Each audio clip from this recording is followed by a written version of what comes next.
you know, all this cooperation. Tumondokene ko yakira yeta. Giko story gake.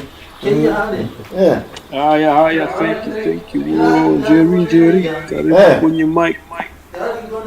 Hello everyone. Asante sana.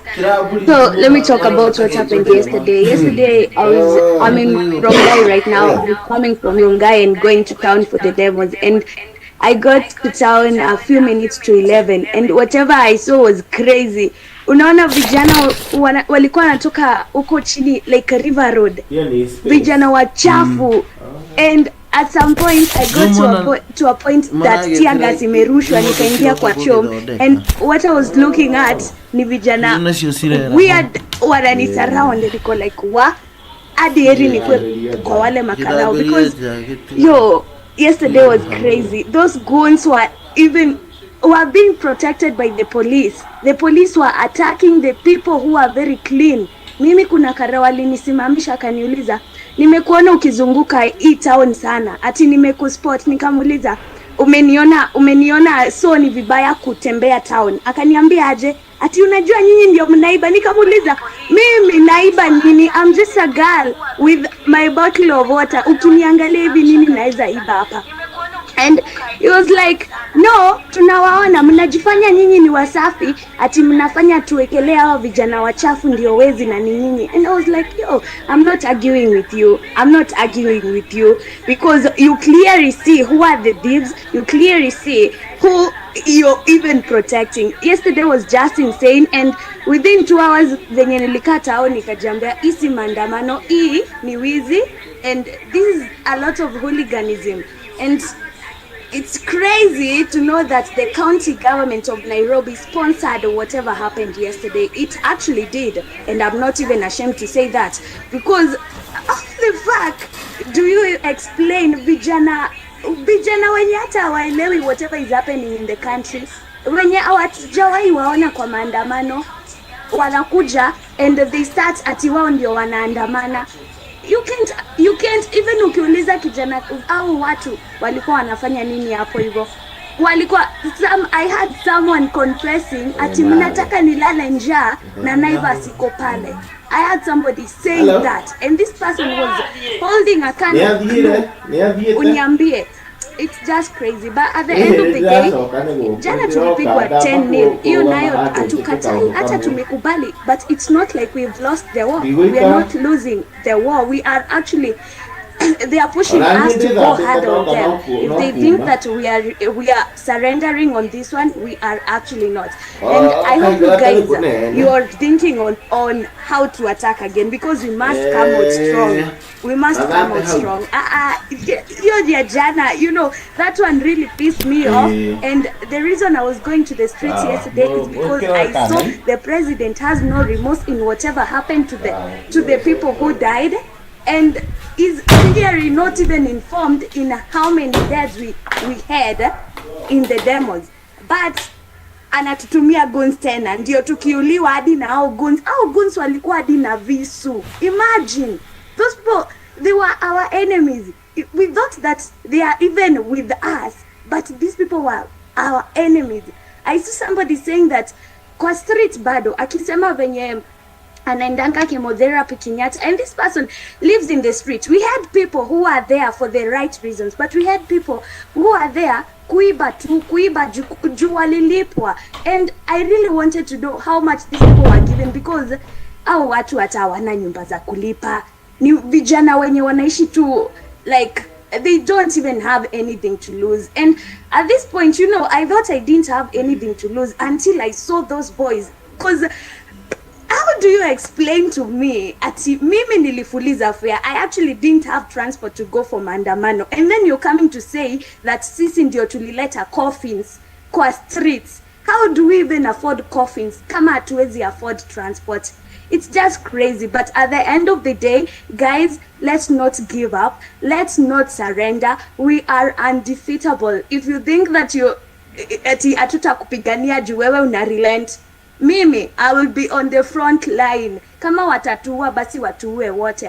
#Ruto must go, because whatever he's doing to our country, Right now, Kenya is in the verge of collapse. And if we don't wake up as the young people of Kenya, we are going to lose our country to these goons, to these morons, and to these puppets of the West.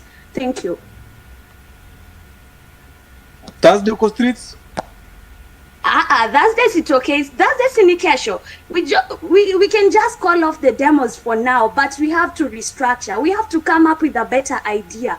We have to come up with an idea of which tukienda pale hivyo street, hata kama si street, to come up na idea yenye tunajua hii nayo itawahit, hii nayo hawatatuacha, hii nayo itafika home, because hiyo ni nini wanatuonyesha. You clearly saw even videos, kuna point ilifika waandamanaji were looking at people now looting people's property in Mombasa. Mliona, like you could clearly see hawa ni waandamanaji na hawa ni wezi na hawa ni watu wamelipwa kufanya uhalifu. This is why I'm saying it's not a must for us to go to the streets right now. We can sit down, come up with better strategies and a better formations, and at the end of the day we will attack, and this time tutaskika. Wanadhani wametusikia, you know, saizi wanadhani walitusikia. They have had enough of us. Let me tell them, na kama mko hapa hivi mnanisikiza, amjatusikia. It's just the beginning. It is the beginning. We are not relenting on this. Mtuue sisi wote kama mnaweza. Shame on you. Thank you, Jerry. Check it. Mike is yours. Asante Afro, mnanisikia? Tusikia. Asante. First and foremost, Ruto must go. Let us salute as always our fallen comrades. Sasa mimi naona watu ni kama wameisha psych. Na as Nani was talking, wasn't Jerry? I was trying to find the calendar that had been posted earlier, and I think it's important for us to look at what was planned earlier. But let me start with what happened. Why are people feeling dejected? And let me speak to our comrade, my sister Jerry, who's feeling, goons came in, nini hao watu ambao walikuwa wamevaa wachafu. By the way, be very careful about the division that is being spewed. Vijana wachafu si lazima wakuwe ati ni goons. They might be there supporting us, but just because they are poor, they cannot be clean, doesn't mean they don't need this movement. Everybody needs this movement. Sasa action points zilikuwa gani? Na Afro najaribu copy, but I have the thing here. Tulikuwa tumesema week 1 warm up. Friday, visit the injured. Sato, print posters. Sunday, deplatform politicians from churches. Monday, print posters. Tuesday, occupy everywhere. Yesterday was a huge success, guys. Kama amjui, what happened on the killings was supposed to scare us, to kill the fire. It did not work. You proved to the government that it does not work. That level of intimidation does not work. We were able to go to court and get injunctions. Wakaambiwa mpaka wasitumie tear gas, wasitumie live ammunition. So what they did is they put in goons so that they can justify and start scaring business community.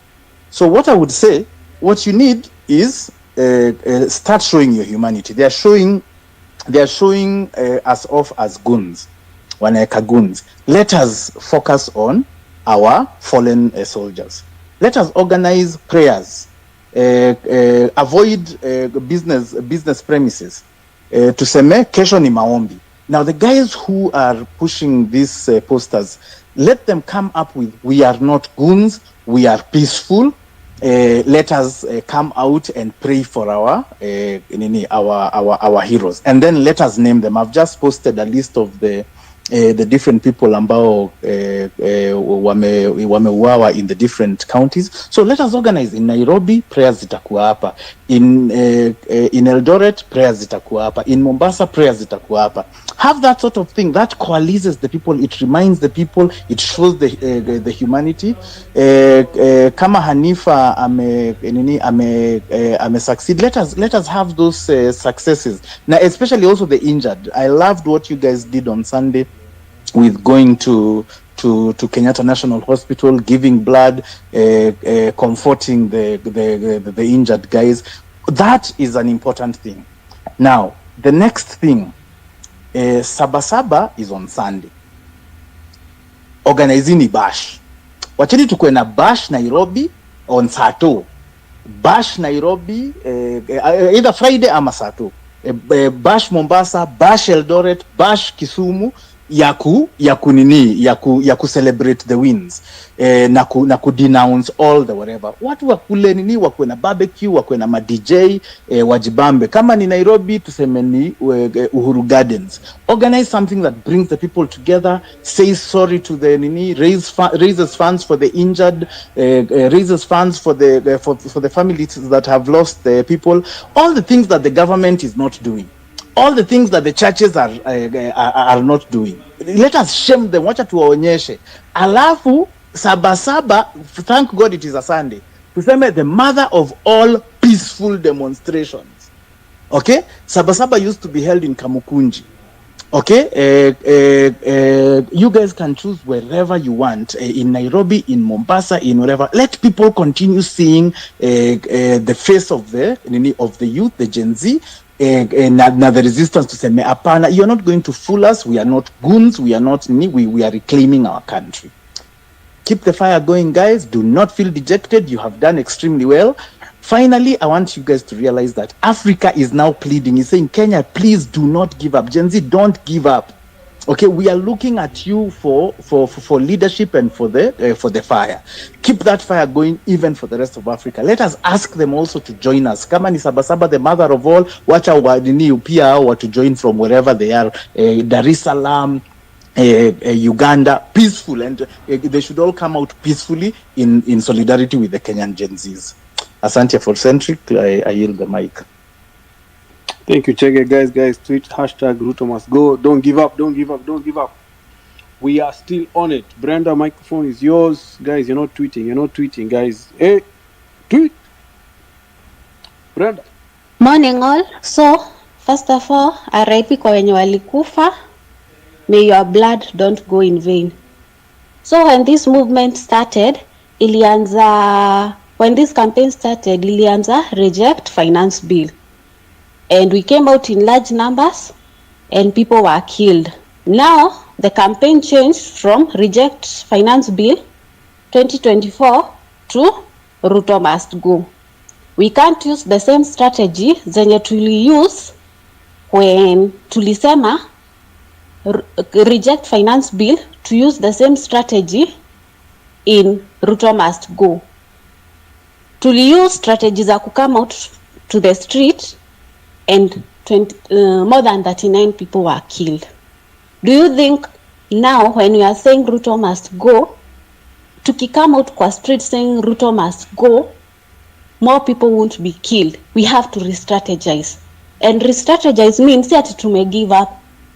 By re-strategizing, we need to address the elephant in the room. Tujiulize, when we say Ruto must go, what do we mean? Tuna mean stakeholders wa Ruto will also go home. Are they ready to go home? Ndio maana tunaona those goons si lazima ikuwe Ruto ni aliwa hire. They were also hired by stakeholders wa Ruto.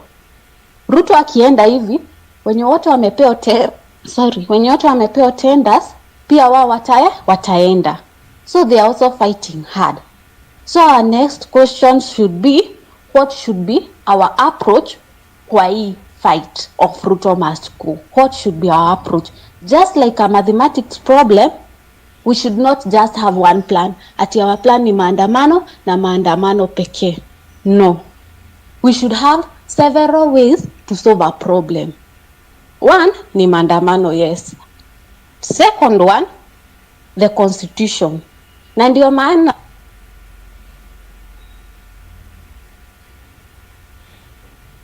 Hey, Brenda, we lost you. Are you there? mumenipoteza wapi? What was the last point? I repeat. Several strategies. The constitution. Oh, yeah, the constitution. So, sahi Ruto ameinstruct your body ya salaries niongeze watu to buy their loyalty. Kuongeza governors, kuongeza MCs. He's playing the hard game. Ndio pia tukimwendea that other strategy, hiyo ya kumtoa through the leaders, asha buy loyalty yao through kuongeza salary. So what can we do? Wenye wote watch Vikings. Mnaweza kumbuka when Ragnar alikuwa anaenda kuconquer Paris, wakafail mara ya kwanza, wakafail mara ya pili. Ragnar alijifanya ameokoka, akaita hao watu wa Paris mabishop juu walikuwa pagans akina Ragnar, akasema abaptiziwe.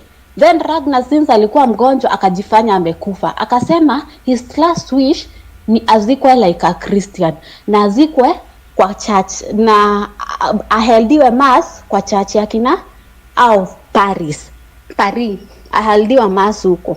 So Ragnar akajifanya amekufa, so walikuwa outside the camp, outside the gates of Paris. Ikabidi sasa after Ragnar amejifanya amekufa, ikabidi aingizwe ndani, now he's a Christian, aingizwe ndani in a coffin, apelekwe wapi? Apelekwe afanywe mass. That's when alitoka, after akiwa inside the church in Paris, alitoka sasa from the coffin, akaanza kuattack. And the people wenye walikuwa wamebeba coffin yake, they went and opened the gates. We have to strategize. Ruto yesterday beat us a little bit at our own game. Now he pretends he's a Christian. For us now, a way forward, kama ni maandamano, if they need to be held on a Sunday, we pretend we are going to do mass. We need to beat him at his own game. And we are not fighting Ruto alone. We are fighting Ruto and his stakeholders. They are not ready to lose what they gain from Ruto. Thank you. Thank you so much. Change of strategy. Samuel. Thank you so much. I want to echo some of the few words you mentioned. Some of them very powerful. Some of them zinakuwa dismissed here and about. You see, ukiangalia what the permanent ruling class, which is the right now, ni watu unelected officials. When regardless una change whoever ako in power, whoever una change whoever is there, wanabakia hapo as a permanent class. So when I hear Ruto must go, it's not about Ruto himself. It's the entire administrative state. Unaona? So Ruto must go. Comrades wanaelewa, if we want to make it equal a continuous movement, it's a movement where you make a little gain, una slack about, and everyone anasema hataki kuwa na leader hapa. What we need is this rally, not bash, rally. And understanding a rally, it's very simple for Kwet. You have a rally at a particular place on a frequent matter, make opinions zetu pale. Number two, papers. Haven't seen an independent, saizi mtu anarely na KTN, Citizen, the same media inajonga kuspin wakati inafikanga ya kuspin. How about a different media yenye these issues inaongelea? When I'm tuning 7 o'clock, what is that particular media yenye imefocus with the political issues yenye everyone ako involved now? We are a country, everyone has to be political. Everybody needs to be political. Politics na to affect left and right. As for now, we have GenZs wenye wanaelewa kwamba we don't have to kuja kwa space kwanza. Or we need to kuanga reinforcement of the same movement talking points tumekuwa nazo. The talking points as you go through, Ruto haelewi kenye nyinyi mnasema. Nobody anaelewa nini inasemekana. Kwa sababu gani? Persistent, unajua nimesikia jamaa tu ati we've met gains ni wakati Ruto ako nyumbani. Hakuna gain nyingine hapa kama Ruto yuko hapo. If kama Ruto ako pale kwa ofisi, you'll always usiwaestimate power ya serikali kujiprotect itself wakati nyinyi themselves wanaita tumefail. Wow, they call this as a failure. So everything else inafanyika hapa, hakuna kitu yote wanajali. Watu wanakufa, watu wanaumia. Bro, just to cut this here, if we just a simple way. If we have a magazine, an independent magazine inatokea with this era, where tunasikiza people, tunasikia the opinionated way, comrade anajua tu lazima unaweza kuwa educated but uko more involved na vitu vingi. You can also be educated and well informed. Now tunataka kuwa well informed. As much as kila mtu ako na opinion, mine might not be better than anyone else, but the informed opinion tunafaa kuwa na writers wanajua naandika nini tunasikia. Maana I haven't had anything else pale, and I'm suggesting that kwamba if I wake up in the morning, stick watch the same newspaper yenye nimesikia ikispinningi vitu for decades. How about our own Gen Z waingia hapa? They are the most educated people bana. We have our independent media. Tunataka kukuweka hii kitu, tunakuwa independent media yenye haitakuwa persuaded from that point on.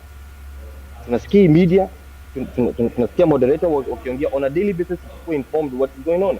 Media they will decide the information gani watakupatia at what particular point. Sasa hizo watu wanataka kusikia important things that happen across the country. But utaipata wapi? Where is that media tunataka? So hiyo ndio itakuwa reinforcement over and over. I think inaweza kuwa fiti, and to lose hope na Kenya endelea. Every revolution inaanzanga entertainment. Zote zilikuwa ignored. Just like the Bolsheviks walianzanga, like the peasant farmers huko walianzanga. Kiangalia hata Chinese revolutions, GenZs zifanya hivi. Hivyo ndio walikuwa wanasema, haiwezi parliament. Watu wameandamana nchi for decades. They can't do this. It's those ones wanakuwa underestimated. Na wanafanyanga the great. Wanaketting the great movement. Na kusolidify the movement, ni kusolidify the base. So we have to solidify the base. Solidify the base ni kujiestablish, kujua regardless of what outcome inatokea. The base inakuwa solidified kwamba we won't be wavered around na kusema how about tuangalie this way, how about ngoje 2027, how about ngoje hivi. If unataka kutoa mtu into the if kama tunataka kutoa an MP ama anyone else, ni kuanza ku recall individuals for this rally. Tuna mark everything inakuwa check. That's all I can say for now. Thank you so much. Thank you. Thank you so bukwe. Hello, niaje wasema mzee mkubwa. Just a minute kidogo, afro just a minute kidogo tu. Umsema something about education. I believe in education, I believe in the power of education, I believe in all that.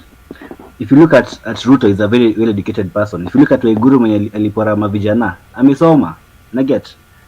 But where is the goodwill? That's the actual thing you want to get. How do you identify people with actual goodwill, as in an actual good intention for the people?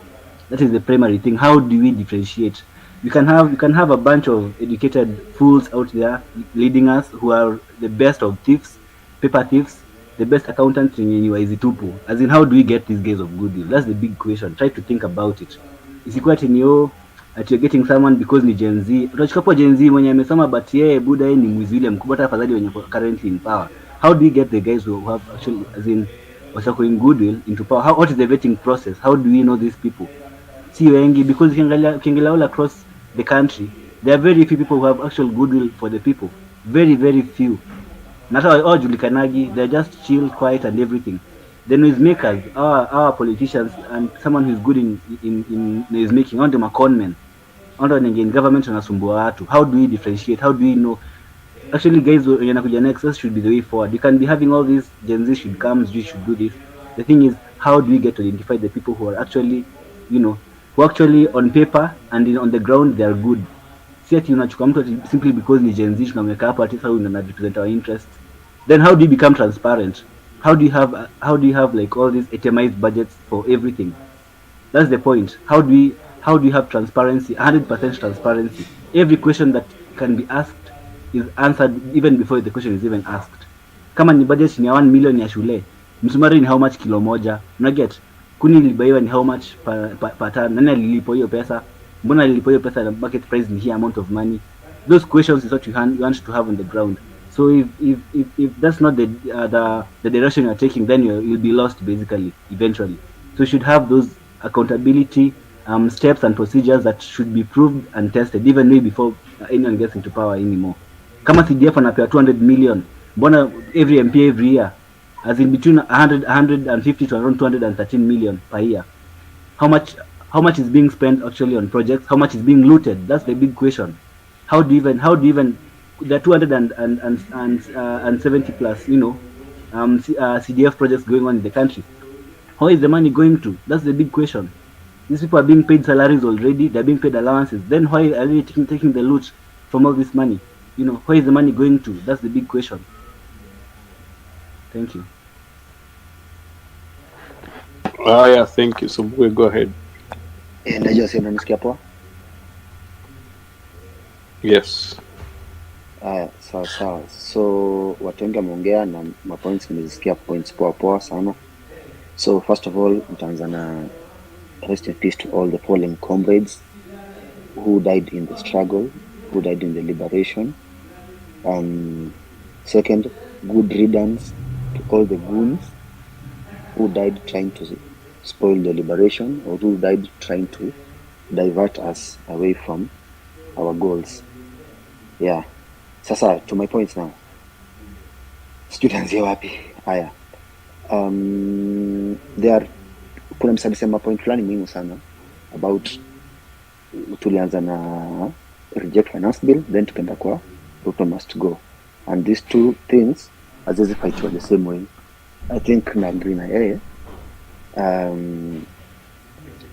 So for reject finance bill tulienda kwa streets because we are allowed by the constitution to go to the streets.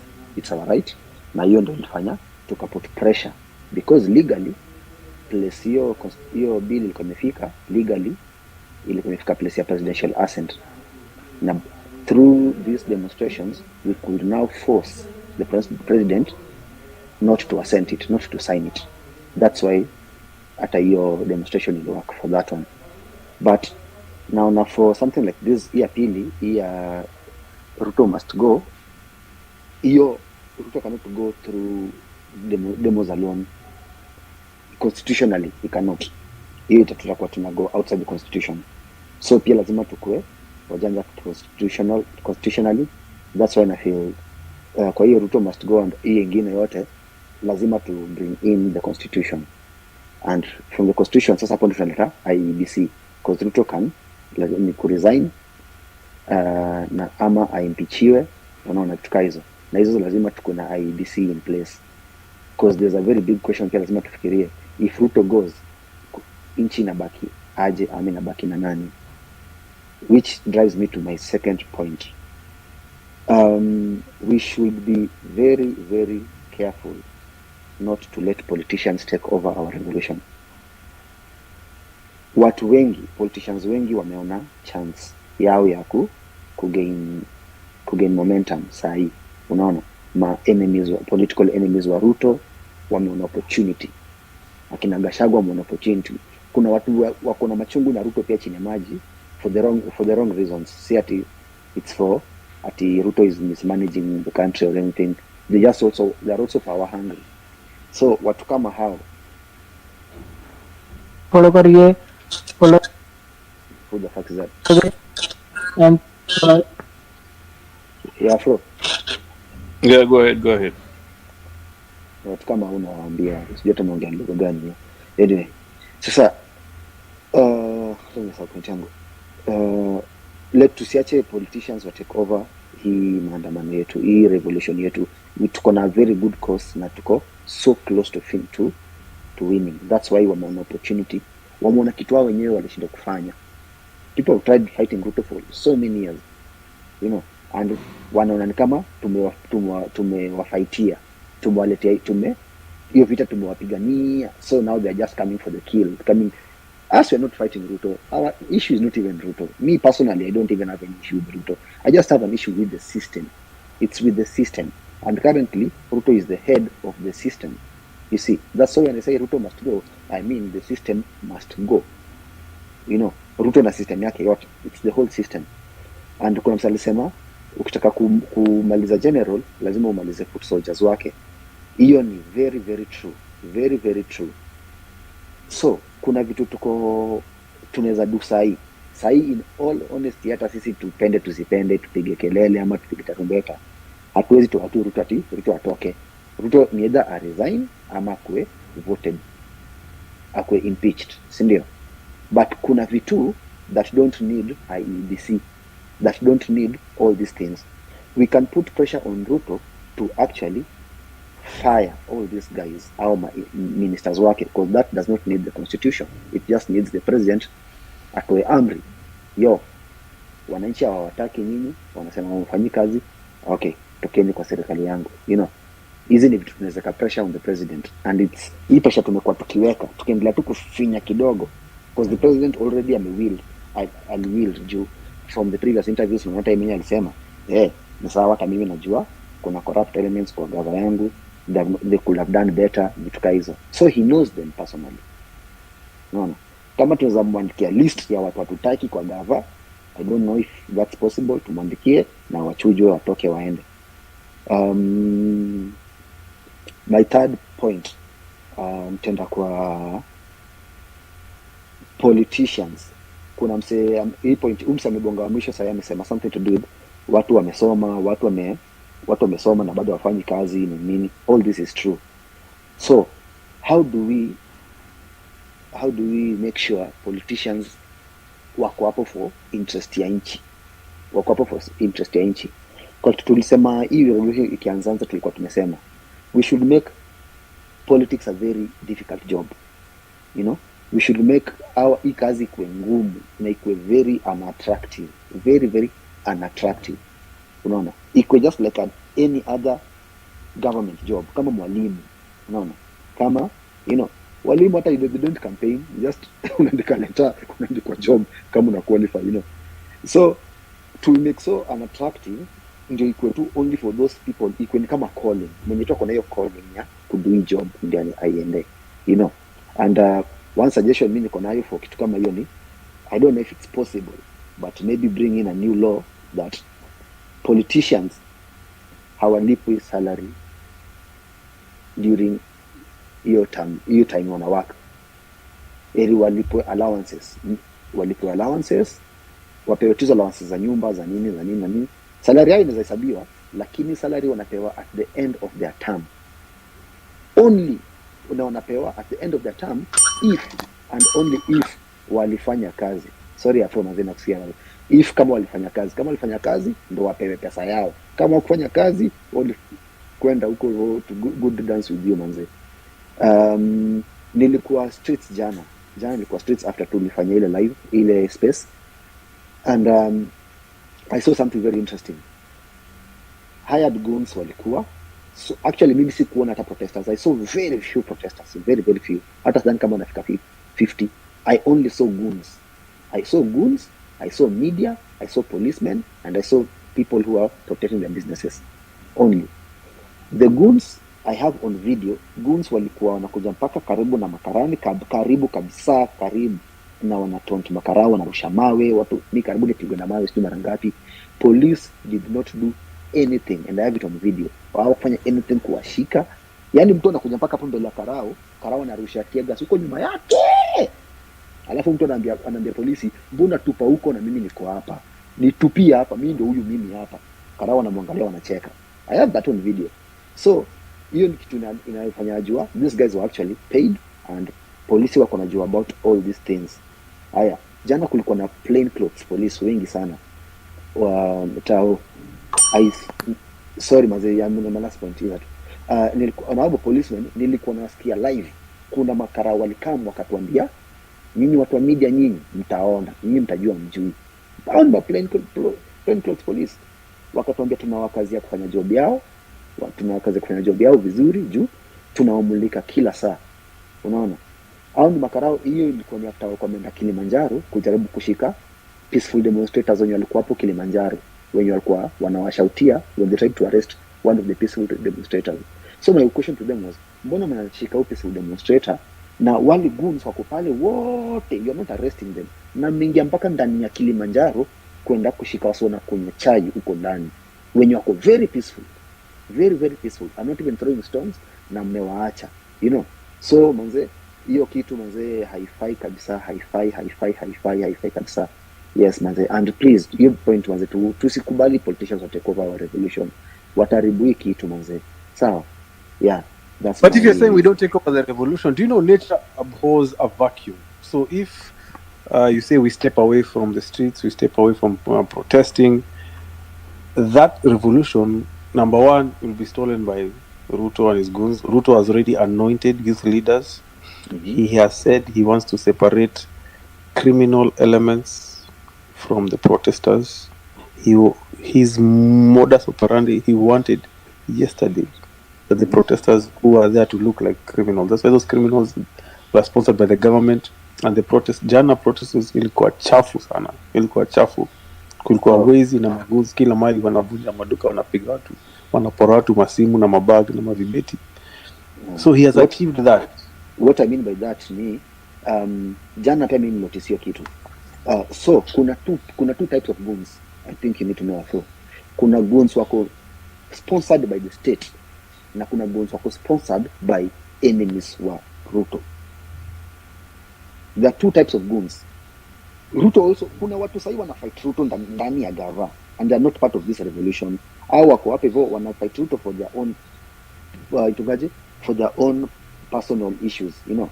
So tusikubali hao gava, sawa, gava tushajua hao wana sponsor and we know their game, tunajua game plan wanacheza, but hii game plan ya hawa wengine kuna me I know that for a fact, kuna akina Gachagua akina nani, those guys are hiring goons, you know, to ndio kwa hii maandamano yetu ikuwe ya war, so that the police can also wakuje violently, wakuje watupige, kitu yote ikuwe violent, ikuwe messy, so that jina ya Ruto huko hivyo nje iendelee kuharibika even more, so that. But what are the two types of goons you're explaining to me? What are the two types? The first one is what? Hired by the state. And the second one? By state I mean Ruto and his cronies. Yeah. And the second one? Enemies, political enemies of Ruto. Okay. Political enemies of Ruto. So our political enemies, their game plan. And the difference is for Ruto, like on the streets. What is the difference of the agenda of both camps? In the street, they're all violent, but the end game is what is different. End game, yeah, the political enemies of Ruto is to make Ruto look bad, in that to make this thing look messy, so that so wanajua watu wa media wako hapo watamulika how is called, how the police are brutal, how they want, because as we were peaceful, you remember tukianza, then so wakajua so tukianza mawe polisi watapata reason ya kutupiga sasa vizuri, then this whole thing will look like police are Ruto policemen now. So msubuku umechukua kama 10 minutes bana. Pass the microphone. Okay. Yeah, but we have understood the point. Victor member. Good morning, guys. Good morning. Ruto must go. That is a good regime, but let me tell you this way. If we want Ruto to go, as GenZ, to lose hope. But now people mambo yenye watu wanasema hapa ni ile labda wame lose hope. We need to strategize like this. Tunafaa tubadilishe siku ama wakati wa maandamano, sababu amejua kama hii ndio maandamano mnaenda kila siku, na amejua siku yenye mnaendanga maandamano ni hii. Watafanya juu na chini wahakikishe wameharibu. Na vile nani amesema hapo, the last name amespeak ndio ni speak, amesema hapo wanataka somehow kuna wale wanaharibu jina ya Kenya, wanataka kuonesha Kenya ama wanataka kuonesha president ameshindwa na vijana, wanataka kuharibu sura ya Kenya. Nikiwaambia Kenya is Kenya ilichaguliwa in the world to be a peacemaker. If we want to have peace, let us stop this thing. Tumewaambia we are coming with a peaceful way, because our ski, tukiwaambia tunakam na peaceful way, hao hawasikii, wanaona kama wananunua au magunzi kuja kuharibu. Waseme wale walifanya waliandamana ndio walikuwa wrong. Let us stop this thing that kuambia tumekuja in peaceful way. Let us change the day of maandamano. Let us change the day hiyo ya kuandamana. Na tuseme kama tutabadilisha hiyo siku ya kuandamana.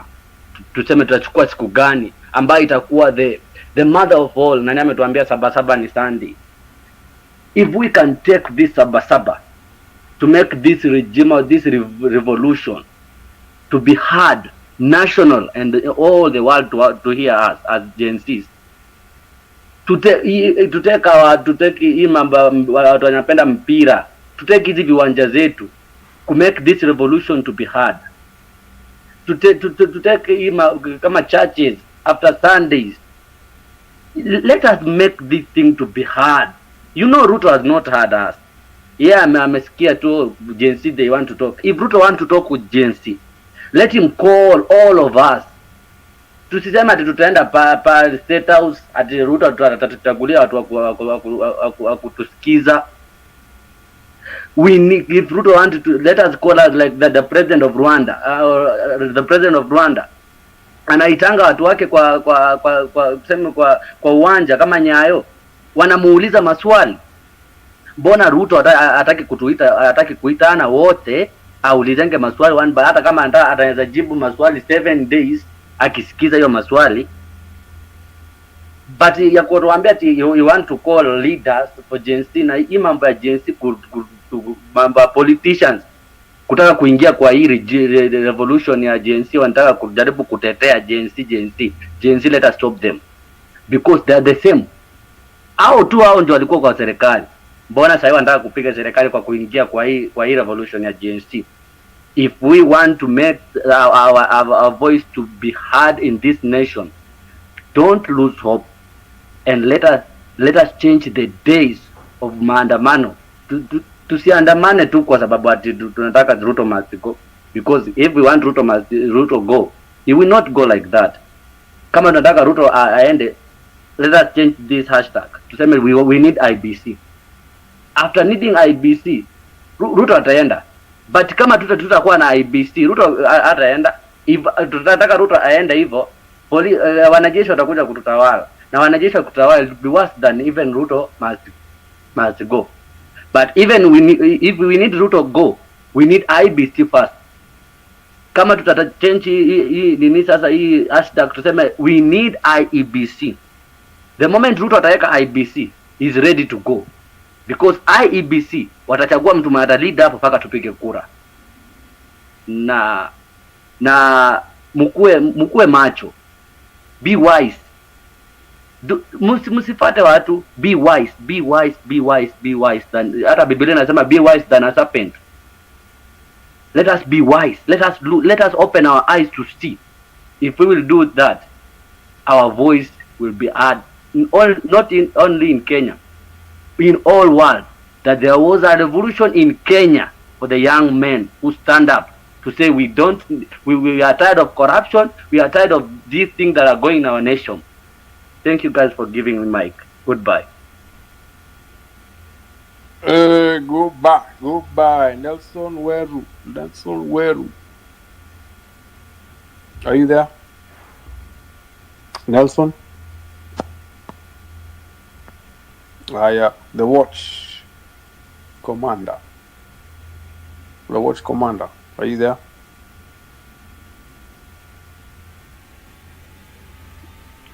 Good morning, Patriots. Good morning. First of all, when we were planning for the demos, we already expected that the government will retaliate. So, like, these goons are some of the ways that the government is using to retaliate against the revolution. But we need to identify these goons. These goons are actually our brothers, they are our friends, they are our sisters, cousins, etc. We need to call them out and we need to report them to the various authorities that are available. We do not expect even a wild animal, if you push it to a corner, not to retaliate. Even a cat, if you push it to a corner, it will retaliate. So the government is just retaliating by sending goons on the ground, paying various influencers so that we can quell the tension that is currently on the ground. That is a sign that we are actually making an impact. So we should not, our way of getting out on the streets is usually paralyzing the economy. By being on these streets, the government is not collecting revenue as it's supposed to. So we are actually hurting them. And there's this thing that they are trying to push the agenda that these demos are now political. I saw a poster yesterday that the demos are now for ODM, which is not the case. They are trying to divide us now based on political lines, the UDA, ODM kind of thing, so that they can create a division. And if they create a division, they're already winning. So we should not allow them to do that. And I think the next course of action we should take, like, we should demonstrate, but change the way that we demonstrate. We can, the walking around town is now, they have already come up with ways on how they are tackling it. So I think we can sit on the entrances of major highways, just sit down on the ground so that no transportation can move in or out of the city. That way we are already paralyzed the transport system of the country. And if we can paralyze the transport system of the country, we are already hurting the economy. Those are my points for today. Until next time, thank you. Viva. Thank you, Watch Commander. I like your point there. You said divide and rule tactics are being used by this government. Guys, Ruto is a very shrewd politician.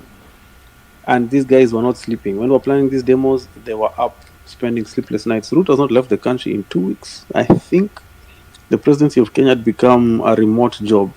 Well, he was running the country remotely, always on a jet, always on a foreign trip, using an exuberant amounts of expenditure, taxpayers' money, to go abroad. That's beside the point. What I'm trying to say and underscore, guys, is that divide and rule is what is being used to divide us as protesters. Like the points Watchman said,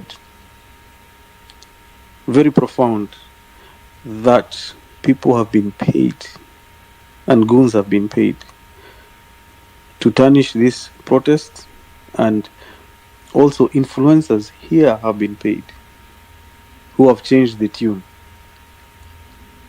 My question is, where is their conscience? Do you not even see the comrades that have died? Rex has died, over 20 names who have watu wamekula bunduki because of these reforms. And we want to stop now when we have the president and this whole rogue regime cornered because of, since when was it wrong or unlawful to peacefully protest? I'm shocked.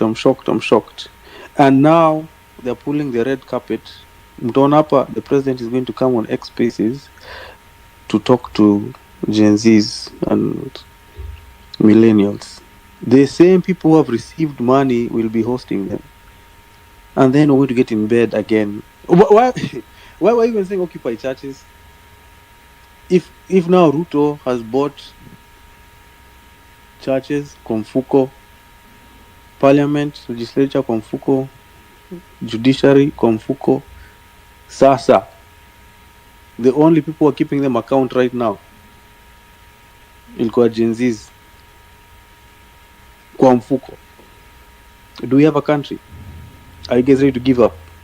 Na mkigive up mtakujua moja moja. Nimeona na gazeti sasa washa publish masura of guys who breached the parliament perimeter na kaingia parliament, wameitwa criminals, wanaendewa moja kwa moja.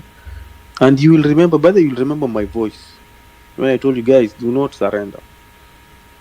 Mtaanza kuanza hashtag hapa, oh, where is so and so, hashtag where is so and so. Na wataona moja kwa moja, by the time tunafika 2027 KOT itakuwa imemalizwa. KOX finished. But anyway, I hope you guys, you understand the opponent we're dealing with. Very vengeful. Mr.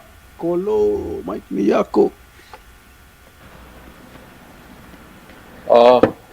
Good Good morning, guys. Good morning, good morning. So mine ni nilikuwa nasikia kuna somebody hapo alikuwa anauliza like which is the way forward hapo after tumechagua, but I think we need to focus first on the let's deal with the elephant in the room, and we all agree that in the system there is rot in the system, the wall of the system is rotten, na hatuwezi anza kufikiria mbele yet at the moment hatujaanza kujua hata like how is this guy is going to be atatolewa kivipi kutoka kwa hii real system yake. Na if we remember how it started, ilianza that na story na finance bill, na venye this guy alibuy in like ali reject the bill also. I think that's the moment watu wako confused like which is the way forward. Now we realize like to sacrifice so much for so little. Now that is the beginning of revolution. Na tukianza kufikiria the way forward more, ndio tunaanza kurealize there is so many things which are not in place. For example, IBC first of all haiko in place. Tukianza kufikiria story ya IBC kusema to push for IBC, we all know how it's going to play out. Tunajua that this guy is going to favor his own demands. Atajua like anafaa kuelect nani na nani na nani na nani, na that's the beginning of another loss, na hatuwezi afford kuelekea that point. But if we continue to push for like kuendelea na demos, we all know that's the way forward. Actually that's how it started, na watu wengi walianza kujoin. Ukiremember, I think there were some few people during the first demonstrations vile ilianza, haikuanza all of a sudden, and then the second demonstration mliona how it played out. Now the third time when sasa most of the people, most of the influencers walianza ku chicken out, that was the biggest one. I think that was the last demo yenye ilikuwa na most Kenyans all over the country. Na so tukianza kusema sijui tuanze kufikiria stories sijui za IBC, sijui kufikiria who will come in, now that's the loss. But if we push with the demos, I'm very sure very soon a lot of people wataanza kuona na nyewe these guys are making sense, and I'm sure after that a lot of things will come in place. Most of the international media, international community I mean, wataanza kuangalia like this is something serious and we need to put our focus. So I'm urging people not to give up. Just let's keep pushing. If the demos ilianza kupangwa akasema there is one tomorrow on Thursday, myself I'm not in Kenya at the moment, so but I really wish I could be there. So if we give up, tuanze kufikiria other ways of sijui how to go about it, then you're for sure is going to haitaenda kwa sawa. So thank you so much for the space, and thank you for giving me the chance to speak. Back to you, Afrocentric. Thank you, Kolo, King of the Streets. What are the streets saying, King of the Streets? Thanks. Good morning to you all. Thanks for the mic. First of all, nimeamka na hasira, niko na hasira most cause nikiangalia venye wase tumetumiwa na gava, tumetumiwa na my influencers, tumetumiwa like we've been used. Nikiangalia from the start tulikuwa na agenda whereby like we needed to have accountability, transparency, na to end looting na corruption in this country. Na tukaambiwa tutoke streets, tukaingia streets, tukaenda maandamano ya kwanza, ya pili, ya tatu, zilikuwa so much amazing. Then ya nne ikakuwa venye ilikuwa, hii ya tano ikaenda venye ilienda. All of a sudden jana usiku nimekuwa kwa space fulani, msi anaanza kusema ati sijui tufanye aje, tutulie kwanza, to regroup, tufanye nini, that shit. Wase wamekufa, wase wameumia, wengine wamejitolea like I understand. Tumekuwa tukunywa tear gas day in day out, daily, tunaosha na maji like nimeharibiwa nguo, nimeharibiwa viatu like zinakaa pink, zingine ni za blue, azeyo toka hiyo rangi. All in all, mkuje tu mseme from somewhere tu iko like ati we need to regroup, nafaa kutulia, tujipange tena. Kwani si gava yenyewe jipangi? All in all, like kitu inaniboni kuna wasee walilipwa wakatutumia sisi, then after kutumia saizi wanatuona si mafala. Sasa sasa hivi wanaanza kusema ati tufike kwenda tao, sijui tufanye nini, tutulie kwanza tukae wiki kama 2 hivi tukijipanganga ndio turudi tena kwa streets.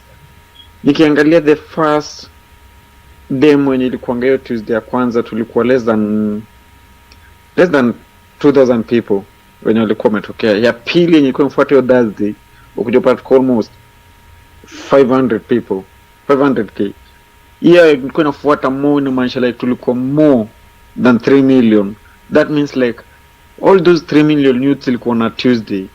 It means like walikuwa jobless. Hao sasa wako jobless, like msee hizi acha job, hizi acha job yenye imeandikwa aenda kufanya shit. Hao sote ni jobless. Government batu fala. Kazi wanasema na create ni mjengo like kiko tu. So that means like you guys betrayed us. Mlitusaliti, mlitubetray whoever it is, like unapewa tu do, unaacha watu wengine wanaumia, unapewa pesa kidogo utakula less than a year. Then after that nabaki tukiumia. Saizi angalia venye kuko like hata sijui jana nimepita mtaani nikapata watu wengine waliingia kwa shop wenyewe wakaiba kila kitu, wakavunja, wakaiba and so forth. I don't understand venye unakunywa pata wewe ni youth, alafu unakunywa pata unajifanya wewe ni goon, unaenda unapewa pesa kidogo, unakuja una vandalize, unaharibu shop ya msee, unaiba vitu za msee like for the sake of umelipa 200 ama 500 ama 300. After 2 days yote imeisha, then you're back to your normal senses. Wewe msee naye amekuja amegeni ile life yake ya kawaida, ameanza kuishi na watalut na taishi hivyo. So bottom line nilikuwa nataka kusema like we're not supposed to give up on this.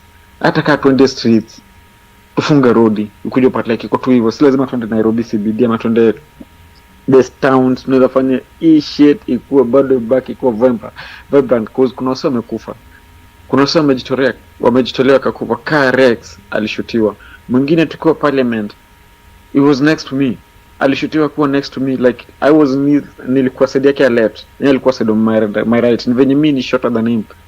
I guess that bullet ingekuwa yangu. Wewe mse alishutiwa kuwa next to me and the guy died. I was there. Sijui like si understand kama mna feel the pain, sijui kama mna feel pain. Ukiona mse tu mnatembea kama venye unatembea na bishi kwa road hivi, alafu huyu mse ameanguka like ameanguka tu chini, that's the last one, like that's the last thing taona ni brain zake zimemwagika hapo na ameanguka down. That's what it feels. For the past almost 1 week sijakuwa nikilala.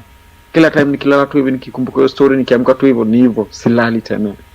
Imekuwa like kwa mind yangu tu iko tu kwa streets, nikitembea, nikiwa job, nikiwa wapi, iko tu. Sijui kama na feel pain. I don't understand kama na feel pain ya kuona wase wako nje ni jobless. Wako wameng'ang'ana, mamako babako wameng'ang'ana, ameuza shamba, ameuza ng'ombe, ameuza mbuzi, ameuza everything, amejicommit, amekusomesha kutoka high school mpaka campus, mpaka hata ameuza mpaka everything. Then after that uko tu kwa streets, una job, uko tu wazazi wako wamedrain what they had for you to go to school. Then after going to school uko jobless, huwezi wasaidia na huwezi fanya anything. Then mko tu mnasema okay, we comfortable now, let's fanya aje tukae chini to regroup tena, we come back again. Who does that? We are jobless. Government needs to create jobs for us, the youth. Na sasa ukiangalia kila mtu anaendelea tu kupush kupeleka mtoto wake shule, kupeleka mtoto shule, unampeleka aenda wapi? Akimaliza alafu. Anyways, that's all for now. Manze, kwa hiyo point yako, like people have sold out betrayal of the highest order, kupokea sijui 1 million, alafu wameambiwa make sure your movement warudi nyumbani, wacha watu wa relax, punguza pressure. Imagine sasa gava iko na time ya ku regroup, gava iko na time ya ku strategize. Sasa wataanza kukujia sasa ma influencer wengine, yani ase how do you even live with yourself? How? Ella, mic ni yako.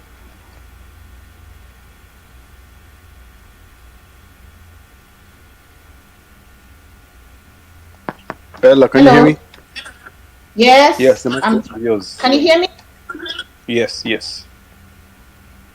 Mic still looks like it's muted. First of all, good morning, Afro. Good morning. You're doing a great job. I don't even know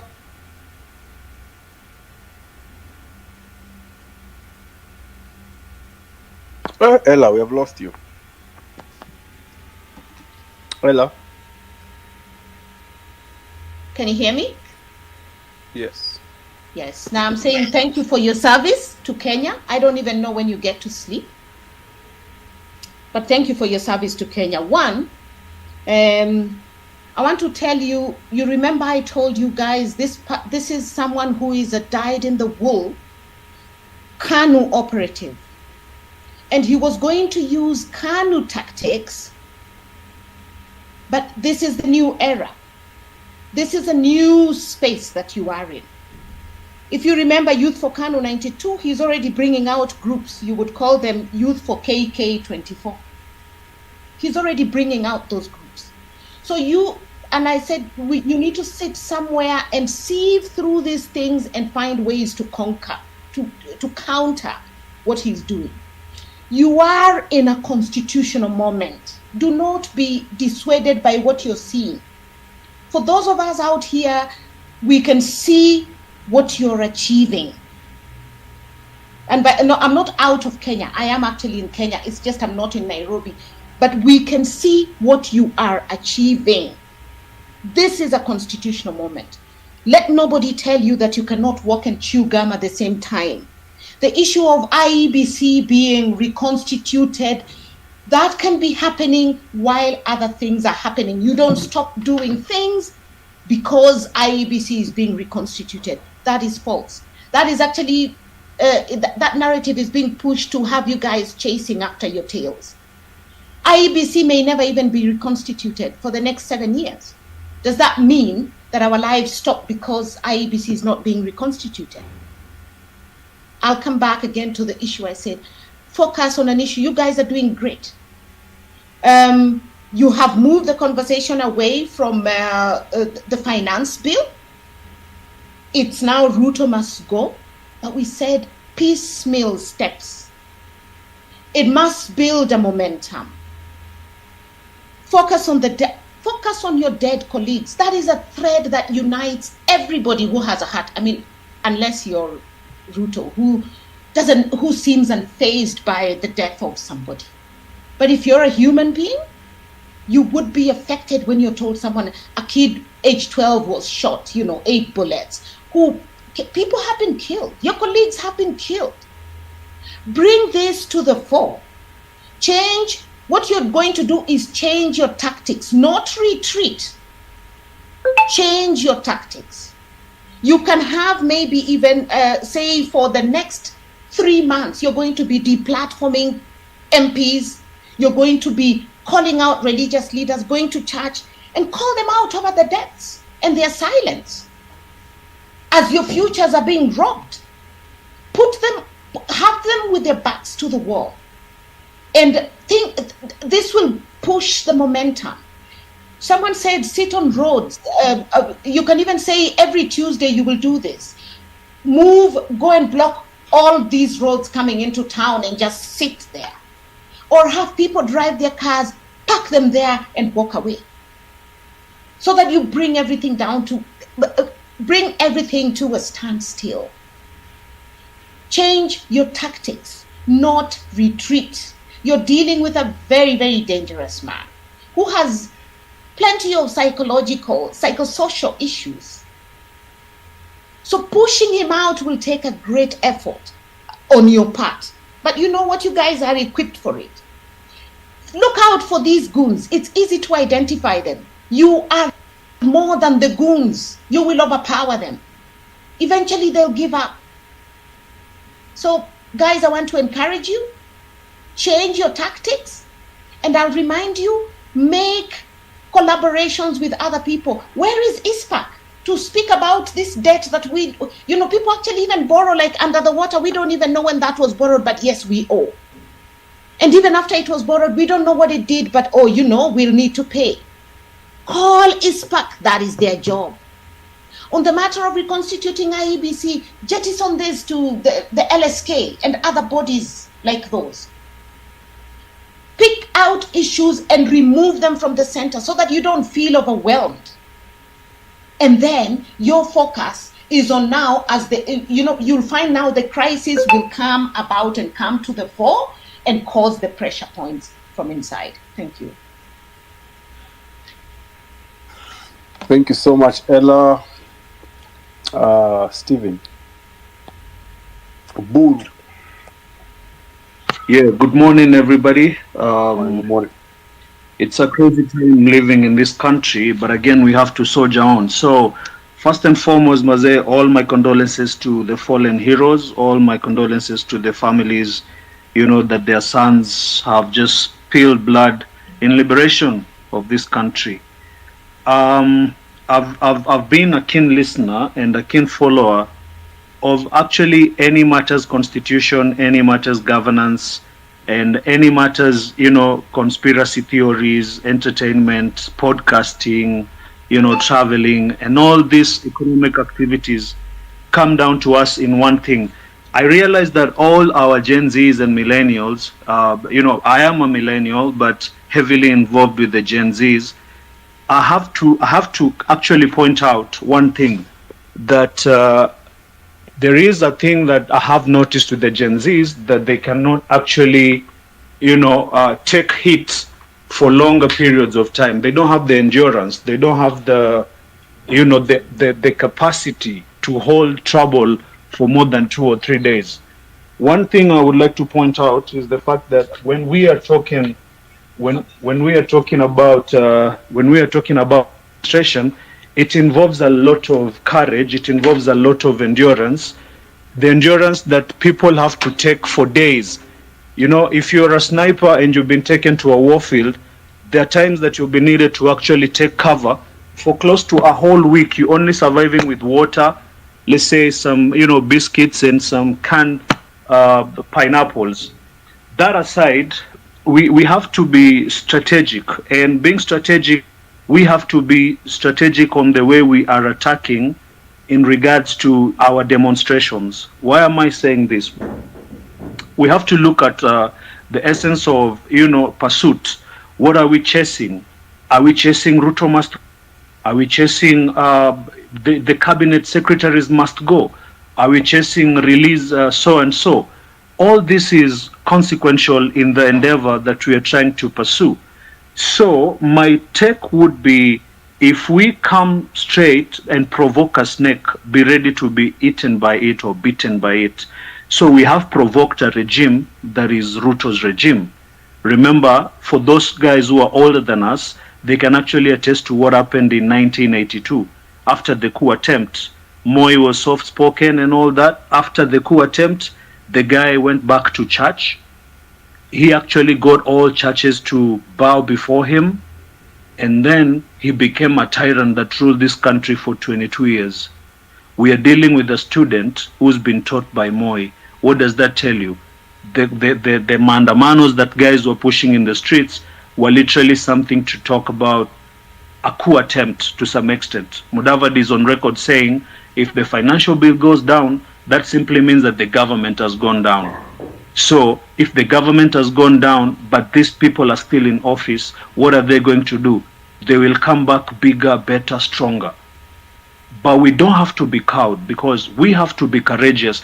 And the changing of tack that we have to face is, if we are facing somebody who has actually faced a coup attempt in courts, and then now this guy has held back to his position and he controls every military, every intelligence, every police, he actually has to get more support by hiring goons, because the police have been overpowered. The military cannot be allowed in the streets to act in defense of its own citizens.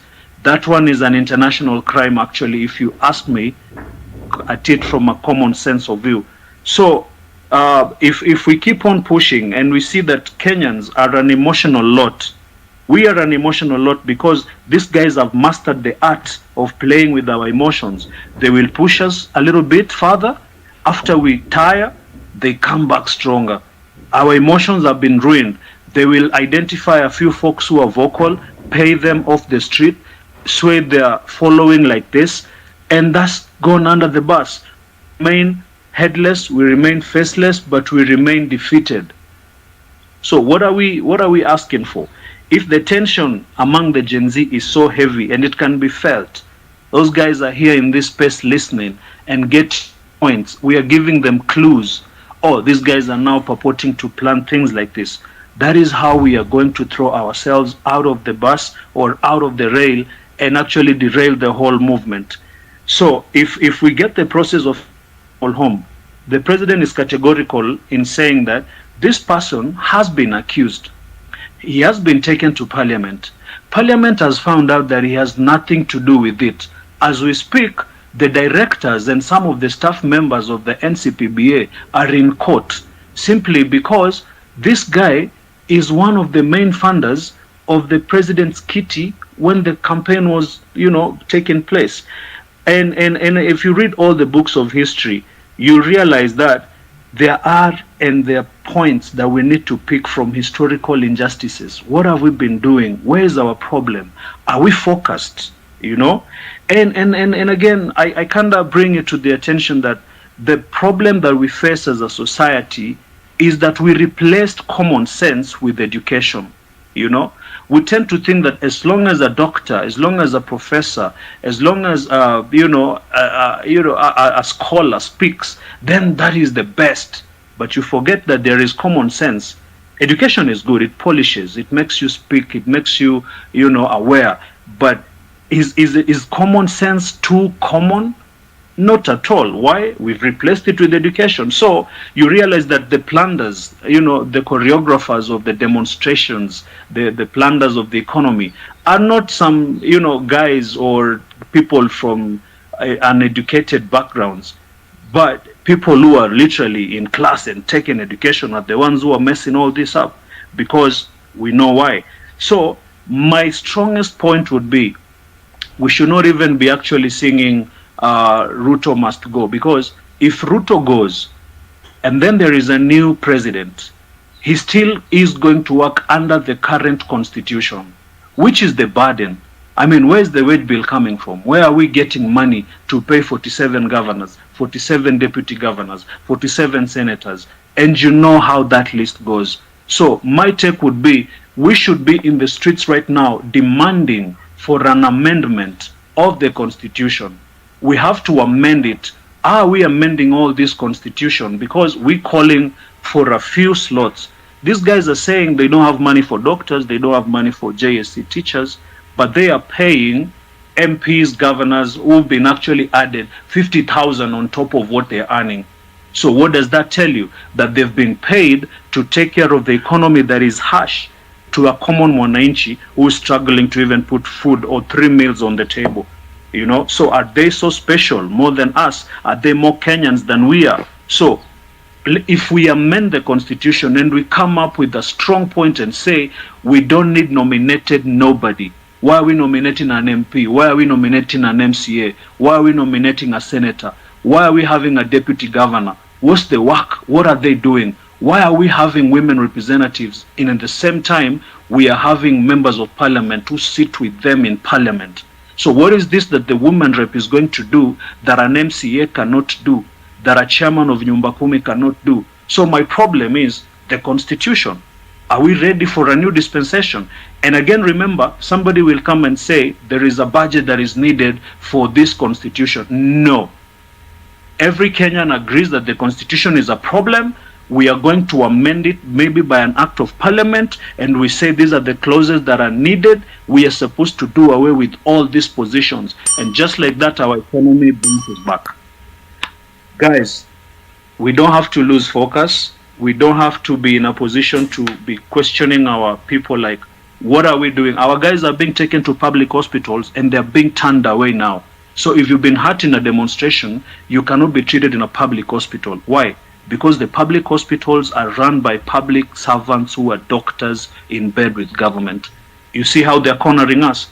And by so doing, we get to the anarchy, the violence, and the plunder sponsored by the state, and then footed or burdened by or given to the public who are peacefully demonstrating.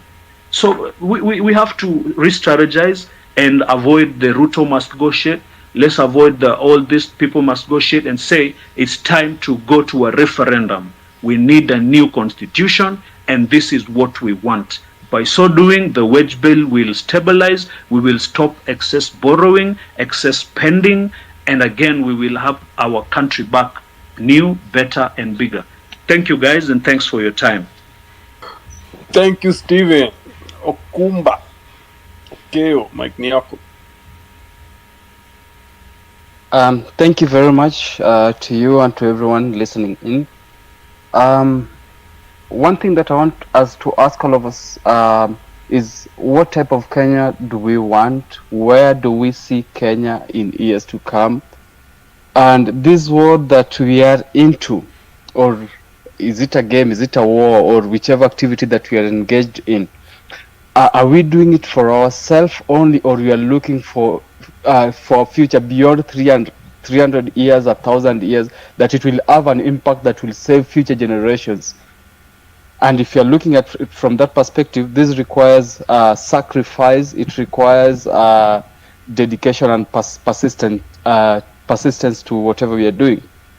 So one thing that I think I got disappointed with was on Thursday, when Wednesday night and Thursday morning, that was last week, when guys started saying that we are not going back to the streets, there'll be what and all that.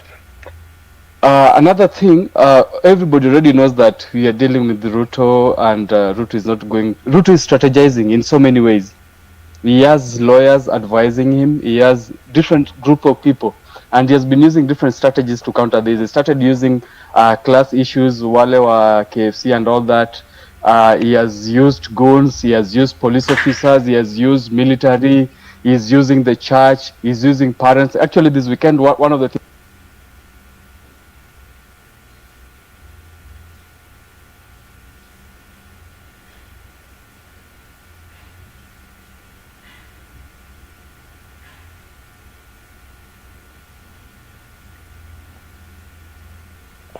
Can you guys hear Okumba? Hello? I can hear you. I can hear you. Yeah. Okay. So, Ruto is using so many tactics. But as we have slowed down the momentum, one thing that I'd love us to go back to is before even the passing of finance bill, when we started the protest, because I've been participating in most of them, there was a very serious, massive social media push to put pressure on these guys, like Msalimie, do this and that, revealing their secrets and all that. That is something that we really need to go back to.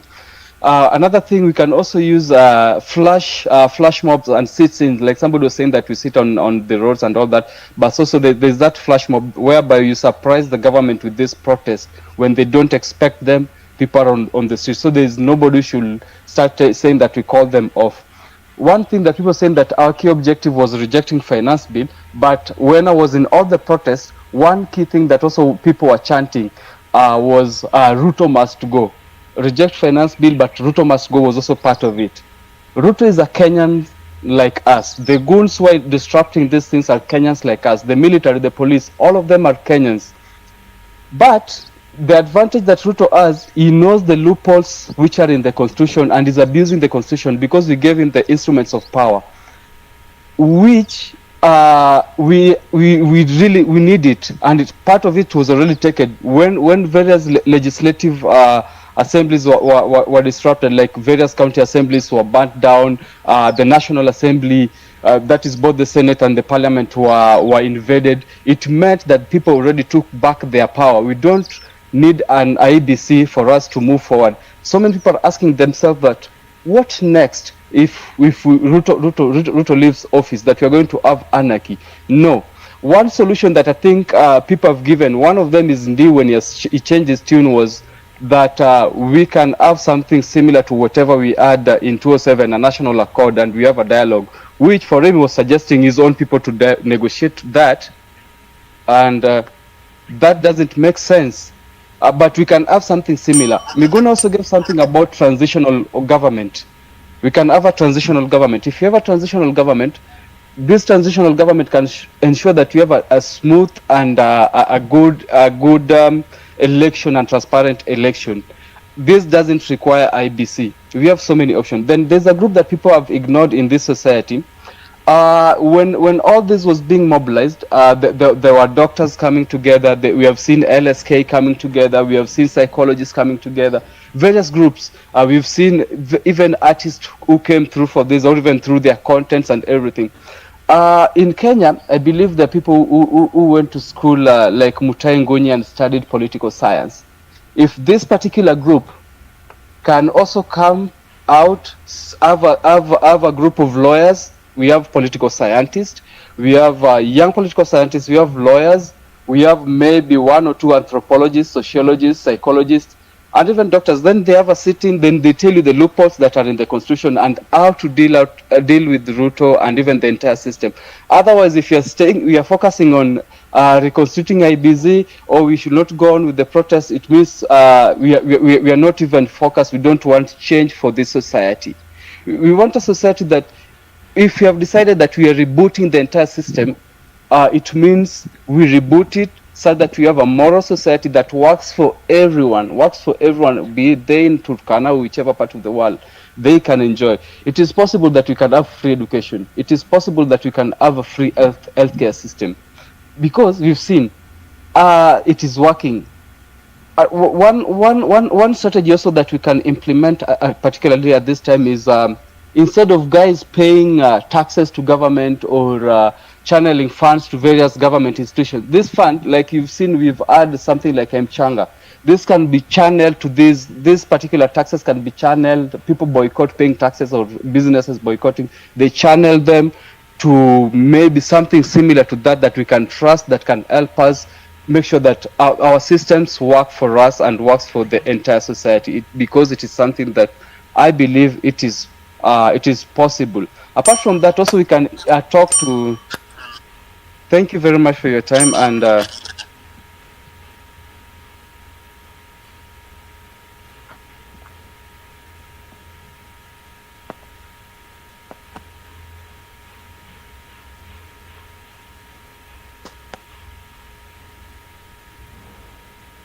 Melanie.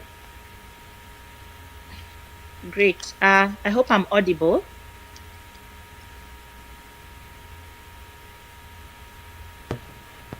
Okay, great. I have seen the feedback. So I'm very annoyed this morning, actually. I'm very annoyed at the fact that, first of all, why are we turning against each other? It started with Hanifa. Now I'm seeing stories about people having been paid off. Guys, are we not seeing that these are being used as divisionary tactics? If there are no receipts, if we have not seen anybody showing receipts that so-and-so has been paid, can we just focus? Like, let that propaganda, gossip, whatever it is, be. Somebody said in a space in the past, you know why you're protesting. You know why you're in this movement. Osama, Hanifa, they don't have any, they're not telling you to protest. You are the one who knows where your shoe is pinching you. So if you feel somebody has been paid, let them be. You move on with your movement. That's my first point. The second thing is about this thing about paid goons. It was bound to happen. Guys, why are we being so naive? This is what the government knows to do. We have had so many times Raila complaining about his protest. Government is sponsoring people to come and make his protest violent. Why are we being so naive? It was bound to happen. In fact, we should have expected it to happen. Now that it has happened, we need to pivot. I feel so sad that this is becoming a reason for people to feel like, oh, now we need to take a break. We need to pull back. We need to give him time. See, he said he's going to do this. He said he's going to do that. No, this is exactly what they wanted, and we are falling into it. The focus still is Ruto must go. I've also had that concern about, oh, initially we said it was reject finance bill. Now finance bill has been rejected, so we need to stop. No, we realized actually, because we did not expect it, it happened, and we became headless chicken because now suddenly our objective had been met. But now we need to realize we wanted accountability. At the end of all this, the best case scenario is Ruto must go.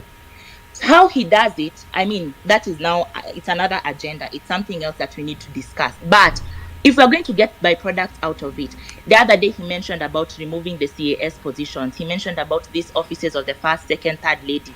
Those are byproducts. The main goal is Ruto must go, and we need to continue applying that pressure. Let him give us these other things. If he reconstitutes IEBC, well and good, but we should not at least start changing our hashtag to be reconstitute IBC. He might just do it so that again we become like headless chicken and we say, oh, now he's reconstituted IBC, guys, let's stop. No, he might do it just to pacify us, or he might not do it at all, and then our efforts are going to be in vain. Somebody said that already. I think it was Kolo. He said that our efforts are going to be in vain. Or he might reconstitute IBC and put his people who are going to manage 2027. So guys, the point still is Ruto must go.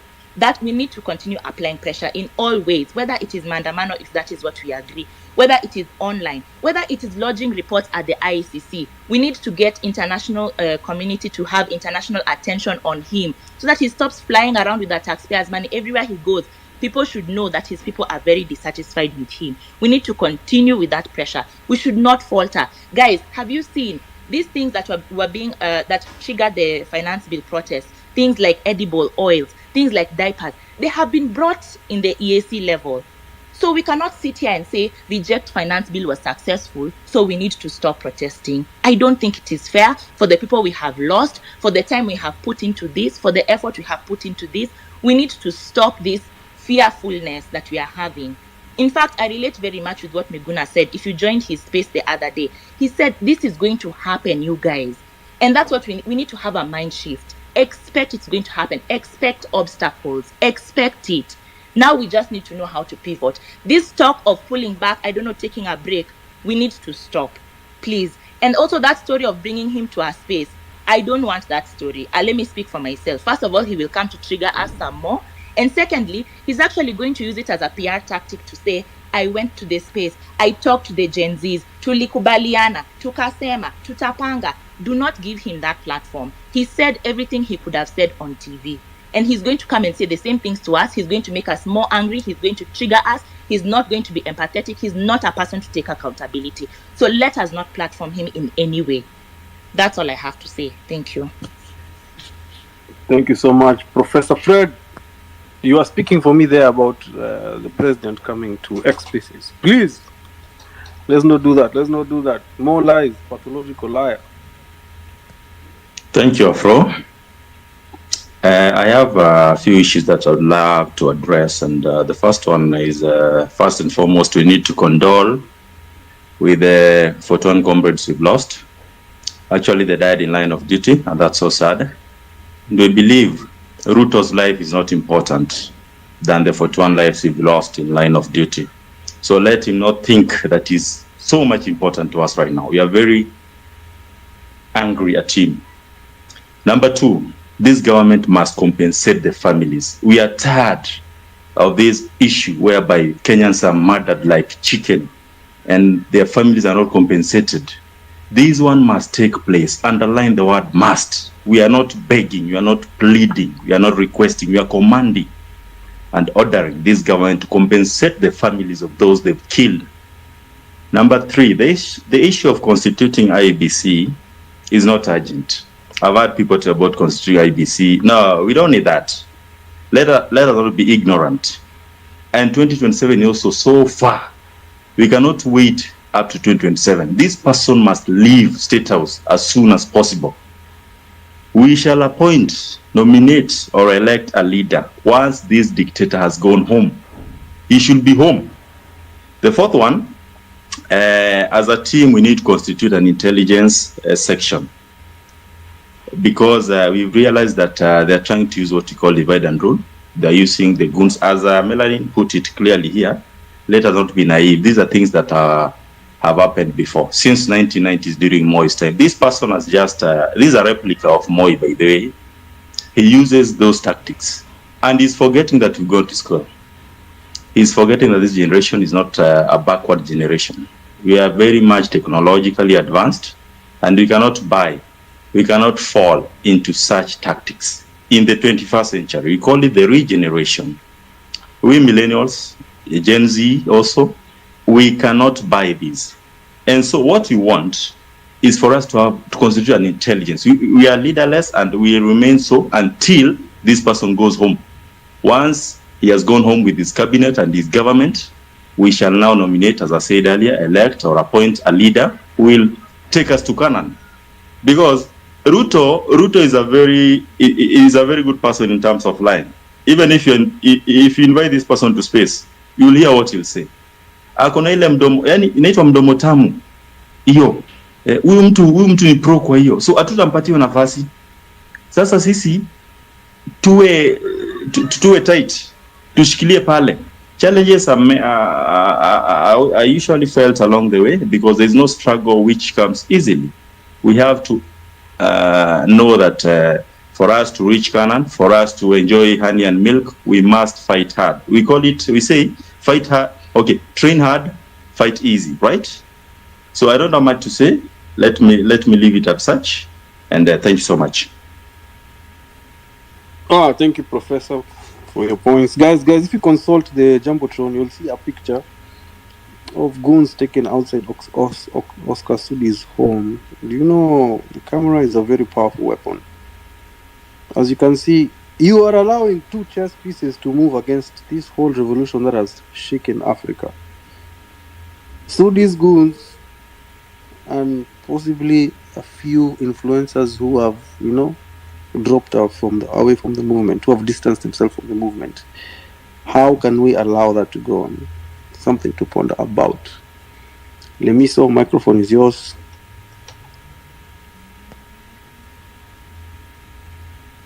Lemiso, are you there? Patrick. James Degwa. Jemo, you there? Freedom, you can hear me? Yes, I can hear you. Can hear you. Oh, okay. Augustine.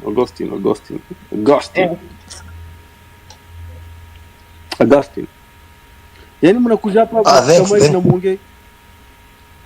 Fiti niko bro. Thanks a lot. Nimeshukuru sana. I'm actually happy hapa Nakuru jana tulifanya demonstration poa, ilikuwa peaceful, lakini kama kawaida polisi lazima wavuruge, watupatutia gas hapa na pale, but generally the demonstration was very peaceful. One thing me ninge prefer, because nimeona sasa imeanza kutake another direction, I would prefer we take a break and we re-strategize, we come with other strategies. Hii demonstration ya Thursday maybe kama itawezekana we postpone kwanza as we think of other strategy.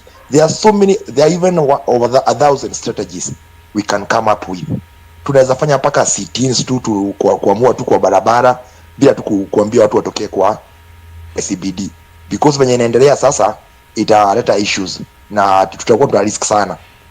Then the other thing, history ya IBC, Ruto si mjanja vya nafikiria, because IBC hazi appoint yeye mwenyewe, na that's another area ambayo itakuwa contented kabisa, because hakuna venye unaweza kaa uamue ati venye like the way we had this jamaa Chebukati, you just come up with somebody, jamaa anafanya vitu zake hapo, ana cook his own figures, alafu akisema ni final.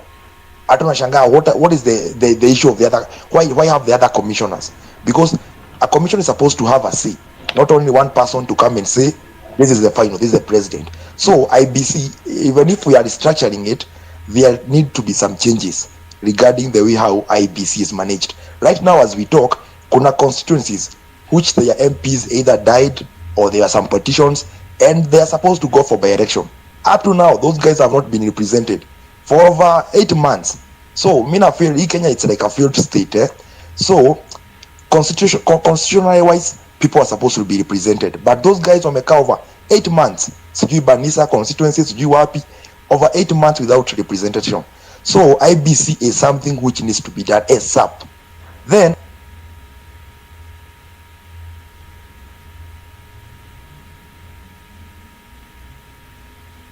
Gaskin, Nimisimski. He's gone off. Oh, voila. Augustine. As he fixes on his mic, Miriam.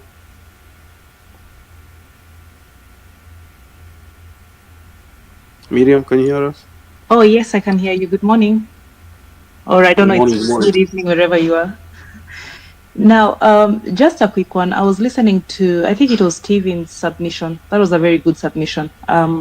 Totally the direction that I think this whole movement should be headed. Afrocentric, I'll just come to pose a question to anyone who would be willing to respond. I believe that the Ruto must go slogan is, no, not slogan, but movement rather, is really relying on Ruto stepping down, which 100% we know that Ruto is not going to step down. So the other option would be to remove him from the seat legally. So two things here. Both in the Ruto must go agenda and in the changing of policies agenda, which is the constitution that Stephen was talking about, both of the options require lawmakers. So do you think that it will get to a point that this movement will have to actually work hand in hand with policymakers to make progress? That's the question that I've come to pose, because for both options, whether it's the constitution or whether it's removing Ruto legally, you must involve the lawmakers. Demonstrations without having sustainable talks with lawmakers or working hand in hand with lawmakers might not yield any long-term effects. So my question to anyone who is bothered to respond is, will it get to a time, or will it come to a time that you will actually be willing to work with lawmakers to make sustainable changes? Thank you. That was my question, Afro. Oh, okay, thank you. Anyone wants to take that question? Because me, I'm of the stance, recall all of parliament, man. Then we can work with the new crop of leaders. I know, Afro, but even for that option, it has to be done in the legal way, meaning you have to involve lawmakers. You must look for the loopholes. I mean, still, you must have to use the constitution to remove all these people. There's no way they're going to step down. That is a fact. So what is the plan? How do you go about that?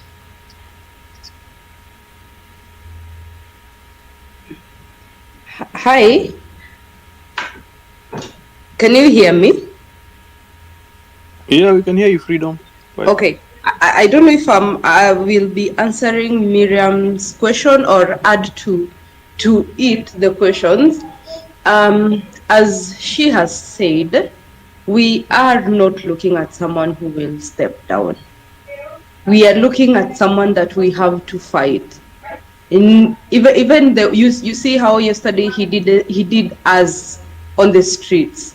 Now, this is not someone who is going to easily step aside, and he's not someone who is even going to take the protests. He's ready to kill to protect his seat. He's ready to even rule over ashes as long as he still rules. And as I've been thinking about this, just as Miriam is saying, we need to put the brightest minds on the table. Those are the lawmakers, and find any loops. We have to work smart, whether it's slowly or faster, I don't know, whichever that comes first. But as it stands right now, fighting Ruto is, I mean, he's a manipulator and everything bad. So we have to sit back and really think. We have to bring on the table, how can we find all these loops to beat him? How can we find his weakest points so that we can beat him? Going to the streets, fine. But you see, he's also doing us dirty in the streets. I mean, yesterday I saw protesters standing and watching looters wakifanya vitu zao, and the police didn't do shit to the looters. But when the protesters are walking slowly, they shoot at us. You see, we have to have a workable strategy now. And not all wars are fought in the battlefield. Some of them are fought in the boardrooms. I mean, I don't know if that's a say or I just came up with it, but all I'm trying to say is we have to sit down, get the, I don't know, LSK members, let them tell us where we can find the loops in the constitution. We sit down, what is being done? Do we constitute a EBC first? What is the next thing? I mean, we have to fight, even if it means we win this war in 2027, we have to find a way of not going any step back, but going forward. Because right now he's looking at us taking 10 steps back. Yesterday he made us go a step back. And that is not fair. That is not fair. We have put a lot of energy into this, and we are suffering. Even if it's not the energy, we are suffering as Kenyans, and we can't just let our country go to the dogs.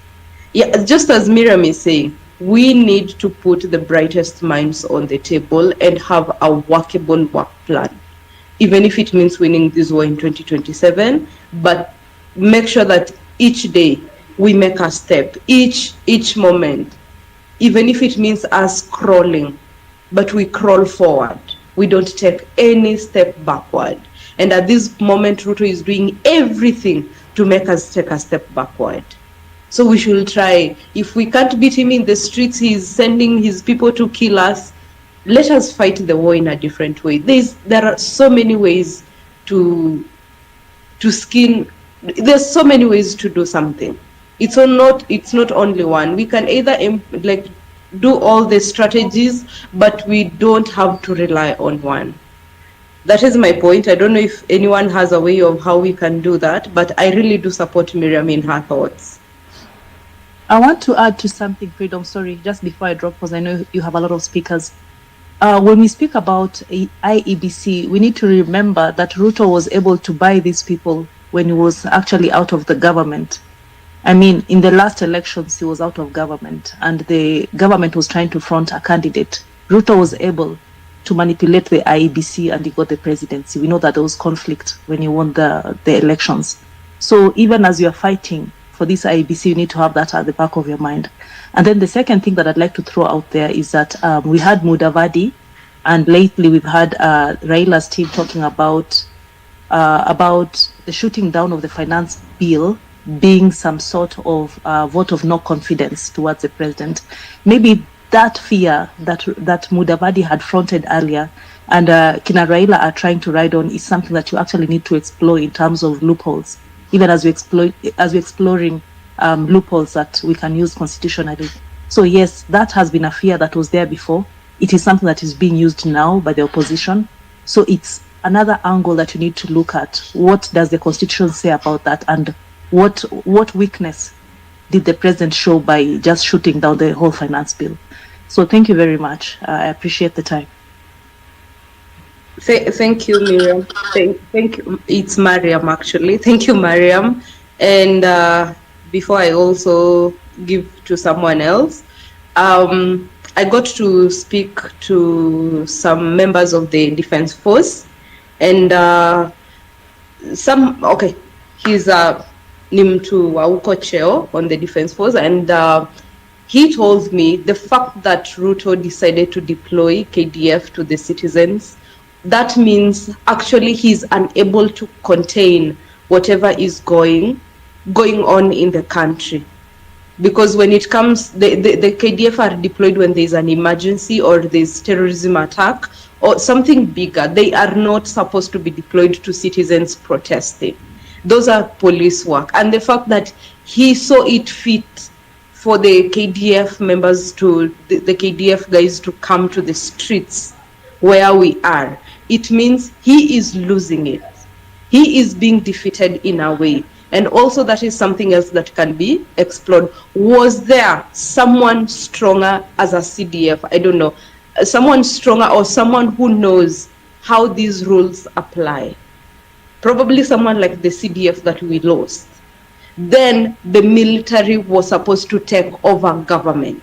By the time a president is calling on KDF to go to the streets, that literally means him accepting that he is being defeated by the situation in the country that he rules. And what happens then, by the time KDF is stepping into the streets, the CDF is supposed to take over government. He is supposed to step in as now the leader of the country. So I was also told that was Ruto admitting that the situation in the country is beyond me now. It's now in the Defense Force. And the Defense Force is supposed to bring the peace normalcy in the country. It means he hands over the government to the CDF. But now what happened was whoever is supposed to ride on this, or whoever is supposed to be like, what is the situation, what can we do now? The CDF has to take over. Ruto cannot allow that, and I think there was no one strong enough to tell him this is how it works when it comes to this situation, because they are literally doing things against the constitution, and we saw that the president of LSK went to court for that and everything. That means that this guy, he is not doing anything. By the way, the constitution doesn't apply to Ruto. The constitution only applies to us. Ruto does whatever he wants to do. So that was a word I got from a senior KDF personnel. He told me that, but he's like, now there are just some things that munashindo munafanya aje, you just go with it, but that is not how it's supposed to be done. So Ruto, the constitution doesn't apply to him. The things that he does are never constitutional, and that is why those loops have to be explored and get someone, however we do it, get a way of riding on them until he either steps down or we get him out. Thank you. Thank you. Before we go to the next speaker, I want to say we have a lot of requests, over 40 requests, so we will be giving everyone 3 minutes to speak. When the timer goes, before you finish, you finalize very fast, so before we drop you and we give new speakers a chance. But before I give again the next speaker, I want to say something that I said yesterday in another space. So probably if you are there, you heard me. If you are not there, you're going to hear it now. My worry is, I think when we went to the streets yesterday, we had different agendas. And that has been something that dragged us behind. Number two, we were also expecting a lot on the same day. Why? Because the last week protests were last week Tuesday's protests were very successful. We managed to occupy parliament like we had planned, and we managed to pull down the finance bill. We managed to give to pressure the president to pull down the finance bill, which he did. So tulikuwa tunafikiria maybe yesterday pia tunge manage kufanya president atoke kwa ofisi in one day. That was I think we were carried away by the sweetness, so we thought hizo vitu zote zingefanyika in one day. It cannot happen. This revolution is not going to happen in one day. It's not going to be achievable in one day. It's going to take time before tufike mali tunataka kuenda. So people might get tired, wengine might drop along the way and everything.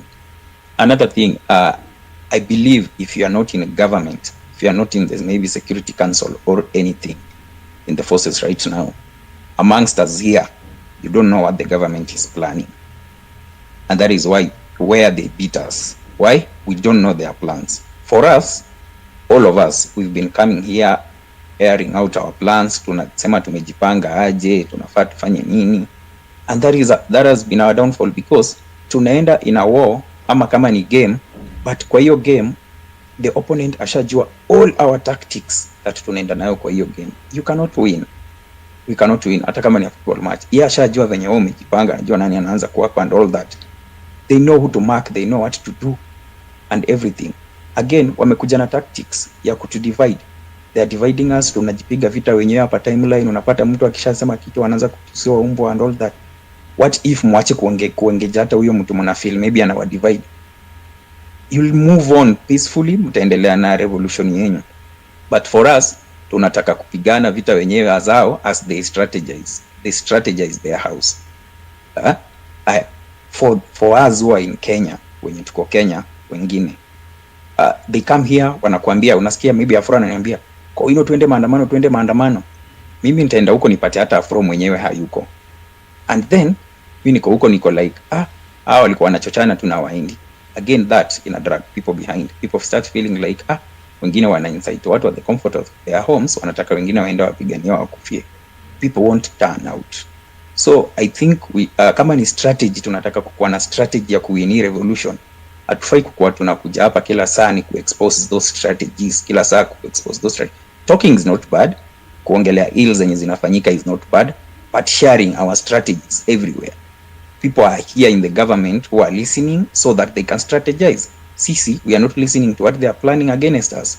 That is why kuwin inaweza take much longer than probably ingetake, because hao washajua what we are planning. So I think going forward pia tunafaa kuwa smart. Kila mtu pia asikuwe na plan. I think everyone right now has a plan. Everyone. Ikuwe ni a 10 million strong plan, ikuwe ni nini. So tukue too smart going forward.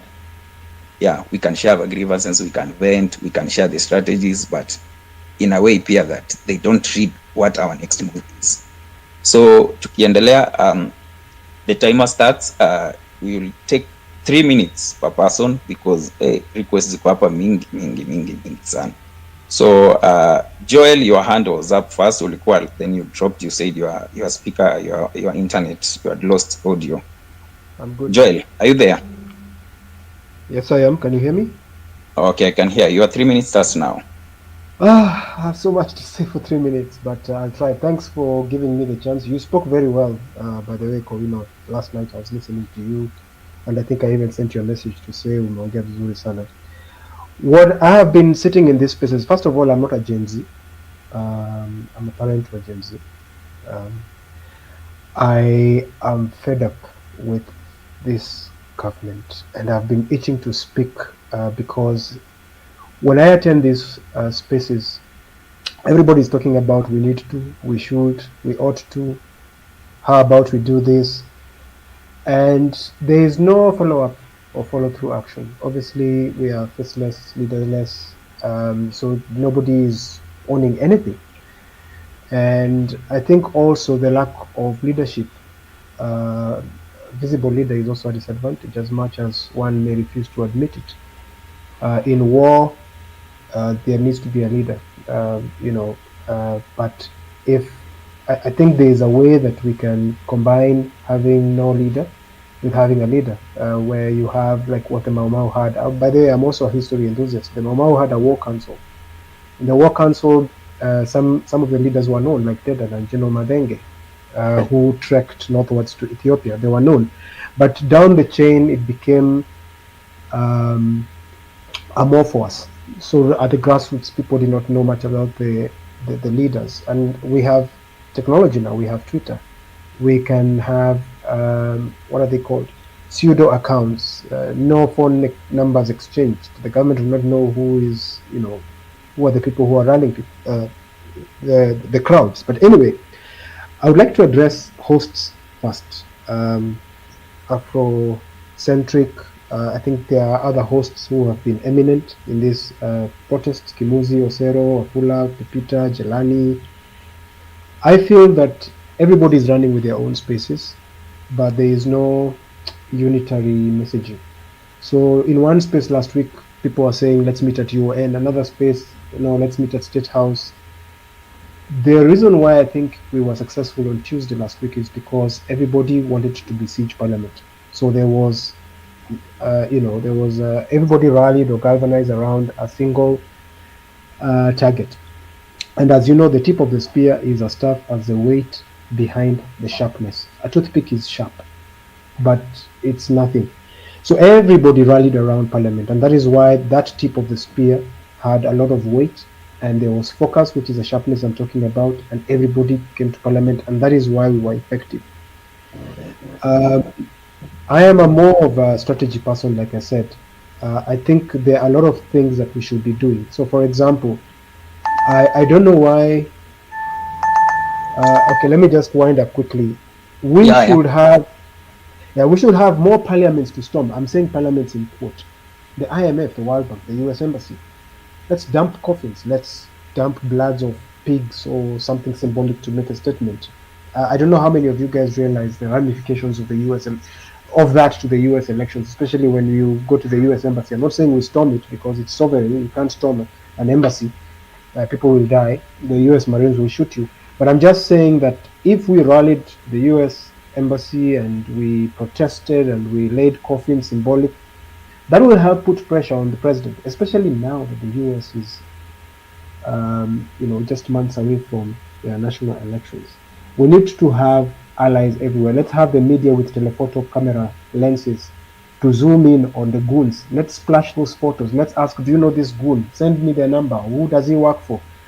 we need. I'm more of a strategy person, and I think 3 minutes. I have so much to say on this call, including a response to what the lady said about the military, because I also am in touch with some people.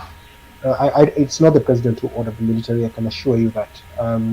But I think maybe Corino, Afrocentric, maybe I'll get a chance to speak elsewhere or at some point. I have so much to say regarding specific strategies. But thanks for the opportunity. Thank you, Joel. Thank you. You'll sure get another chance, even probably before the space ends.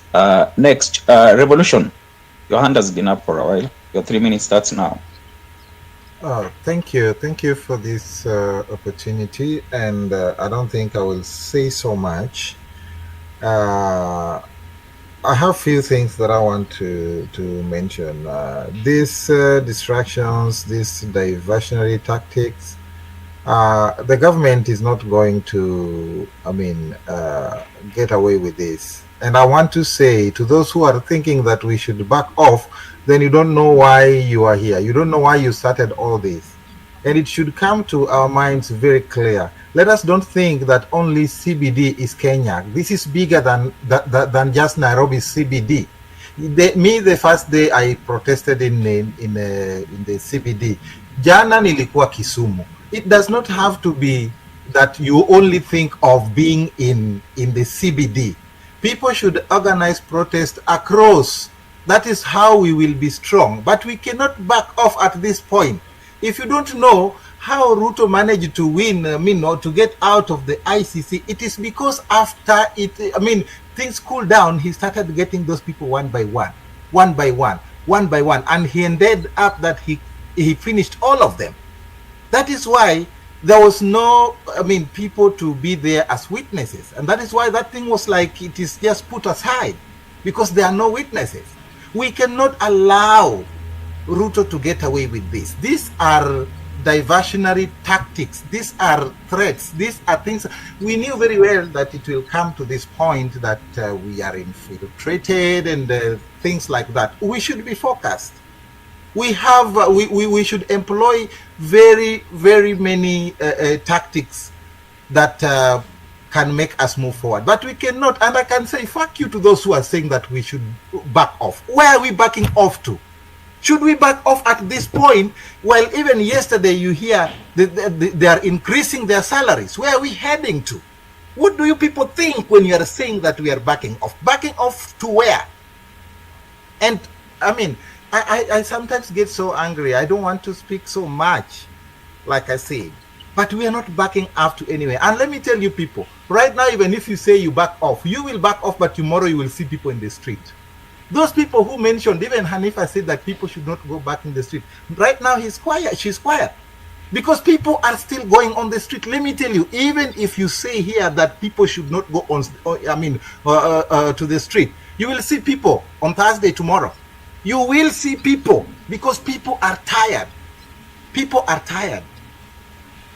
So kindly, please, if you think that you are so tired, stay at home. This will continue. This will continue, and there is nothing that is going to stop us. I just want to thank you people, those who have started, those who have been in this struggle ever since we started. At least we don't see the sirens, we don't see the flags all over, we don't see, people are coming back to their senses that the power belongs to the people.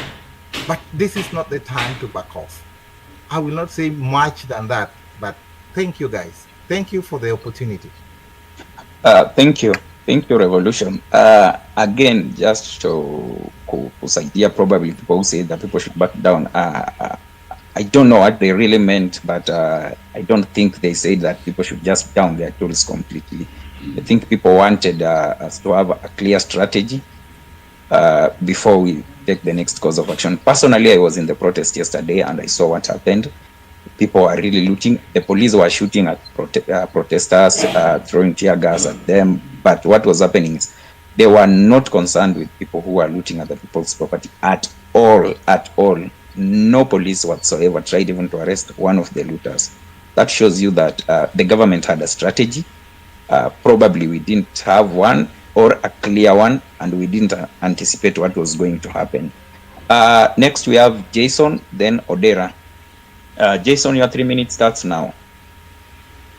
Thank you very much for that, and I want to appreciate those that have already contributed. I think what's really coming out clear is that there is need for refining the strategies that are being used, and also trying to create some kind of synergy and synchronization of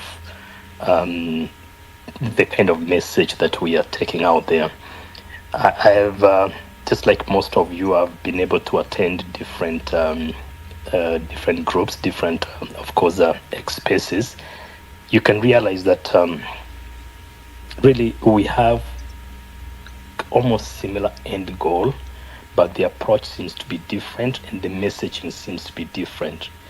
So probably one of the in-house approaches is try to see how can we really create some kind of synergy in all these groups, so that we don't look like we are all pursuing a different thing, so that if we say this is the way we are going, we are speaking in one voice, and that probably is going to add more. On the aspect of IBC, obviously we know exactly why it was put on hold. The commissioners had already been appointed. They'd I believe advertised so that people can come for the interviews. But then, because of the NADCO, story, that was stopped, and I think there was some kind of concessions that were made. But that report has not gone beyond, just being a report. So, and I think that's the area where you can push through to see that maybe, of course, the due process has to be followed. There has to be, a commission. There has to be interviews. There has to be, recommendations. There has to be appointment. There has to be go back to Parliament. I mean, all that kind of stuff. So that's the point. I think the other thing that has probably been a little bit more clearer in terms of the push, which I believe, and maybe I can request, is that really, when we are talking about Ruto must go, it's important that we look at it maybe in a broader perspective, so that it doesn't look like it's being personalized. And I'm not against those who are calling for Ruto going literally, but I'm also thinking that the practicality of it, and of course the way that we end there, it's one thing that something has not come out clear. That's where people are saying that are we talking about Ruto must go symbolically, or are we talking about Ruto must go literally? So if it's symbolically, then what are we asking? For example, we can say that we need to have the debt audit within, or appoint a very independent auditors to audit our debt, and then we move forward. Yeah, okay, all right. So I'll leave it at that. But what I'm saying, that let's start having like very simple, practical, implementable demands, of which are going to build on why we rejected the finance bill. We rejected it because we didn't think that we need to fund or to pay the debt. So then what do? Let's audit the debt and know exactly what we owe. And then we go to something else. And of course, justice for the comrades is that we want to see all those that were out there killing our comrades brought to book, and we need to see prosecutions, we need to see compensations and things like those. I appreciate it. Thank you for the opportunity. God bless. Thank you. Again, I want to say this. Probably, this is just me thinking out loud.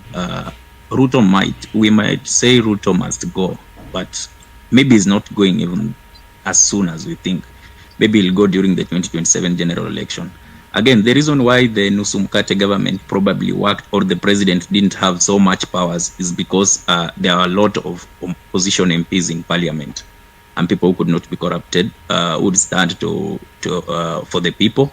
So when we have the Kenya Kwanza MPs, or MPs who can be compromised in parliament, then the president has so much powers and strength in parliament. I'll leave it at that. Odera, how are you, brother? I'm good, Kowino. Thanks, Afro, for hosting this space. I'll try and be brief. I don't want to say things that have been said. Miriam asked about formulating policies to remove the president. We cannot formulate and we cannot implement policies to remove the president. That is already taken care of in the constitution of Kenya. And the constitution said that we can remove the president on 2 grounds, through impeachment and if he is incapacitated. Incapacitation means like he cannot physically or mentally handle his duties as the president of Kenya. Physical might seem a little bit easy. Maybe he's in an accident and he's become a vegetable. But then the mental part is also a little bit technical, because then it involves a lot of things before we get to the conclusion that he's not mentally fit to hold office. So the only thing that is left to make the president quit is through resignation, and that is why we are on the streets, and that's why we are putting pressure on him, hoping that the pressure will bear and then he will step down, So the only thing we have left, because then we've got a runaway legislature. It's been bought by the president, and even if it's not been bought, then even the opposition MPs are bought every other time during voting. That's for a fact. These guys have money. These guys intimidate these people. So the legislature is not the way to go. So the only weapon we have left is putting pressure on this guy through demonstrations, maybe bringing the country to a stop, like not going to work, kids not going to school, anything that will bring the nation to a stop. Unaona? So tukitaka jamaa toke, the only thing we have ni chenye tunafanya saizi. People are saying we need to slow down. We've talked about these things, like there'll be collateral damage, bad as it is, unaona. But I'd rather we keep pressing on until we reach the mark. Tushaumia, hakuna haja kurudi nyuma, unaona. Hakuna njia ingine tuko nayo kutoa ujamaa isipokuwa pressure, and the pressure is starting to bear on him. If we continue getting chaotic or whatever way we decide to do these things, we hopeful that the international community will come in and will put pressure on this guy, unaona. So when you wanasema turudi to re-strategize, we can still re-strategize as we are doing these things, unaona. Jamaa mkimpatia space murudi nyuma kidogo tu, then he'll take a whole kilometer and will not be able to get back where we are at. All these things we are talking about, sijui nini, kupunguza mishahara za watu and everything, I don't even care about those. All I care about is this guy going.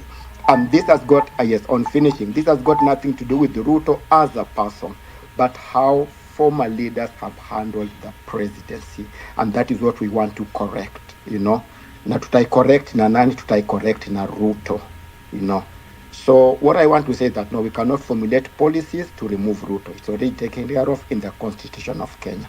And that's our point of reference. Thank you very much, Afrocentric.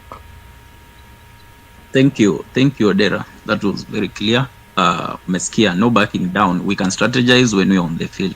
Tafadhali, ikisemekana watu waende maandamano, tuende maandamano. Hapo ndio sasa tunajirudisha nyuma. Wakisema watu waende maandamano, wengine wanabaki kupigana maandamano kwa Twitter. Tafadhali, if you are supposed to be on the streets, be on the streets. Next, we have Elijah. Your 3 minutes starts now. Thank you, Kowino. Thank you very much. I understand I've been dropping a lot, so I'm coming back. So thank you guys for giving me this opportunity. I just want to support what my brother said, Odera, if I'm not wrong. And I want to, I've been in a lot of spaces and I've been listening to different people, but I can tell you guys, some people that have been sent here to mislead us. Like that Mariam, I've listened to her in so many areas, and I can tell you that for free without fear of her. Now she's bringing so a lot of issues that she can confuse us more. And you see, today she's having another space. Guys, there are people, that lady, another guy called Cleophas, Matoke, another guy called George. We know them. So please, they should not stop. We don't want to talk about constitutional technicality. Because the moment we go there, and actually we have been very, very keen. The moment we started talking about constitutional technicalities is where we started now losing the focus. If us, we are more onto to revolution, we should not care about the constitutional technicalities. The only thing that we know is that we are not going to loot, that we are going to respect people's rights, people's properties. That's the only thing that you say. And I've personally have been there, and I've never, believe you me, I've never even picked a stone to throw, because I know the reason why I was there. And I will tell you something. I will be continue going on that day. I'm going. That is tomorrow. Yesterday actually I didn't go because I was sick, but I feel much better now. But guys, we need to get to be focused. We need to be focused, please. Let us not try to take whatever the people come here and try to tell us. So the other issue is that also there is issue that I want us guys to want to succeed. We need to talk more of CDF, because that's where the issue is. The MPs, they know that if you don't support any regime that comes to power, they are being corrupt. They can not account for their CDF money. So the only option that they have is to support the regime, so that they are not being investigated. And the ESCC, they are aware of this, and they cannot investigate them. So if you want to win from to be for another election, we need to make sure that it's not CDF, so that MPs, they have nothing to fear about. But so long as CDF is there, we'll be having these issues, because they know, even the president knows that.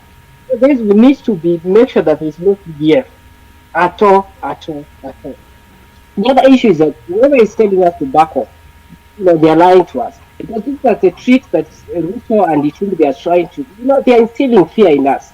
And some of us, they are here and they are listening, they are saying, yes, we are winning. You see, guys, let us not back off. Let us continue fighting. Because this is what they want. Let us not give them that leeway that they want, guys. Let us remain focused. And by doing so, we'll be able to achieve this. Thank you very much. Those are my few submissions. Thank you. You finished right on time. Thursday tuko barabarani, tunamwagika barabarani. Thursday, tell a friend to tell a friend. Thursday bado, we are still on. The schedule must be followed to the latter. Thank you, Yes, and you note those goons. When you're on the road, because those goons wanakuja kuharibu protest, peaceful protest, wanaiguza yone kwa chaotic. Jana alikuwa naona watu wakinyang'anywa vitu hadharani. Samgala alinyang'anywa simu kando yangu, hata alikuwa anashtuka ajui atafanya nini, ajui ya scream. Ukifuata hao wezi mnasikia watu hao wanaanza kusema mpige muone.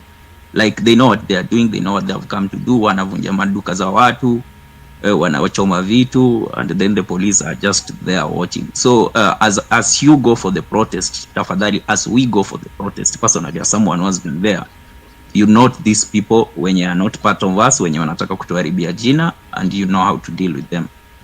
We find a suitable way of how to deal with them. Next, Musa, Omar, then Musa, then the English version of Moses. Omar, the 3 minutes starts now. Good morning, guys. I'm from, it's kind of late over here in California. It's about almost 1 o'clock in the morning. I'm sorry, I was just about to go to sleep and I saw your space. And I'm very interested in African policy. I'm from West Africa, Senegal, Mali, Burkina Faso, Niger. The past 12 years, there was a dictatorship in Senegal, brutal dictatorship in Senegal. We were able to protest on a daily basis for the past 3 years. And we got in touch with a French international lawyer, Juan Branco. I just put a tweet about his credential, about how he was able to file a complaint with the International Court of Justice against the former president of Senegal with all the crimes. It's the same thing that's happening in Kenya that happened in Senegal. A real bullet were used, killing, torturing the Senegalese people, a brutal 12 years dictatorship. That complaint was filed with the International Court of Justice, put a lot of pressure on the former president of Senegal who wanted to do a third term. And by getting in contact with all the victims and taking the names and pictures and all the crime committed by the Senegalese government, I also put the link on the filing of the complaint that put a lot of pressure on the president of Senegal. So please get in touch with him, Juan Branco, and he will give you the blueprint of what we're trying to do in every single country in Africa. Basically, there's a dictatorship in every single country in Africa. The problem with us Africans, we have to realize that we're going to unite, have the Federation of African Countries. Otherwise, the West will keep on colonizing us, taking all the natural resources. And you have to be careful on your space. I see some few faces that are probably the Western intelligence operative. They're always on African spaces, spying on us. They don't want us to unite. The problem with Ruto is he's a puppet of the West. Any country in Africa taking loans from the IMF, taking loan from the World Bank, is not suited to be leading the country. We have to unite, have one country, the Federation of African Countries, under one president, under one single currency. The reason African countries are not developing because we cannot move forward by taking loans from the IMF, the European Union. We have to have our own currency. And please reach out to other countries. For example, the Sahel countries, they kick out the French because West Africa, the currency we use in West Africa since 1945 is owned by France. The reason you see tremendous poverty in West Africa is, to this day, France own the currency we use in West Africa. So we have a lot of ways to go. We have to unite the continent. We have to have our own currency. Otherwise, we're going to be at the mercy of the West, the European Union, the United States, the United Kingdom, and you see what's going on in the DRC. Rwanda is destroying east of the Congo. Sudan, we see what happened to Sudan, to Libya, and all that stuff. We African, we have to go beyond the national policy, the national politics, for example, in one country, in Kenya, and reach out to other opposition leaders to be able to unite. Otherwise, Kenyan, you need other African to be able to get Ruto out. Thank you so much for giving me the opportunity. Thank you, Mar. We move to it was Musa. Yes, Niaja Afrocentric. I'm always a silent listener. I hope you guys mnanisikiza. Okay, demonstrations zinaendelea poa, ni vile tu kumekuwa na infiltrations by the government. Of course, Ruto is going to try his best to make sure that he stops us, but I think there are many ways of killing a cat.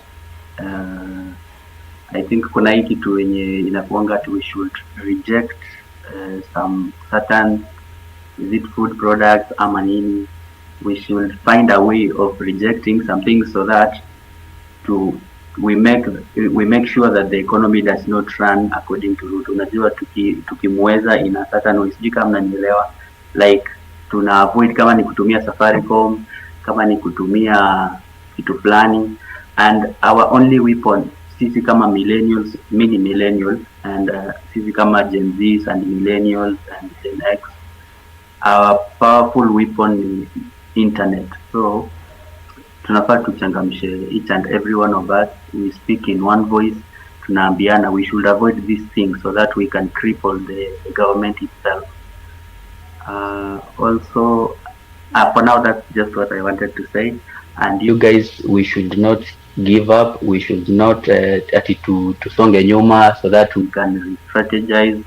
Hakuna kitu ya ku-re-strategize hapo. Tunafaa tu tuendelee. Kuna wasee wengi wamekufa sana, na hao wasee hawata feel poa if they were to wake up, if they were to come back to life and they find that sasa tumeambiwa sijui akina nani wametuambia tutulie, sasa tukae chini alafu tuanze ku-strategize. Hapana, we have many ways of killing a cat. Sio lazima tu tuende Tao, tunafaa tuende kwa hizi other towns. Not a must we go to the streets, but we can also be going, tuna block. Kama hii nimesikia msee akisema tunaenda kwa church, tunafaa tuende kwa church. Tunaambia kama tuna make sure politician asisimame aongee hapo. Tunaenda kwa offices za MP in each and every constituency. We make sure hawa watu hawana platform. We make sure tumewapatia pressure, as in pahali tumefikia hatufai kurudi nyuma. We should not back down even one single step. And I think that's what I wanted to say. And thank you for giving me this platform. Asante sana Musa. 20 seconds to spare. Asante sana. You're welcome. Hapa tubagui. Hapa kila mtu anapata chance ya kuongea. Everyone mwenye kwa request, all the 59 of you will get a chance to speak. So msikwe na wasiwasi. Next we had crush wangu. Crush wako.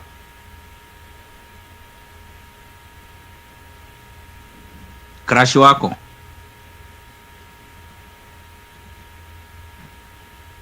Crush wako.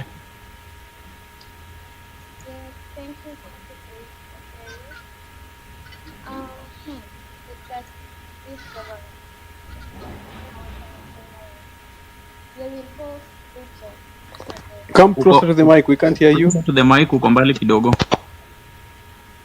Okay, nimesikia watu kadhaa wakisema about hosting Ruto for the dialogue. I don't think that is a good idea because from Sunday's interview I heard him. That person hana huruma na sisi. Tukishuka kabla Zakayo hajashuka, trust you me, he will get us all, he will kill us all. Like, that person doesn't care. All he cares is about his businesses, how he will maintain his power and everything. So I don't feel kama having the dialogue with him is a good idea. The other thing is about the maandamano thing. Kila mtu apelekwe maandamano na shida zake tafadhali. Because if we start saying that you need to be incited to go for the maandamano, I don't think it's a good idea. Mimi personally, I'm young. Yeah, I'm 18 for that matter. Nimeenda hizo maandamano because ya mashida zangu. I'm asthmatic and I also suffer from endometriosis. So kenye kinanipeleka huko ni shida zangu. So please, kama unaenda maandamano, let it not be because somebody else is going for the maandamanos. Go because you know what you want. You want a better Kenya. You want a corruption-free country. Go because you want a better tomorrow for your children. Personally, Mimi, I blame Ruto for everything that happens every now and then. So, anything little, whatever happens,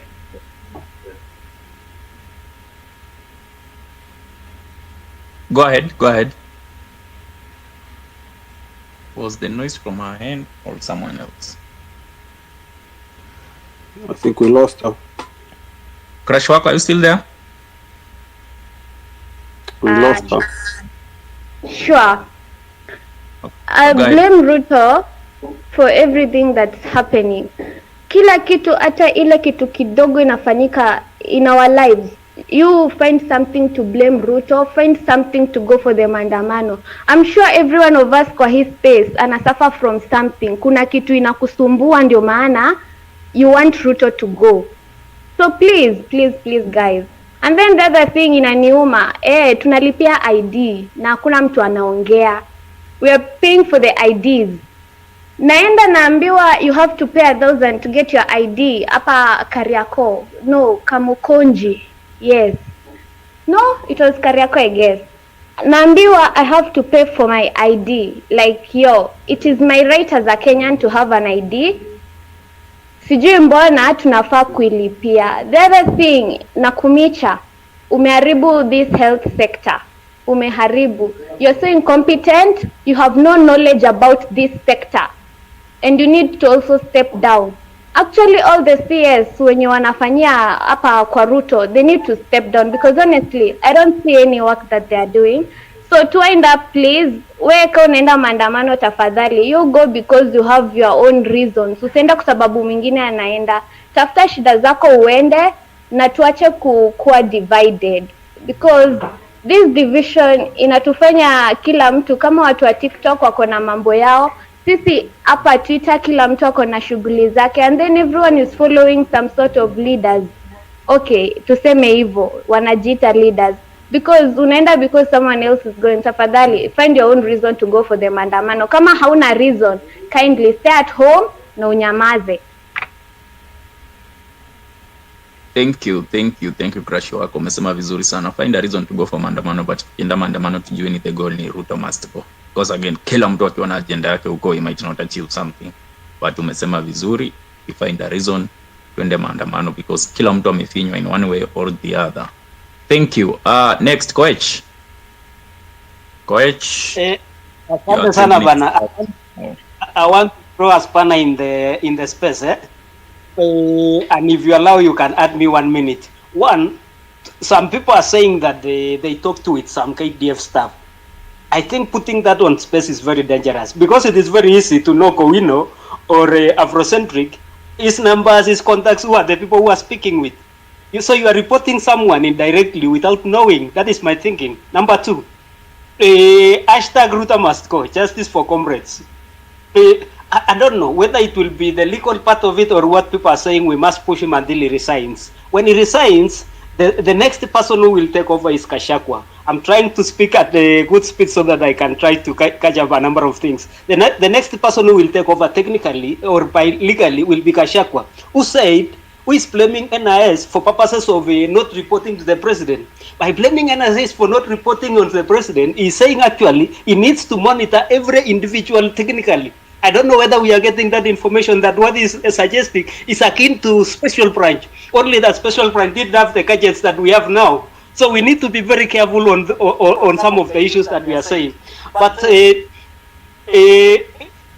lastly, the issues that the people are saying, I don't know. My question that I'm asking myself is, how did it mutate from reject the finance bill to occupy parliament to now Ruto must go? These are the questions that we are asking, and I'm proud that the Afrocentric, you are good enough to listen to a different view of the facts that they are saying. And I'm saying, even when people are suggesting that we are not supposed to give out our plan, we are already giving out our plan. And someone has said there are Western intelligence that are listening, so there is some discontent in the military. Then are we ready for the military to take over? We should look at Sudan. Who the military, technically, there are some military who would support Ruto. And when it reaches that point, we are in anarchy. So we should be very careful in what we are thinking and what we are aspiring for. Otherwise, we all supported the one that they reject finance bill.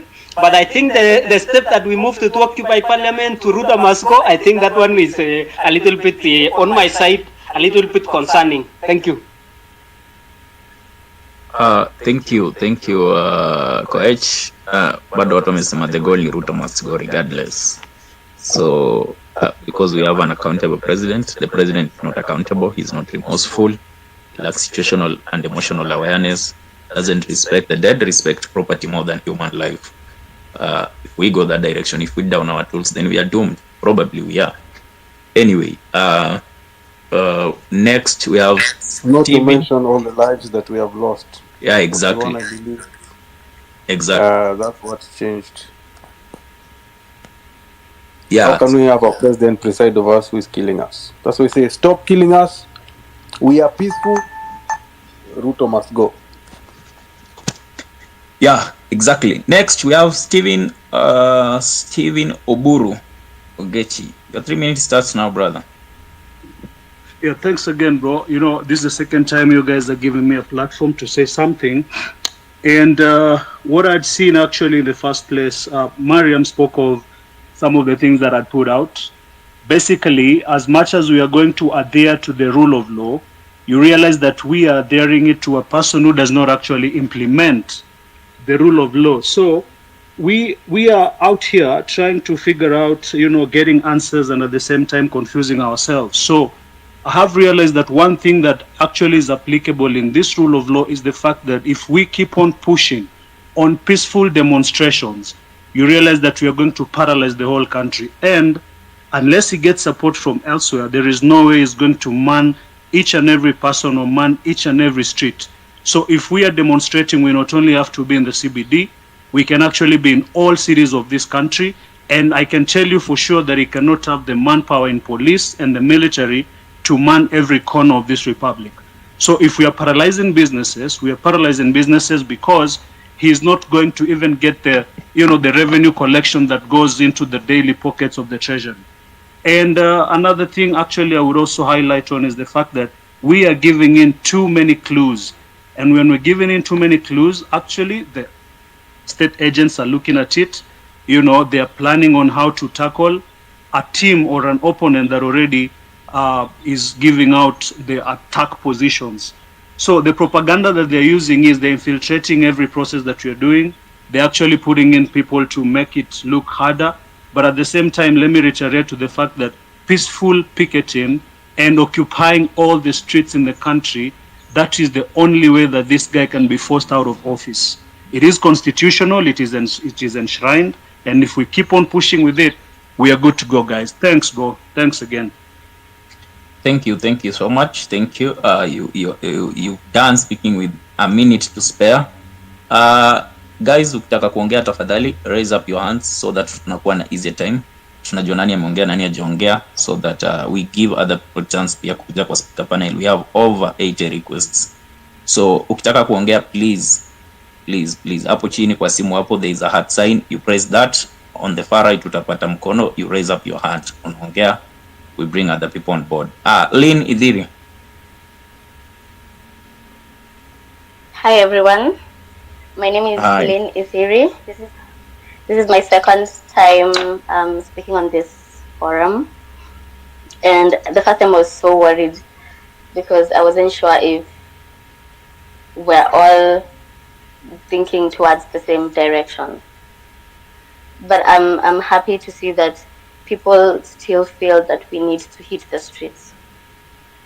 And I don't know if you've seen the clip for Sonko that's going around of him saying that in 2017 they bought cars in somewhere in Gong Road and banned them when people are doing demonstrations for ODM. So this seems like it's old tactics for new problems, because our problems are supported by a digital age that was not there before, and he's tackling us using old tactics. So that even tells you his advisory, that tells you the people around him how they think, and it makes me worried that everybody who's in his circle, and as well as the president, they're all thinking the same way, which is very dangerous. There is no one reasoning, or maybe he's not listening, I don't know. But that's something that should make everybody worried. That is something that should make you sit down and wonder, okay, this doesn't seem right, you know? And I think we need to remain organic. We don't need to have secret meetings or have like a strategy or things like. We need to remain organic. We need to use what we are given under the law. That's what we need to understand. We need to remain demonstrating in numbers, because that's our strength is numbers. What having the internet and being online is giving us is numbers. If we didn't have these spaces, I don't think we would have these numbers. So we need to use that. We need to come out in numbers. Numbers and peaceful numbers is what we can do, because there's no way they're going to be able to pay goons that are going to overcome a lot of people who are doing, who are not going to destroy things. And if you see them destroying something, take your phone and record clearly and take it to the police. It needs to be as lawful and as procedural as it can be. And the Constitution gives us that. We need to keep that in mind. It needs to be organic, it needs to be open, it needs to be seen by the world, it needs to look like a nation saving itself. That is a very important thing that we need to keep in mind. We cannot stop. We cannot stop. Thank you. Thank you, Lynn. Thank you so much. Next, we have MS. You have 3 minutes starts now. Thank you so much, Kowino, for this opportunity. For me, I'll be very brief and I'll be very specific with my objective. So, you guys nimeanza kusema, some of us wanasema we don't go to maandamano on Thursday. Some of us wanasema we go to maandamano. So that is a win to Ruto kwa sababu his ultimate goal was to divide us, okay? And that's the reason why alikuwa na insist, apate leaders wetu. And it has happened. And regardless of that, I don't think that's enough reason or sufficient reason why we should stop on this, whatever we've started, because you must finish what we started. The reason nasema hivyo, I notice some of us, we have a lot of misinformation, especially with regards to the law. The law about President aki-resign, nini happen next. So all along, as a lawyer, I can tell you all along tumekuwa tukiambiwa, let's say Ruto must go. If Ruto resign, ultimately according to the constitution, Gachagua should take up after Ruto. If Gachagua resign, then he's the Speaker of the National Assembly. So for me, what I think the best of the best strategy will be starting kuanzia chini tukienda juu. Unaona? Sasa hizi tunafaa tuko tunasema mtu kaa Gachagua must go. Because once Gachagua ametoka na Ruto, Gachagua anafaa resign kwanza, then followed by Ruto. That's one thing that we should know. Another thing, you guys, I don't know if you are aware of how many bills that are even worse than finance bills in Mexico before the parliament. And I would encourage Afrocentric, because this is not time to talk about those bills, all those bills. Because at the end of the day, it's to come up these bills. Now, most of us, since we are ignorant to that information, zitapitishwa. The reason why Ruto was very easy kuachilia finance bill ipite is because there are many other bills that complement that finance bill. We have the National, Land Commission, blah, blah, bill in a fight in petition. We have another bill about land registration. And all these bills, zinaongelea bado ile story yenyewe kwa finance bill. And all of us, we don't have that information. So Afrocentric, the reason nimetoka after chance niongea hapa, I think I want us to organize a space, because the last time kulikuwa na space ya lawyers whereby they were explaining something about the law and everything about these bills. And I really don't think coming like the intended results, because I still see people here wanna misquote the law about the president affairs, and still people wanna misquote the law about the finance bill.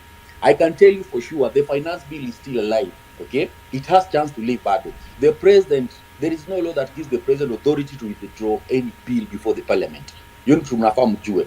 And also ask yourself, why would, if indeed finance bill ndio kitu will cause this demonstration, if indeed finance bill ndio kilifanya Ruto alete KDF hapo kwa street kuumiza, why was it not urgent for him kuambia parliament irudi na special sitting so that they can formally withdraw this finance bill in its entirety? Why did it happen? But alipata time ya kuita parliament wapitishe bill wapitishe approve your KDF deployment. These are some of the questions nafaa tujiulize. So Afrocentric nataka nikwambie, maybe we should organize a space, and Kawino, we should organize a space whereby to at least to inform people, because most of us are easy to confused because of lack of information. We don't know what is happening. So easy to shadanganya finance bill imekufa na bado haijaisha finance bill. It is still there. We still have appropriation bill yenye ilipitishwa appropriation act. I thought it was even worse than finance bill. We could even attack the appropriation act and even not even this finance bill. No. So me, the only thing nataka ku request hapa hivi, let us organize another space whereby we are going to inform people what are the best strategic steps we should take. If you're talking about Ruto must go, how should we start it? Tunafaa tuanze na nani? Because if you say Ruto must go, if Ruto akitoka ni Gachagua na take over, just see how unprofessional Gachagua is. Vile anaongea and the behavior and everything. Unaona? We should start with all these people. Kama ni bills, which other bills zenye tunajua bado ziko before the parliament zenye zitatuletea shida?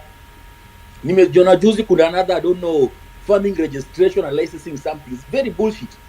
Hatunataka farmers wakuwe na practicing certificate. Unataka farmers wakuwe na license ya kuuza vitu. And once unaambiwa lazima uko na practice certificate, ultimately you must pay tax. That means hata mamako ule mwenye ako pale ushago mwenye analima sukuma akienda kuuza maybe so mbili per day, lazima akuwe na certificate for that. Now we need a space whereby we should inform people about these things. And that's thing that this Ruto and his regime will realize, we don't have information. Mambo na land, land amendment bill. Are you guys aware the reason why before we withdraw the first bill? Did you guys even read that notice yenye Kimani Ichung'wah alipatiana to the speaker? What were the reason why ali reject ali withdraw the land registration bill? One of the reason ilikuwa ni kwamba there's another bill from the Senate yenye iko more comprehensive than whatever konayo. Unaona? That means even the Senate itself, let us not just focus on National Assembly. Let us kuja kwa Senate to focus. And I want to challenge you to go muangalie hizi bills zenye this guy, I don't know, is Owen Bay or whatever, I don't know if his name. This guy anakuwa na macho nne. Ameleta bills zingine before the Senate, they are very, very, very, very serious bills. Yani, they'll have even a more negative impact than the finance bill in itself. So, Afrocentric, let us organize a space where we're going to talk about this bill, the specific bill that we should focus on. They to focus on from now on. But for me, I want to say the revolution is not over. It takes even 10 years for a revolution to go on, but this revolution, let us stop telling people there's no more mandamano. Maandamano hata kama wewe uko kwa street, uko kwa nyumba or whatever you are, unafanya maandamano. Let us not tell people that maandamano imeisha, tafadhali. Let us inform them, give them enough reason. Let us make them what were to start with wenyewe, whatever we wanted or the reason why tulianza hii maandamano imekuwa fulfilled. But for now I can tell you guys, whatever Ruto did was just a promise to withdraw the finance bill. But the finance bill is alive and kicking. The fact that amepitisha the appropriation bill saizi ndo ina function, it means the finance bill is still alive and kicking. Na itarudishwa, and you guys will tell me this. So let us call it over. Let us say we are doing mambo na finance bill kama tumeona yenyewe Kimani Ichung'wah formally withdraw that finance bill. The Speaker of the National Assembly, Mr. Wetangula, may communicate that the bill has been withdrawn. But for now, I can tell you guys, let us keep on pushing and let us focus on civic education. Let us educate people. Let us at least inform people what are these consequences of these bills before the parliament. Let us have that conversation. Fuck you, now it's over. Now let us come to serious business. Let us focus on what is the most important thing. What should we attack? That's the only thing I'll say. Thank you, Afrocentric and Koino, for this chance. Thank you MMS. Asante sana, that was very powerful. Umesema vizuri sana. I think going forward, Afro should make those plans kama ni space ya maybe create awareness on certain things, on specific things. The lawyers wanakuja, tunamwalea, we want lawyers to tell us on what are the process of hata kama ni hiyo recall president, because we've been talking here Ruto must go, and we think maybe constitutionally maybe the process is that easy and all that. MPs kwa recall on paper is so easy, but these people have protected themselves na certain laws zenye zinafanya maybe kwa recall with that hard. I saw the court nullified that kwa recall wakafanya ikwe easy, but still I believe bado ni ngumu, because hao wanajua what wanafanya and why they are there, wanajua venye wamejiprotect a certain laws bado. So kwa recall bado utapata ile the final vote, and the fact that all the systems are compromised, ikwe ni judiciary, ikwe ni ABC and everything else iko compromised, kwa recall inakuwa ngumu. So we need hizo ku create hizo awareness, watu wakuje kwa space, they start telling us how can this be done and how can this be this not be done, how is this possible, iko impossible to what way, hii inaweza to drain to what extent, na hii inaweza kuwa easy in what way. Yeah, going forward, Moses.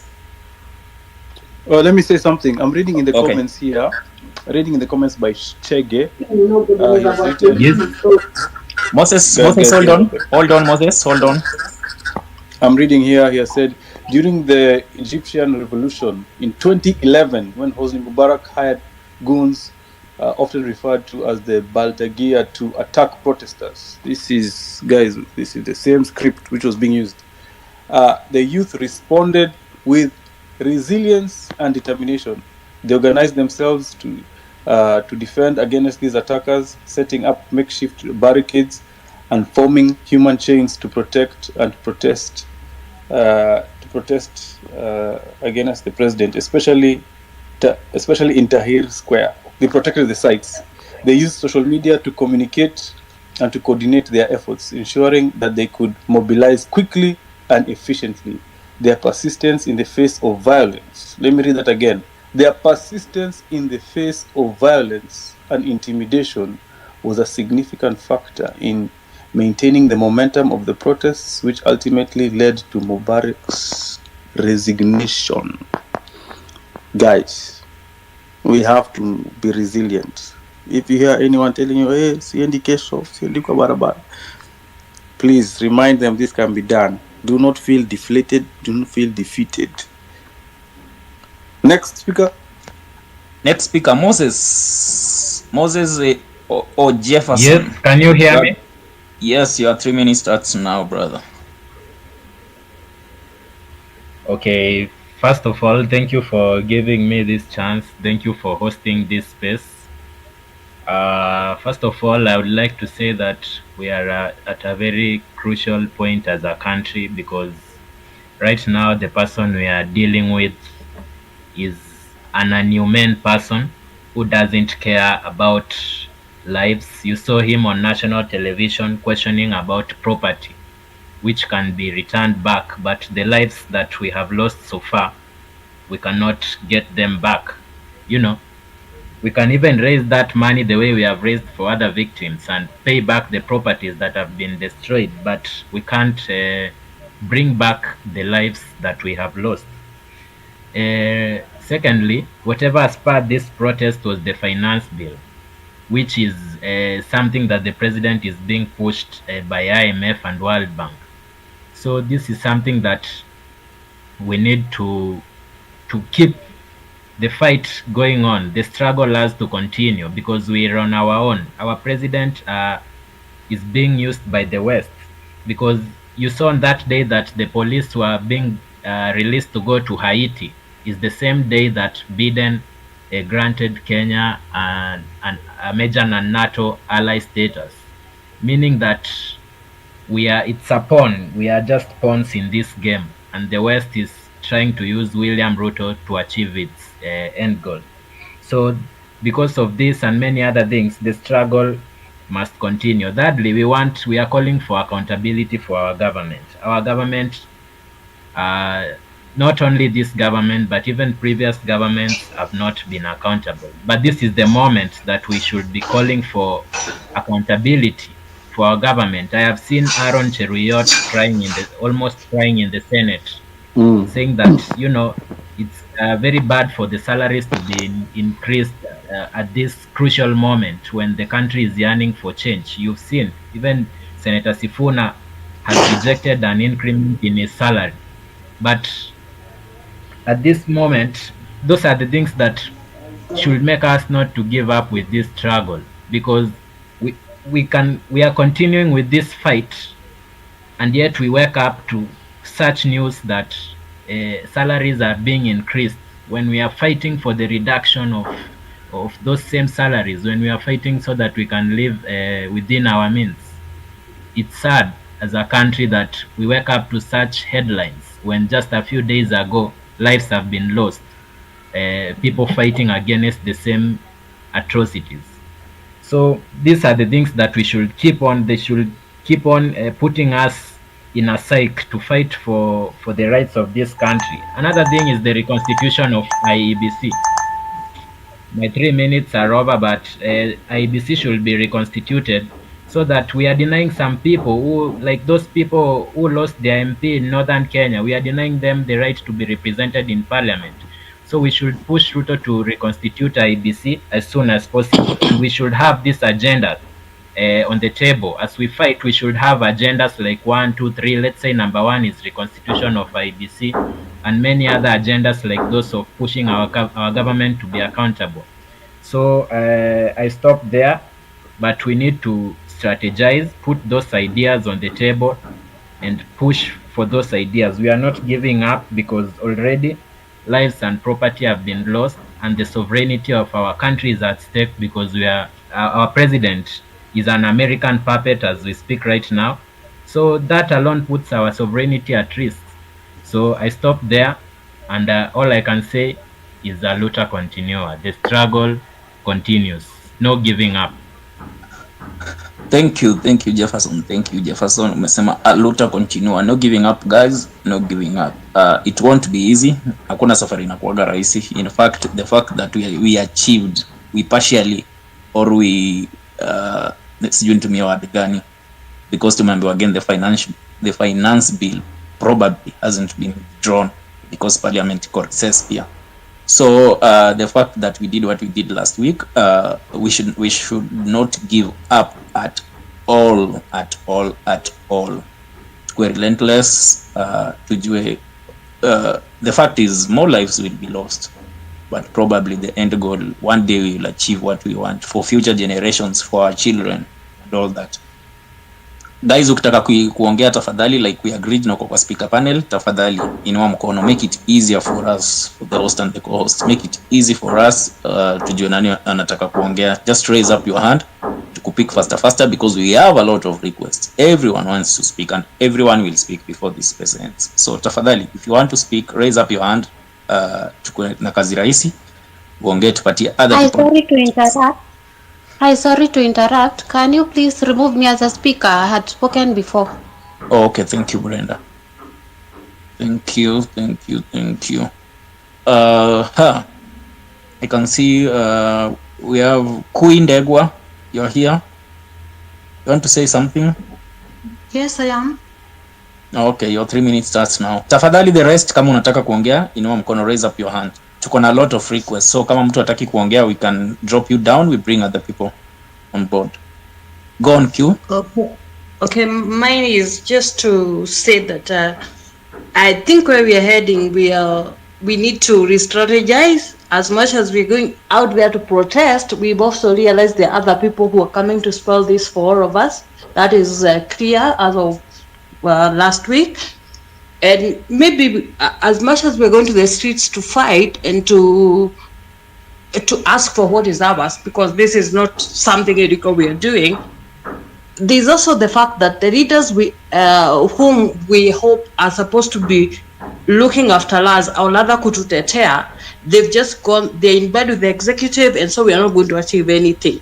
So I think the way the movement had already started of dealing with these guys one by one, I don't think we should relent on that, because you see, we've given, most of them cannot go home, they cannot do what they're supposed to do, they cannot take us for granted anymore. That message is home clear. But now you wonder, when you wake up in the morning and find that they all got a pay rise. So are they showing us the middle finger? Is it that they really do not care? Is it that they do not get a message? Is it that they are clueless? This is just a place whereby you ask yourself, we are fighting, yes, so how do we win?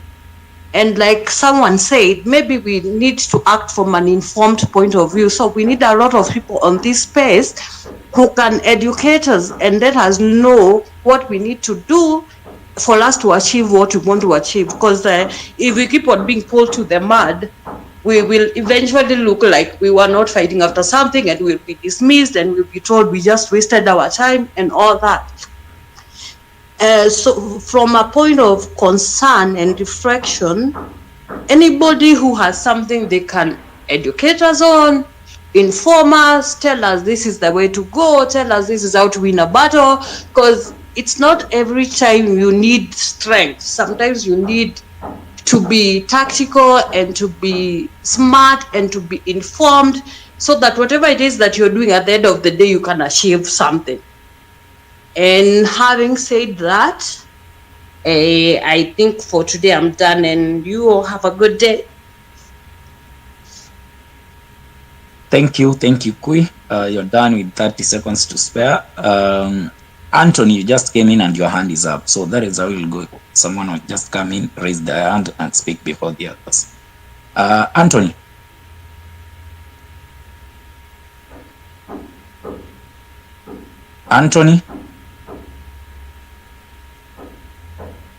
Afro, unasikia Anthony? I can't hear him. Na mic yake iko on. Okay. Anthony, ni kama uko na issue na mic ama your internet, kindly go fix then come back, because nimeona hata pale chini you struggled so much before ulipata mic. We can't hear you, unfortunately. Anthony, I'll drop you, then you request the mic again, please. Utarudi.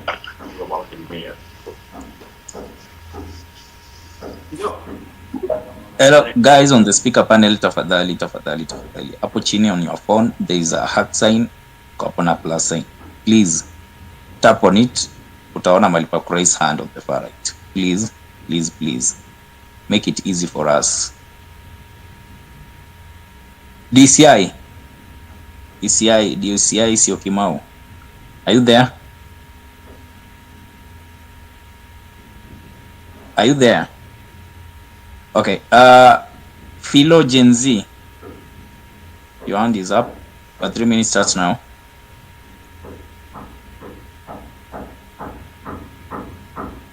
Philo GenZ, can't hear you. Afro, namsikia huyo? Anyone who can hear him? Nope, not talking. Philo, ni kama uko na shida ya internet, please just fix and come back, utapata na. Guys, if you can hear us, we throw 100 so we can know it's on. Yeah, we are not only up here. Tupeni 100 to sikia kama mnatusikia. Philo anatusikia but si atumsikii. Philo atukusikii, so do this, just drop, request the mic again. Kama ni internet issue, you can fix your internet issue then come back. Tutapatia nafasi. Kindly will consider. Renish.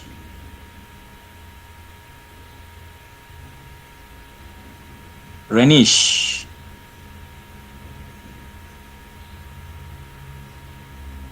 Renish. Hi. Hi, uko mbali na microphone. Songa karibu na microphone, please.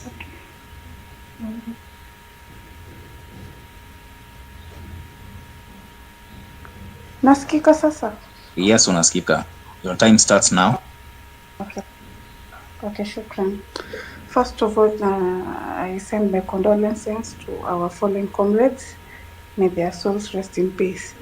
So, to me, I feel like backing off right now is not of help kwa sababu tumetoka mbali. Halafu, I'm trying to think of those people who are injured are in the hospital. Maybe niliona kuna mse, I don't remember his name, but he was saying that now he's paralyzed, he can't walk, but he doesn't regret going to the streets to demonstrate. So I'm like, when we back off now, we'll give Ruto a chance to win over us and we will suffer. Life ya huyo msee haitarudi the same. Na pia the same way wanasema they are looking for the protesters nini wanawatafuta. Huyo msee ako in pain sahi na bado life yake itakuwa miserable for the rest of his life. Yet when we remove Ruto, we will put those people into consideration because they are like our heroes, you know. So we should not back off now. We should press on and press on kabisa. You understand? Kwa sababu we are fighting for the future and nothing comes on a silver platter. So that's my main concern. Another thing is, I think because the people in the CBD are really complaining that their businesses are being looted and everything, as we saw yesterday. So what if maybe we block all the roads? Wase wa Thika Road wa block roads za Thika Road, wase wanatoka Waiyaki Way uko Kare, au MPs wasiingie parliament, like nation yote isimame everywhere. Mombasa Road iblokiwe, Expressway iblokiwe, like hakuna kuingia CBD na hakuna kutoka. Kaa CBD baki tu, kama umetoka baki home. Like yani kila place ikuwe tu stand still. No talking, ni kuenda kublock barabara na kukaa kunyamaza. You know, tusafe si wote. Kwa sababu if we back off, like kesho tukose ku show up in the street, the government wata take credit. They will take credit. And for me, I feel like your narrative, yeah, they want our leader. All along, Raila was always on the opposition, and every now and then he steps down, mara handshake, mara nini, na hiyo story inaisha hivyo, tena tunarudi zero. Watu wanaamka ni kama tunafika Kanani hivi, tunafika watu wanauliwa, ana handshake. Tunaenda ana handshake. So that's what we don't want. Kwa sababu I've seen here on Twitter people who are called influencers at nini wamekuwa approached and everything, wengine wame back off. But since we are leaderless, they are not our leader, we are still going to the streets, you know. Someone anasema no, I won't show up. Even if the numbers are going down, but we are still going on the street. Wind up, just wind up, finish. Okay, now thank you for the time. Everybody who is in the space, thank you so much. Have a good day. Okay, thank you, Renish. Siunda Mike Wandera, your hand was up. Tafadhali ukinua mkono before nifikie, usirudishe mkono chini. I want to know. Siunda, I just saw your hand up, then you dropped immediately.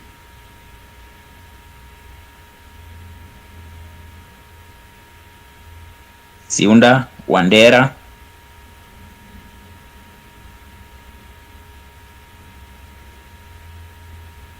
Unmute, but I can't hear you speak. Siunda, are you there? Afro, unamsikia? No. Siunda, you can go fix your microphone or fix your internet, then come back. Tutakupatia nafasi.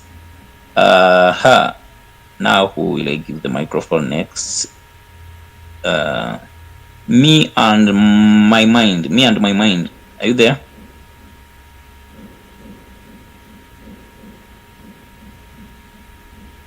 Okay, sielewi watu wanachukua microphone kama wataki kuongea kwa nini, or wana request kama wataki kuongea kwa nini. Yes, hello. Hello. Yep. Hello. Yes, I can hear you. Go ahead. Yes, first of all, I want to thank you for organizing this space. And I want to thank everyone that is here.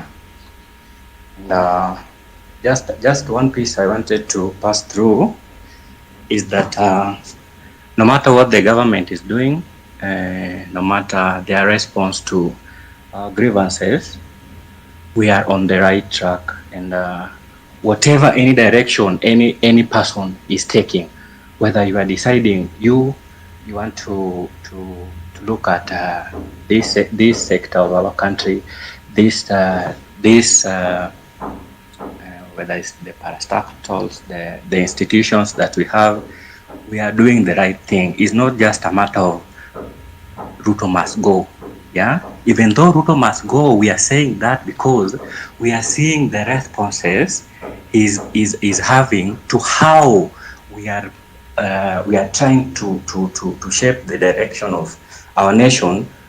We are the citizens. We know what is right. We know what we want to see in our institutions. We know what we want to see in our villages. We know what policies we want to hear the government pronouncing. For example, if the same government is telling its citizens that it is championing for the youth to go for the jobs abroad, take a step back, look at the policies. What are the policies that relate with these utterances that the government is making? If it was true that this government wants it easier for us to access the outside job market, we would have policies that allow the processes. For example, the passport.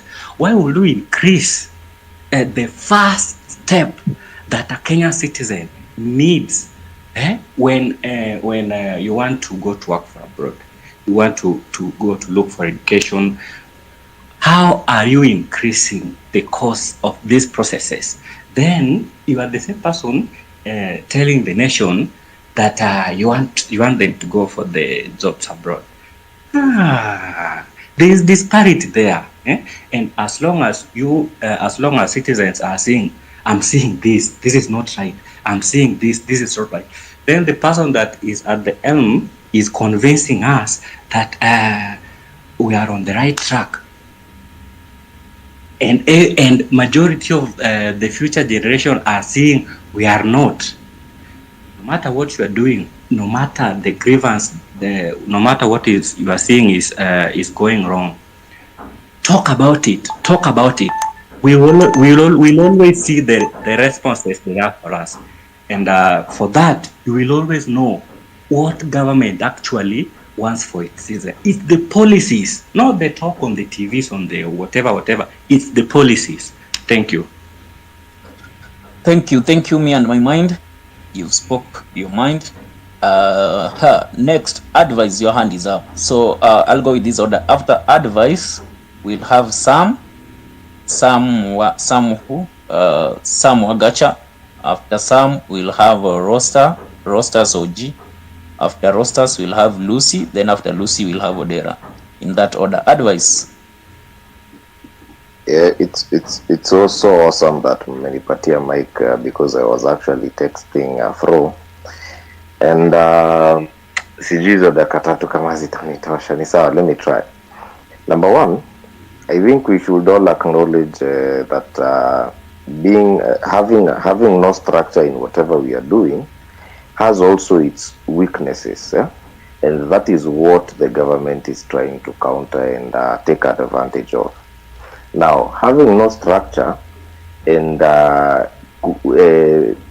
going into what we are doing, this is the same reason I can give to whatever is happening in terms of the number of people that are showing up for the maandamano.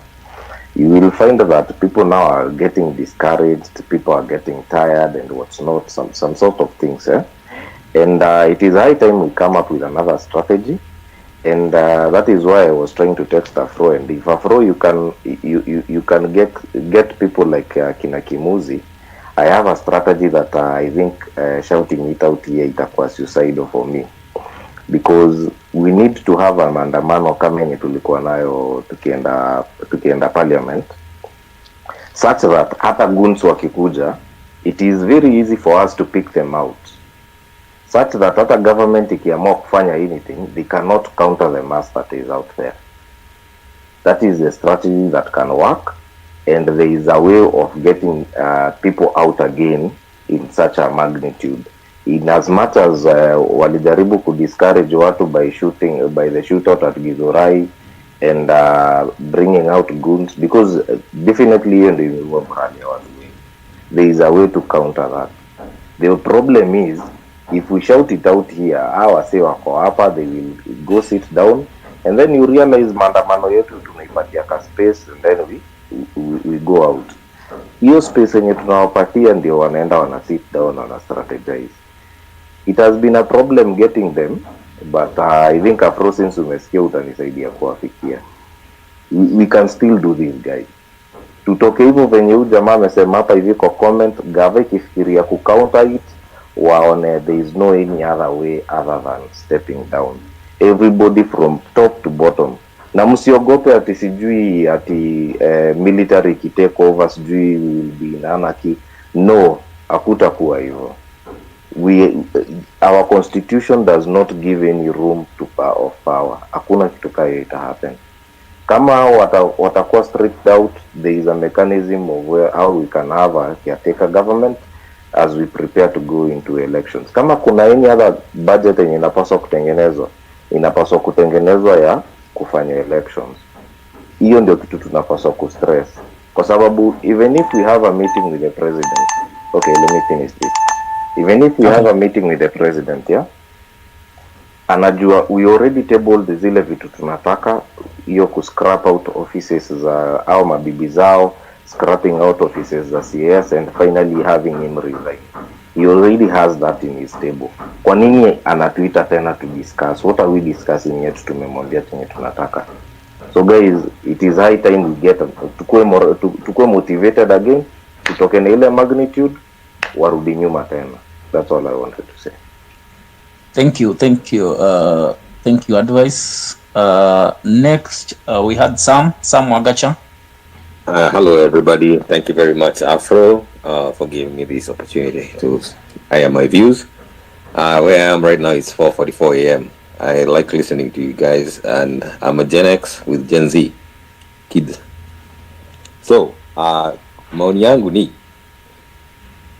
what you're doing in Kenya is a blueprint for what is happening in Africa, because there are several countries that are rising up. To begin with, I think being leaderless is affecting the movement.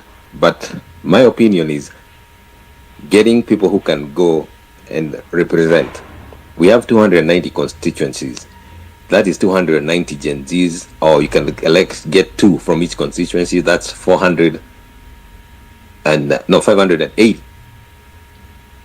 If 2, I don't think they can kill all these people. They can go represent us. While we are doing that, I mean, my thing is 2 things. Either we do it slow and tedious or fast and furious. The slow and tedious ni hiyo kuchagua watu waende, recall all MPs while you're dialoguing, bringing the country at a complete standstill, as Renisha Umo was saying, block all the roads. Force change, get out corruption. The MPs will see these people are serious in what they're doing. As you're doing this, as you're impeaching these people, those people who have been elected, you can elect these 200 people to go to parliament or to impeach the president. That's something that can happen following the rule of law. That is a slow and tedious way of doing it. The fast and furious way is a revolution like happened in Sri Lanka. Millions of people marching all the way to State House, getting people out. But the downside of that is, as it happened in Sri Lanka, yes, the one regret they have is that they forced the president out, but were not able to introduce a new political culture. We need a new political culture in that country. The opposition and the people in power, they're all the same. They recycle the old. It's like you're recycling. You take out putting on, like you put on a cloth, then you take it out and put it inside out. The dirt is on the inside, the clean side is on the outside. It's the same thing. Clean it out, clean house, kabisa. Out what we are talking. That is a strategy that can work in Kenya. Either we do slow and tedious or we do it fast and furious. That is my 2 cents for that. Thank you very much, Afrocentric, for giving me the opportunity. Thank you, Sam. Thank you, Sam. Melissa in time, 30 minutes to spare. Next we had Kotlin. Kotlin, I may drop. He's not here. Then after Kotlin, we had Rosters OG. Rosters OG. You're not there. We had Odera next. Shukran for giving me the mic. Sorry, nasikia. Apio, kindly mute your mic, please. It's not your turn yet. Ikifika turn yako, I'll give it time to speak. Odera, go ahead. Shukran, host. I'll be brief. Mnanipatia second round, and what I want to say is this: hizi spaces tunakuja watu wengi, and everyone has got a right to be here and share their opinion because country ni ya kila mtu. But what I want to emphasize is we should not let anyone sell us fear. Unaona, kuna watu tofauti wako na agenda zao kwa hizi space, but no one should sell you fear. Unaona, mtu atakwambia Odera hayuko, yeye ana demonstrate tu kutoka kwa Twitter. Unajua vitu kama hizo. So kama Odera hayuko, mbona ananituma mimi niende kwa street? Mtu atakwambia Olivia kulienda hivi, siji wapi kulienda hivi. Jamaa shakuja hapa anasema ati jeshi inaweza chukua, siji Ruto ako na watu wake jeshi. Hizo ni vitu visiwaweke baridi. Unaona, let us do what we are doing. Unaona, our prize is Ruto out. Unaona, mtu asikwambia tulikuwa tunapigania finance bill, Ruto amereject, so kwa nini tunaendelea? No, we want to go beyond that. We've chosen to go beyond that. We have a right to take this thing where we want it to go as a citizens of a country. Unaona, kwa hivyo mimi, my prayer and hope is that hatutauziwa uoga na mtu yeyote. Unaona, sisi tusukume Ruto, tukimsukuma atoke, jeshi ikichukua, then we will pick over from there. But until that happens, mtu asikuwekea uoga ati jeshi itachukua. Unajua, we taking this thing all the way. Hizi vitu tunasema zote, sijui hizo ma reforms na nini, hizo zinaweza kuja baadaye. Unajua, let us focus on Ruto must go. Ruto akitoka, then we have a right to come again with another demand. Gachagua must go. Unaona, we want fresh elections, and want fresh elections under reforms. Unaona, so one step at a time, one thing at a time. Wacha niwaambie kitu manze, we have the numbers. Unajua, we have the spirit, we have the unity. Not everyone who starts with that will finish with us, but that should not deter you, should not discourage you. Mtu amesema hapa hivyo, unajua inakuleta kwa street. Kuna kudefend Ruto inakuleta kwa street, we kuja na mawe zako, utuchape sisi wenye tuko na peaceful demonstration, but will not cow us, will not stop us. Unaona, so my prayer and my hope and my appeal to us and my encouragement, kila mtu ako na agenda yake, but this agenda is taking Kenya back from these politicians and having a country that serves each and everyone, irrespective of your tribe, religion, irrespective of your education. You have a right, unajua, to get every other service as a citizen. That's hiyo ndio kitu sisi tunatafuta. So tusikue nini na mtu yeyote. Let us just focus and let us take this thing to the end. Shukran space. Thank you Odera. Mmesikia, tusiuziwe uoga tafadhali. Watu wakisema tutane maandamano kesho, tafadhali mwende maandamano. We take our country back. We reclaim our nation from these tumbocrats. Next, Lucy. Lucy, are you there?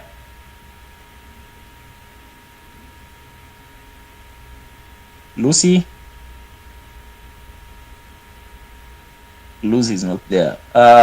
Joel dropped. Pio David, it's your turn now. Thank you. I am speaking from Dar es Salaam. I am Gen X, but I've been following up to see what is going on, and kikubwa kwanza ningependa ni wapatie pole because life is precious na ikipotea huwa inauma sana, na nafikiri kila mtu anaumwa hapa kwa sababu ya hiyo maisha imepotea. Secondly, nimekuwa nasikiza watu, you will allow me to speak in Kiswahili. The things that we are talking about, if you check around and what has been happening kila mahali, be it in Hong Kong, be it in Sri Lanka, be it in South Africa, iwe ilifanyika the Arab Spring, there's something Kowino Afrocentric amesoma hapa, inasema they were consistent. Ni kitu ya kila siku. You have to find a way. We have to creep on the government from any place. Kama hatutaki bili imesainiwe, kwenda kwa nani, kwa MP, mfungie kwa nyumba yake, surround the house, asitoke. We have to stop. We plan. Tunaongea sana. Tunatakana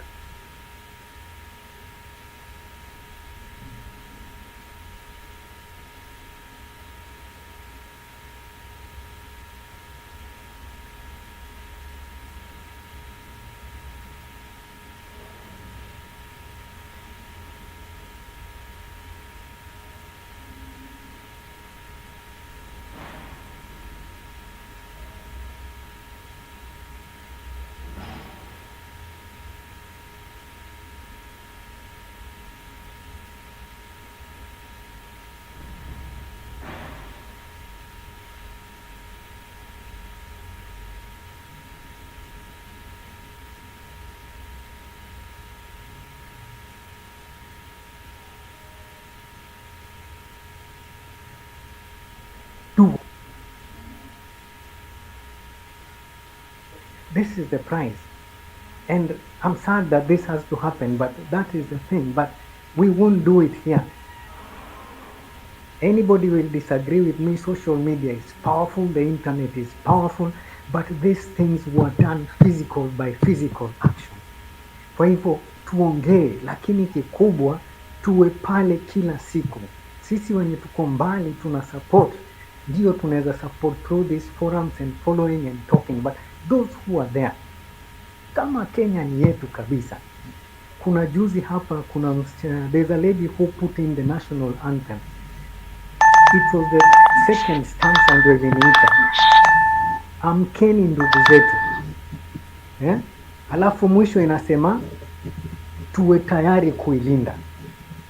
I don't think I can say anything beyond that, lakini tuwepo pale rather than talk.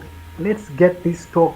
Constitution itatusaidia huko mbele, lakini tukishai achieve, ni hii constitution ndio itatuonesha njia on what to do. Asanteni. Thank you. Asante sana, tunashukuru kwa muda wako. Thank you for your submission. Next, tafadhali kama uko kwa speaker panel and you want to speak, raise your hand.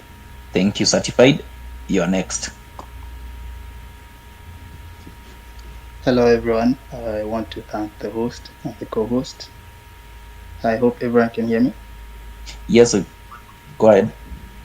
Okay, so this is my first time speaking on X, and I am very happy because it is a revolution and I can see everyone is following all around the world. So I think it is time for Kenyans, because I have spoken to very many people and they are saying they are watching. They want to see what Kenyans will do. So I want to applaud the young people who are on the streets, everyone who is listening, everyone who is talking, because this message has reached the president, Mr. Ruto, and the hashtag Ruto must go, it is trending. So I think he's listening. He has heard the message. Eventually he has to go because he has failed as a president. He has failed the army. He has failed the country. He has failed the young people. The leaders, ni kama ni marafiki tu, wanakaa wana agree tutaiba hivi, tutaiba vile. Now the finance bill has brought every vice to the fore, so everyone is seeing. So even after this finance bill, it will not be over. It will not be business as usual. They just go to the podiums, to the pulpits, and spread lies. Everyone is seeing through the lies. So I would say it is not time to stop, because it will take long, maybe, or it will take a short time, but there is no time to stop. And I also want to take a moment to acknowledge the lives that have been lost during this, I will call it a struggle, because it is like a back and forth. The message is very clear. You have failed, so you have to, even if it is the Constitution, look at the Constitution and see what provides for me to go home. And then leave the seat and we can do a fresh election. We can do something else that will bring about change. So my message is, we do not stop now. Make it trend. Let the message reach the person who is supposed to be gotten by the message. Yes, that's it. I think I will not even take long. Thank you. Thank you, Certified. Next, I'll have Jamal Muye. Jamal Muye, your hand is up. Okay, can you hear me?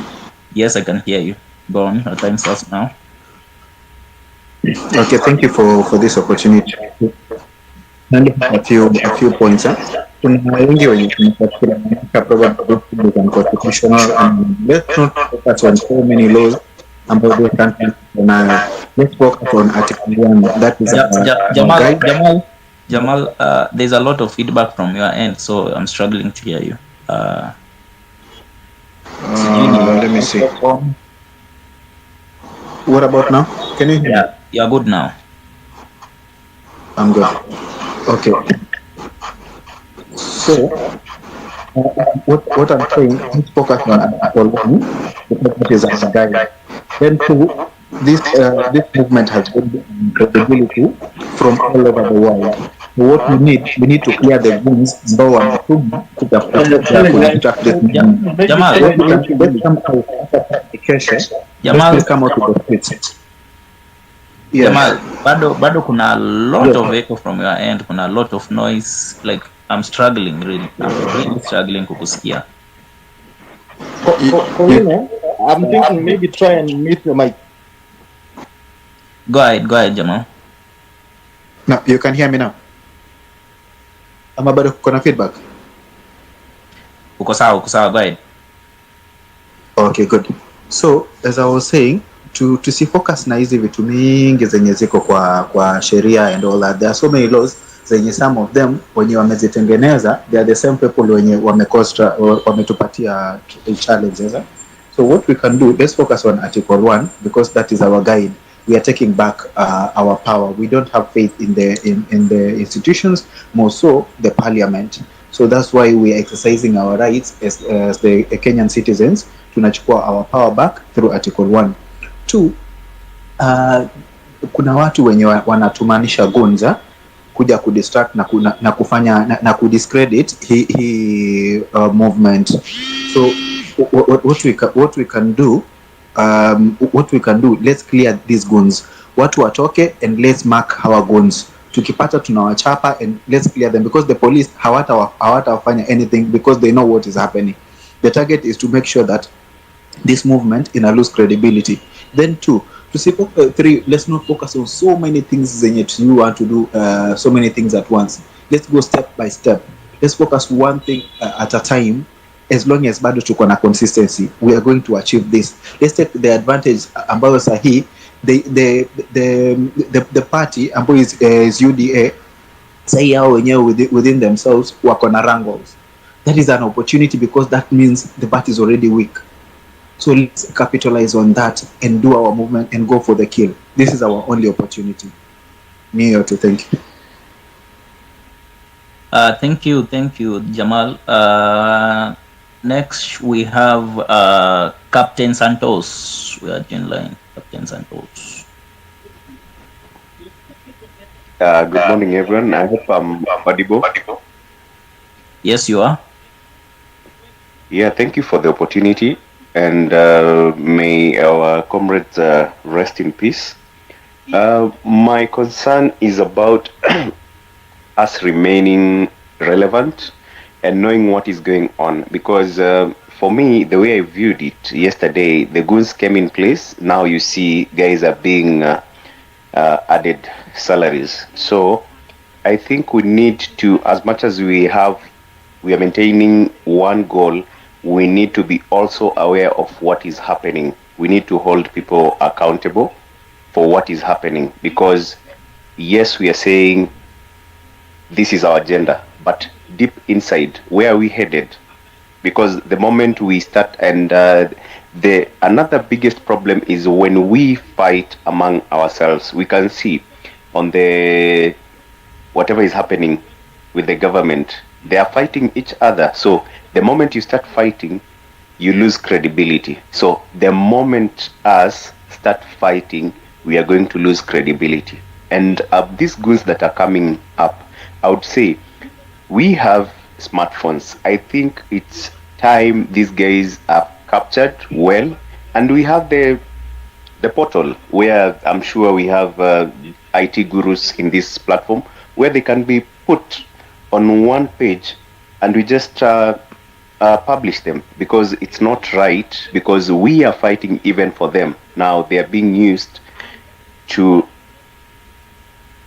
just kill other people's businesses, of which most of us here, we are not working. So if we are not working, we don't expect people who have businesses to be crippled, because at the same time you're going to look, where are we going to look for the jobs?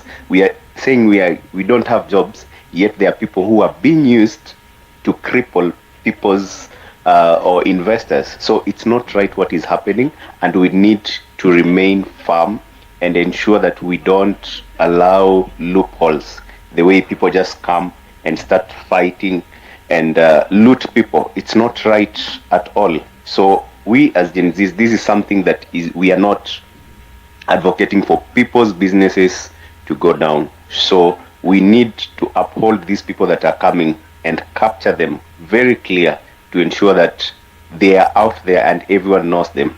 Because if we don't do that, we seem as if we are the ones who are doing this. So it's something that is making us lose our direction. But let's maintain the focus. It's hard, but we will be there. We should not give up on everything that is happening. Thank you so much. Thank you.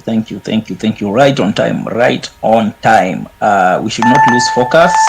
We should not lose focus at all. We must know what we want to achieve. We will achieve it. In the long run, we will achieve it. So tusichoke. Safari itakuwa inachokesha, lakini tusichoke. Tuendelee kustruggle tu. Tuendelee tu mpaka siku yenye tutaachieve what we want. Yes. 100%. Yeah. I came in to give a bit of encouragement for you, no? Yes, go ahead. I was watching the Senate proceedings, and the Senate is now talking 100% what the GenZs have been pushing. Senators are rejecting the salary increment that was done yesterday. They are calling out SRC and saying that this is a very responsible thing to do at this time. Kwa hivyo, guys, please, it is working. Keep the pressure on. Okay, I just nimesema nirudi hapa ndio ni encourage watu kidogo. Don't think that because goons were put in place into the crowd and started disrupting businesses jana that we have lost. We have not lost. The police still have a responsibility. DCI kama wanajua kukuja kutafuta watu na kuabduct watu, they can find out who these goons are, they can take them in and they can prosecute them. Their job doesn't end simply because they came and disrupted our protests. We remain peaceful, we remain resilient, we are taking back our country, and we continue with Ruto must go. That's the way you keep the pressure on. So if you take the knee off the pedal, the pressure off the pedal, they are going to win, they are going to reconstitute. Right now they are ashamed of themselves, they are ashamed to go to the churches, they are ashamed to go into funerals kwa sababu wanaogopa kusalimiwa. They are afraid of bringing the economy to a halt. You cannot take off your foot from the pedal. Haya, tuendelee na mambo ya kuhost. Thank you Chege. Mesikia Senate huko mambo imeanza kuchemka. Wanaongezwa mshahara na wanasema hakuna pesa ya kuandika walimu. Naona venye tunabeba wajinga, so wajinga wanatubeba wajinga. If we sit back at home and relax, salaries zitaongezwa, walimu hawatalipwa, madaktari hawatalipwa, hao ndio wanafanya kazi. Hawa hakuna kitu wanafanya, na bado hawa wakitoka tukishawaangusha wanasema ati wameenda retirement, kuna retirement packages for them. How do they get retirement package yet they have not retired? We've sacked them because kama senators porudi kwa senate inamaanisha wananchi wamechoka na yeye wamemvote out. Is that a retirement? Anyway, we continue next. And Africa Watch. By the way, they have invited us to Senate, so we can consider going there on Thursday. Tuende aje, tuende tupite na gate ama tupite kwa fence. Unajua siku hizi parliament unaweza enda kwa njia mbili. Yeah, we can go peaceful, lakini wanaweza tufukuza huko, but anyway, that's beside the point. Tuendeni Senate Thursday pia. Africa Watch, your 3 minutes starts now. Yes, first of all, my condolences to all the comrades that we lost during the struggle. That one of the guys actually also suffered in one way or the other. But I want to encourage us to continue this struggle. I was picked up after participating in one of the spaces from my house. So you can imagine from Nairobi and then finding yourself somewhere in Tarbo. But that doesn't change basically what I believe in. So let's continue focusing. Let's continue moving on. Am I being heard? Hello? Yes, I can hear you loud and clear. Oh, good. So what I'm saying is that let's not retreat. Basically, let's continue to push it as it gets hotter. So there's a lot that is happening. I just want to mention one thing, or rather two things that actually should make us see basically what this government is denying us. One, starting with the issue of the house levy. You know, from the calculations based on the kind of apartments that they are putting up, 1 billion alone you'll be able to put up around 400 units. And already the National Housing Corporation is saying their houses basically, which they built during the past years, and those houses basically at the moment there is nobody to buy them. So if 1 billion can give 400 houses, and the other time when the president was being interviewed, he mentioned that already they had collected around 60 billion. How many houses are those? And mind you, this money has not been directed to the houses. Now another issue is that there are certain corporations or companies basically whose shareholders are in this particular government, and they are making it hard for other people to come and invest in these particular sectors, which could have created jobs for most of us young people. Like for example, you know, Safaricom the last financial year, basically they made a profit of about 139 billion shillings. It employs about 5,500. So you can imagine companies that have been struggling to find retirement register here and be able to put up a telecommunication company, but then they are not able to get the license because certain companies are being protected. What to push them, they need to get out so that at least these chances are made use of, so that at least we can be able to open up our economy and create equal opportunities for everybody. So this guy has to go. There's no time, so Ruto must just go. So let's keep on moving. Thank you. Thank you. Umesikia ni Ruto must go. Hakuna kurudi nyuma. Hakuna kurudi nyuma. Hakuna kurudi nyuma. The goal must be achieved. Kwenye ile ya kwanza ilikuwa achieved. Hii inaweza kuwa na miiba. Inaweza kuwa na miiba. The road might have thorns, but lazima tuende tu. Tutakanyaga tu tukivunja vunja. Okambo, you're up next. Okambo, your 3 minutes starts now. Okay. Thank you for this opportunity. Good afternoon, everyone. First and foremost, let me take my condolences to those heroes who lost their lives and those who are still nursing some gunshot injuries. Secondly, the hashtag is Ruto must go. Are you getting me? Yes, loud and clear. Okay, fine. The hashtag is Ruto must go. For us to go successfully with this hashtag, I think my opinion first and foremost, we should start with those people who are surrounding Ruto. More so these MPs, all MPs. We must make sure they are going home. Then we have these CSS and so on. Those people must go home. You know, now this country of ours is, those people having power is the legislature and the executive. And when we come to legislature, the parliament, that is the National Assembly, not even the Senate. Even you have seen the increment of salary. I'm sure when this discussion comes to the parliament, I think all members of the parliament will come together and second this salary increment. And like we have seen the senator against it. But when it comes to parliament, all parliamentarians, whether they are in opposition or they are in government, they will come together to support this salary increment. So we have to make sure that these parliamentarians, all of them go home. So that, you know, when now you want to put down a tree or when you want to cut a tree, you start with the grassroots. We have to make sure these people at the grassroots, they go home. So that when we reach at Ruto, it will be very easy as drinking porridge. So I think that is my observation. And let's keep moving. Let's keep moving. Forward ever, backward never. Let's have that spirit. Hata watu wakuja waseme nini, oh, let's come and talk. I saw some GenZ the other day talking with Ruto. I don't know where they're coming from. So let us not even accept any discussion with Ruto.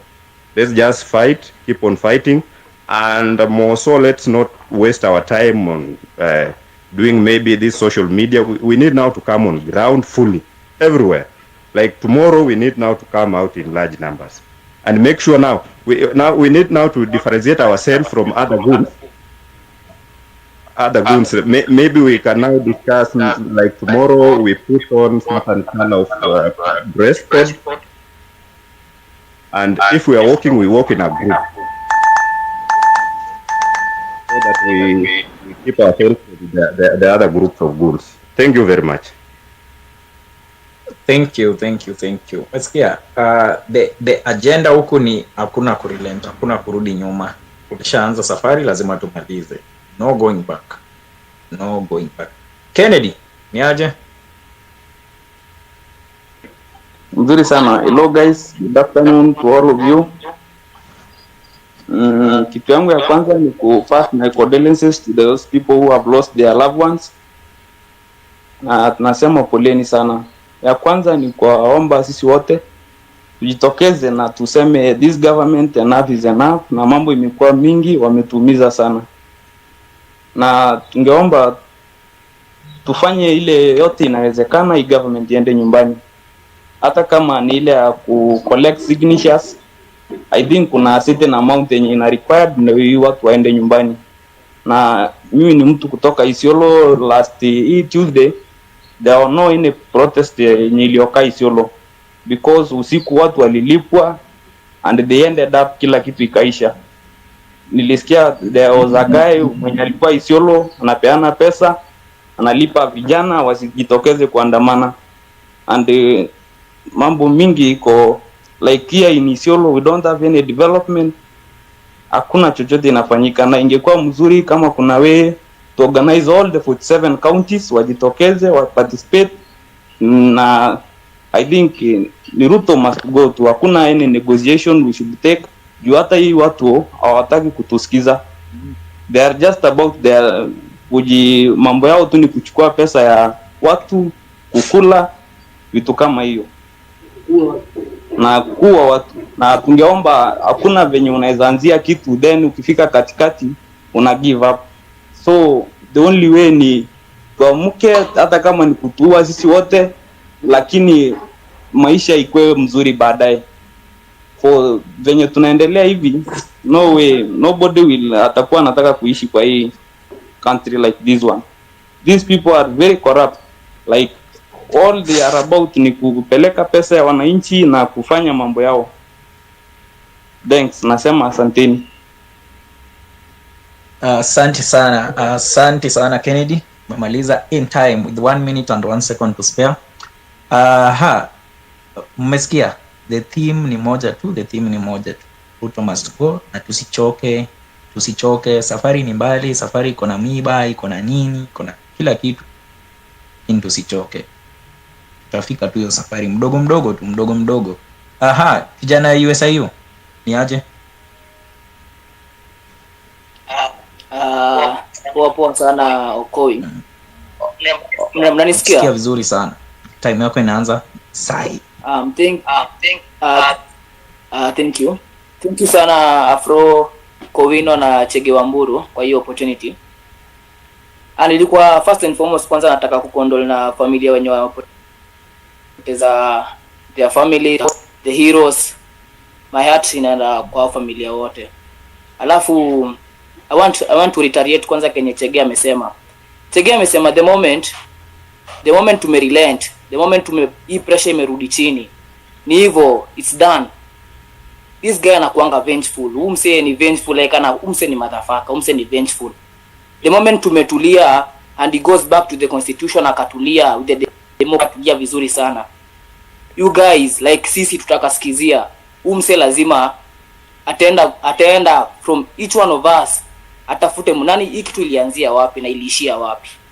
Cause hata ilikuwa jana kwa space ya kina Osama Otero, and Metro Boomin was saying, Polo Kimani was saying that the moment tumerelent, umsi ataanza ni kama atakuwa vengeful pole tu. So naweza sema Kenya Chege amesema we should not relent, na aturudi nyuma. Ruto must go, aturudi nyuma. History ya Thursday nimesikia jana kwa Osama watu wakisema sijio, these are some contradictions, mara tusiende mara tuende. This is what the goons wanted, this is what the serikali ilikuwa inataka, this is what the government wanted. To relent, turudi nyuma. You have that fear ati sasa tusiende maandamano because the goons have interfered, because the goons have infiltrated our demos. This is what they wanted. Hii ndio Kenya walikuwa wanataka. We relent, and the moment we relent, the moment tumesema maandamano tutaenda, itakuwa ni kama when we start another maandamano, ati tunataka kuanza tuna maandamano, it will not have the same hype as the other first maandamano zilikuwa nayo. So hata the millennials, the baby boomers wataanza kutubeba ufala, atakuwa like walinyamazishwa, so isa ni ujinga, like wataacha kutusikiza, because I see many of them are still supporting us, wako nyuma yetu vibaya sana. So we never relent, hakuna kustopia hapo. If the maandamano zitaacha kuendelea, the same hype yenye tulikuwa nayo kwa maandamano za kwanza haitakuwa. So kama ni maandamano kuanzia saa hii inaendelea, hakuna story ati hakuna maandamano Thursday, hakuna maandamano sijui kwa sababu goons have infiltrated our demos. This is what they wanted. Serikali ilikuwa inataka we relent, twende chini, and then when we start the maandamanos again, hiyo hype iko imeisha, hakuna mwenye atakuwa anatuamini. Naona sasa hii SRC wamepandisha salary za mafala in the midst of maandamano. Can you just imagine? Alafu mnataka kutuambia to relent ati goons have infiltrated our demos. Hapana, we can't allow that. Hakuna. So if it is moving on, we push on. Na hakuna ku relent. Thank you Shaggy. I will just stop from there. Thank you so much. Asante sana kijana USIU. Umesema vizuri sana. Mimi naona tu agenda sasa imekuwa moja, hakuna ku relent because people have divided opinion. Kila mtu anaanza, watu wanajiuliza tuende maandamano kesho, tusiende and all that. So everyone has their own opinions, but all I can say is watu wanasimama pamoja. People feel like we should not relent, we should not go back to our caves because they will kill us. Watatuua sisi wote, they will come for you, they will pick you from your doorstep na hakuna mtu atajua, and they'll go and kill you. So na hiyo itapotelea hivyo, tutaenda tu kushinda hapa activism justice. There is no justice. Ulikuwa unaona watu wa maandamano, mtu anatolewa na 10 million bail, sijui ati ameiba nini. So na our politicians wakishikwa, mtu anatolewa hata na 1 million bail.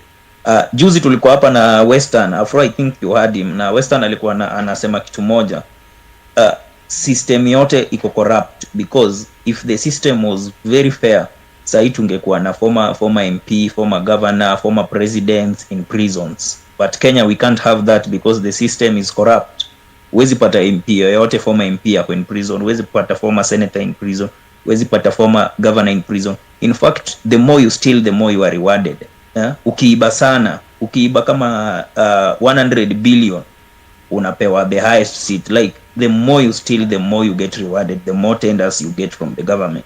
So the system is corrupt. Hata the judiciary iko in bed with these people. So that is why we can't have a straight form of governance enye kila mtu anakuwa held accountable, because wameungana, wako tu pamoja, wako pamoja.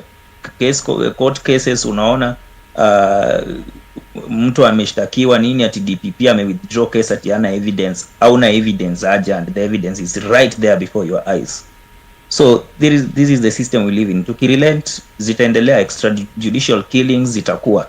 Juzi kulikuwa na court order barring the police from using tear gas, rubber bullets, live bullets in the streets. What did they do yesterday? They used the exact same things. No one talked. Even the president akikuja out to condemn, kusema why are they using those rubber bullets, live bullets and tear gas canisters on people, na yet the court iliwakataza. Inamaanisha we have a government that cannot obey court orders. And let me say this, I knew this from the word go. Why? This is the very same person who campaigned against the new constitution.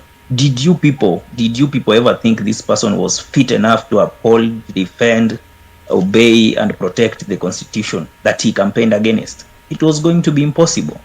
But maybe hatukutaka kusikia. Aliuza the hustler dynasty propaganda na watu wakabai. So we have no choice. Tukirelent pia, that will be the end of us. Hakuna any other time ya revolution itai kuja kama hii. It has come, iko right. This is the moment. Tuendelee tu kupush. Anyway, Chege, you want to say something? Yes, I was going to say they put kids in jail. Alafu wakawatolesha, was it 100,000 each in Naivasha kwa sababu ya kusema Ruto must go, and politicians are walking free after killing kina Obado, kina sijui na Didmas Baraza. Shame. We cannot stop, guys. Yeah, thank you Chege. Next we have Ustadh. And ulikuwa next. Okay, thank you. Am I audible? Not very audible. Uko mbali na microphone. I've been having these problems last time also. How about now? Abu, just try. Okay, thank you. First of all, I want to say that this Gen Z movement is the force of good, and President Ruto is the force of evil. For example, yesterday I was traveling from Mombasa to Nairobi, and I had goons all through. Like kila mahali unapita kuna magoons wanakuja na panga na mawe, wanataka walipe pesa ama watakuchomea gari. Like it was a rough ride. Na hii Kenya sisi ndo tulifikisha huku. Kama hatungekubali hii maneno kuanzia mwanzo, Kenya ingekuwa hivi. Because they have started appointing some unconstitutional positions like CAS. Tukaangalia tukasema hawa ni serikali, hatuwezi sema kitu, acha wafanye vile wanataka. Wakasema sijui spouses of the prime secretary, prime cabinet secretary, spouse of the president, what, tukakubali bado. Ukiangalia reports of the auditor general, all the ministries across and all the government agencies, hakuna report mzuri. Kila mahali kuna corruption and fraud. Unajiuliza hii ni country gani? Na saa hii kuna goons. Jamaa, that one you cannot just say that goons they will not cause harm. You have seen what was happening in Mombasa, what's happening in Nairobi. Mombasa Road was closed, Thika Road was closed. This will also disrupt the economic activity. Then tuko na country Kenya. What is our plan as Gen Z to counter these goons? What are our plans to counter the goons? Because the goons, some of them were sent by the government, and some of them are product of poor system, because people are poor, people are unemployed, they have nowhere to go. They see this as an opportunity to loot and to get food in the table. So like, what is our plan? Yes, Ruto must go. That one, you cannot go back from that. Ruto is an evil. He's a liar, he's a corrupt, all sort of bad thing. But they are goons now. They want to destroy the businesses, they want to kill people, they want to ban vehicles, they want to ban businesses. What is our plan to counter these goons? Because if we don't counter the goons, we have no Kenya. And it is easier to distract than to build. If you distract our country, if they distract the country, then we have no country, we have no Kenya. And this one will now cause more problem than the solution we are seeking for. Is my time up? Finish up. So let me wind up. Let me wind up. I want to request the subsequent speakers to talk about the goals and how we counter the goals. Thank you so much. Thank you, Ustad. Thank you. Next we have Adonis, then Certified. Thank you for this space and the chance to speak. Thank you, Owino and Afrocentric. Justice for comrades and justice for everyone. Kowino. As we keep check on the government and do that. I want to say pole to the fallen heroes, condolences to their families. You're not audible. Also those admitted in Namsikia Kowino? Yes, namsikia mimi. I can hear him. I go Adonis, yeah, go on, Adonis. All right. Pole to those various hospitals. Get well soon. We are with you in this. Why do we need to press on? Because we are dealing with a liar and a court government, incompetence everywhere. Tell me, for example, why is Nakumicha and Lintur in office today? They're having messed up their different ministries. Personally, I'm very bitter with them. For example, the Minister of Health.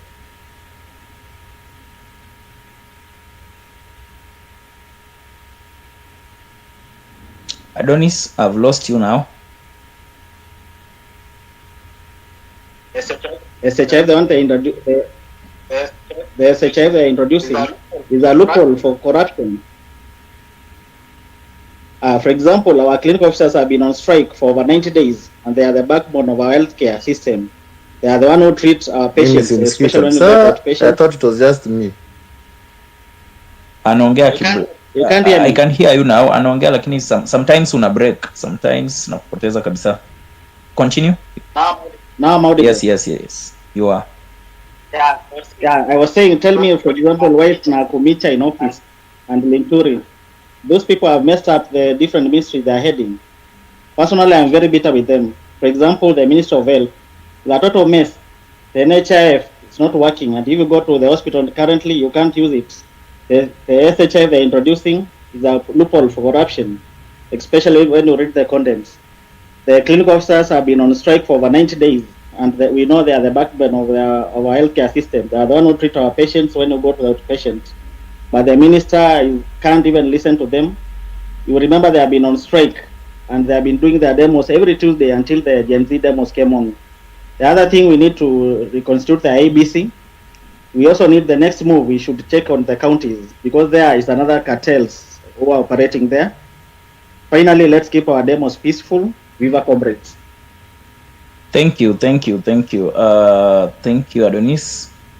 Viva comrades. Msisahau, mesema lazima vita tuendelee nayo. Lazima tupambane. We have to fight for this country. We make it a better nation. If we don't do it now, then the generations to come will suffer forever. Certified.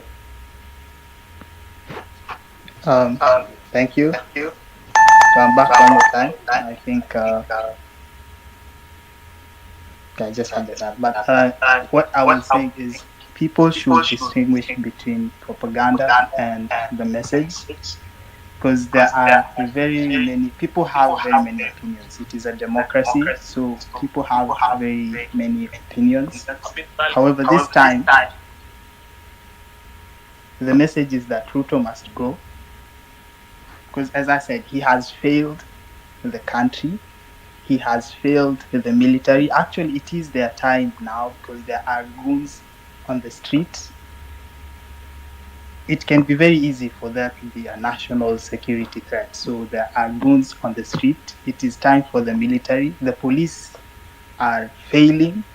They have gone to Haiti, and the world is watching. So if, for example, something happens, I think it is time people should be very, very careful to distinguish that the message is Ruto must go. We have no problem with him as a person, but he has failed. And he has confessed that he doesn't even know what to do. He doesn't know who to listen to. He doesn't know who to talk to. But the message is out there. Your people are stealing. Your people are incompetent. Your people are doing nothing for the people.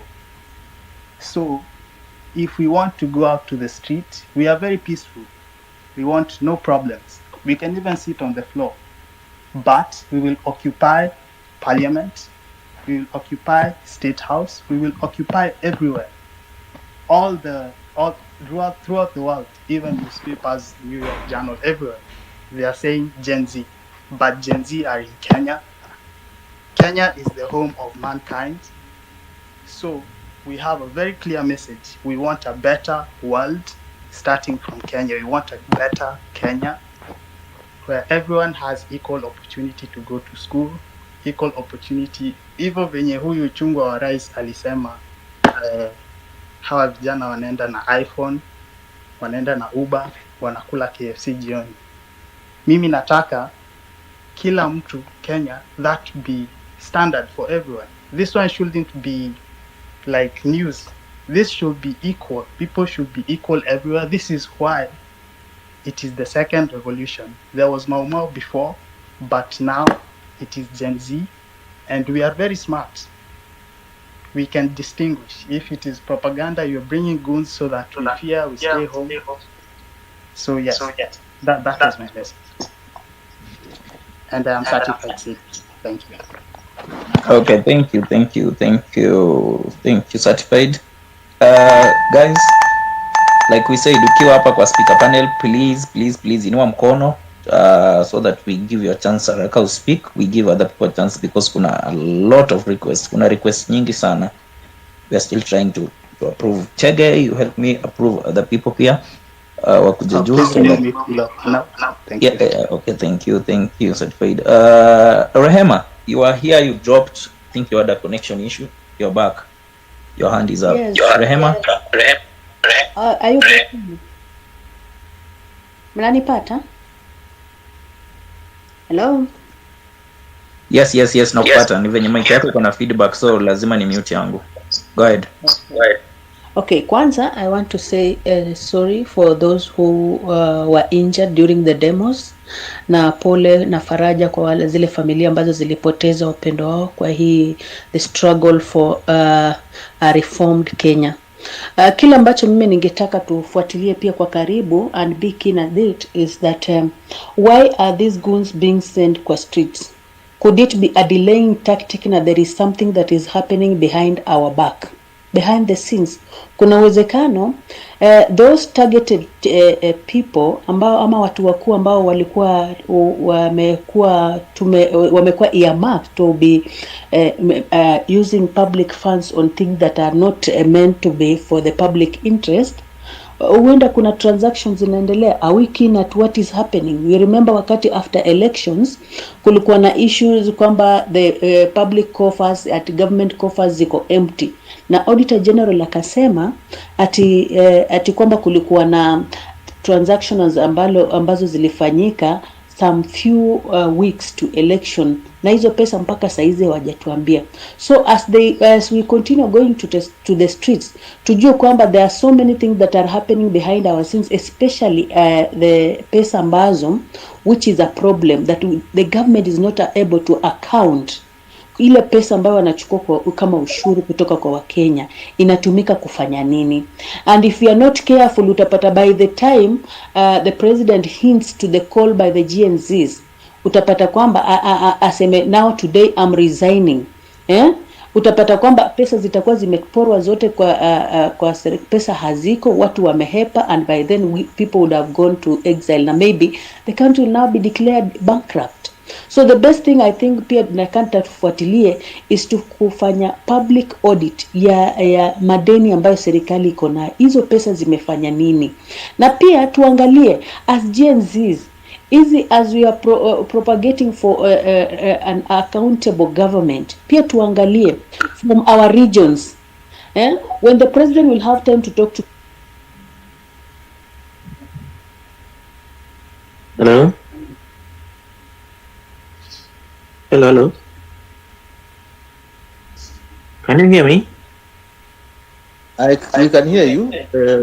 Swale, there is someone else who is still speaking. Ukikuja kwa speaker panel, when you come to the speaker panel, please raise up your hand first. Don't speak before it's your turn. Rehema,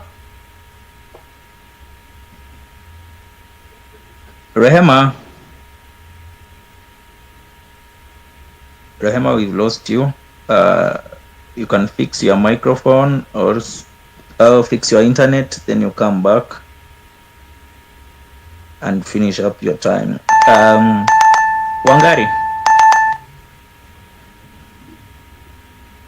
Good afternoon, everyone. Yes, I can hear you. First, I'd like to pass my condolences to the families of those that we have lost during this fight. I have a few points to pass across. One, we've been doing these spaces for so long, and we usually don't write any minutes, and we keep saying the same things over and over.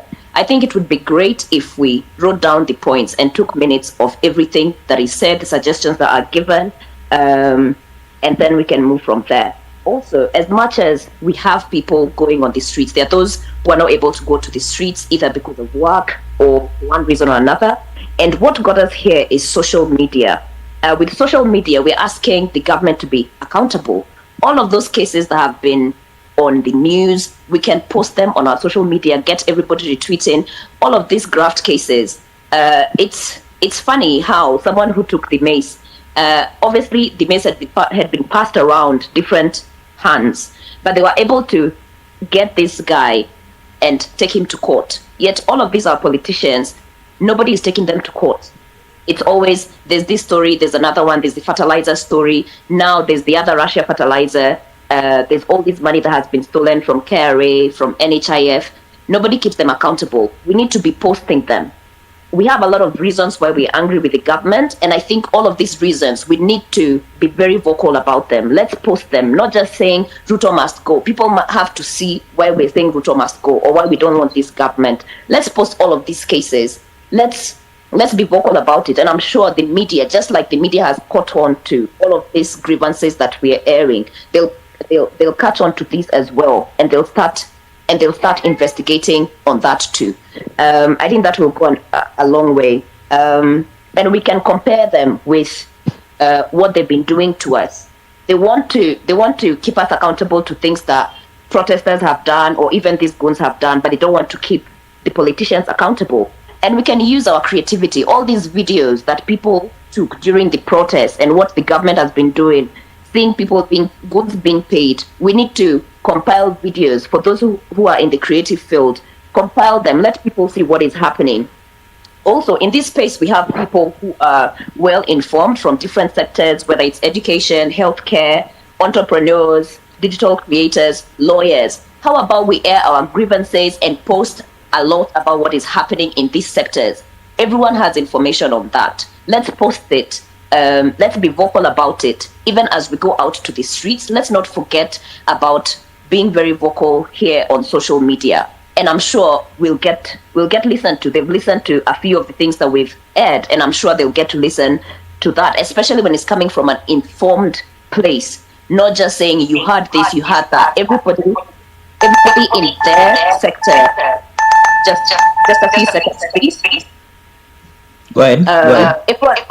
If anyone in their sector has a role to play, whether it's going out to the streets or on social media, I think it should all come out, and this fight is not over.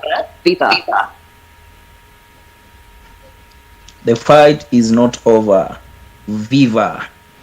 Let's get you. Don't forget that. Valentine, your hand is up. Hi everyone. I want to pass my condolences to the families that lost their loved ones, and the ones that were injured will go pole. Now, may want to condemn something that I had Uku X in a certain meeting I was yesterday. Millennials wakisema ati hakuna maandamano kesho till further notice. What is till further notice? Millennials, what are you telling us? We are GenZs, sisi ndo tuko kwa street. Hakuna mambo na till further notice ati juu kuna goons.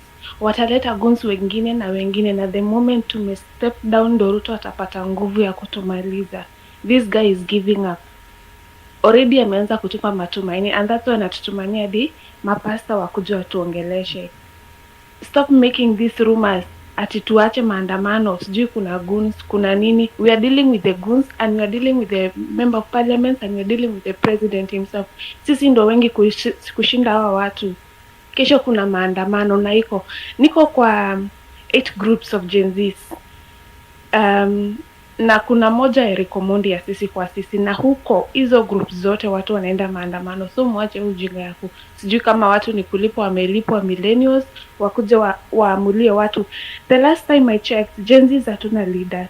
Hatuna mtu akutuambia kesho hakuna maandamano. Hakuna mtu akutuambia Friday ati Tuesday tutaenda. Hakuna. Tuesday na Thursday ni siku zetu. Our voices must be heard, and that's all I wanted to say. Thank you.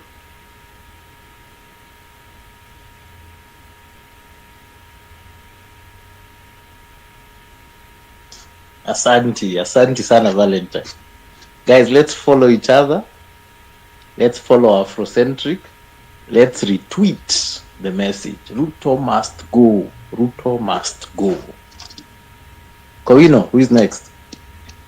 Guys, kama uko kwa speaker panel, tafadhali inua mkono. Tafadhali, please raise your hands up. Tupatie kazi rahisi. Lilian,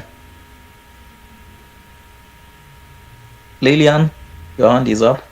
Lilian Mukinda. Yes. Yes, I can hear you. Very well. Thank you so much for the opportunity. Secondly, I send my condolences to everybody who has lost a loved one or anybody. Yeah, so I think we all in agreement that Ruto must go, which I 100% concur. The question here is how should he go and the strategy we should take. The reason I'm actually here is because my background is in political science and also international conflict management.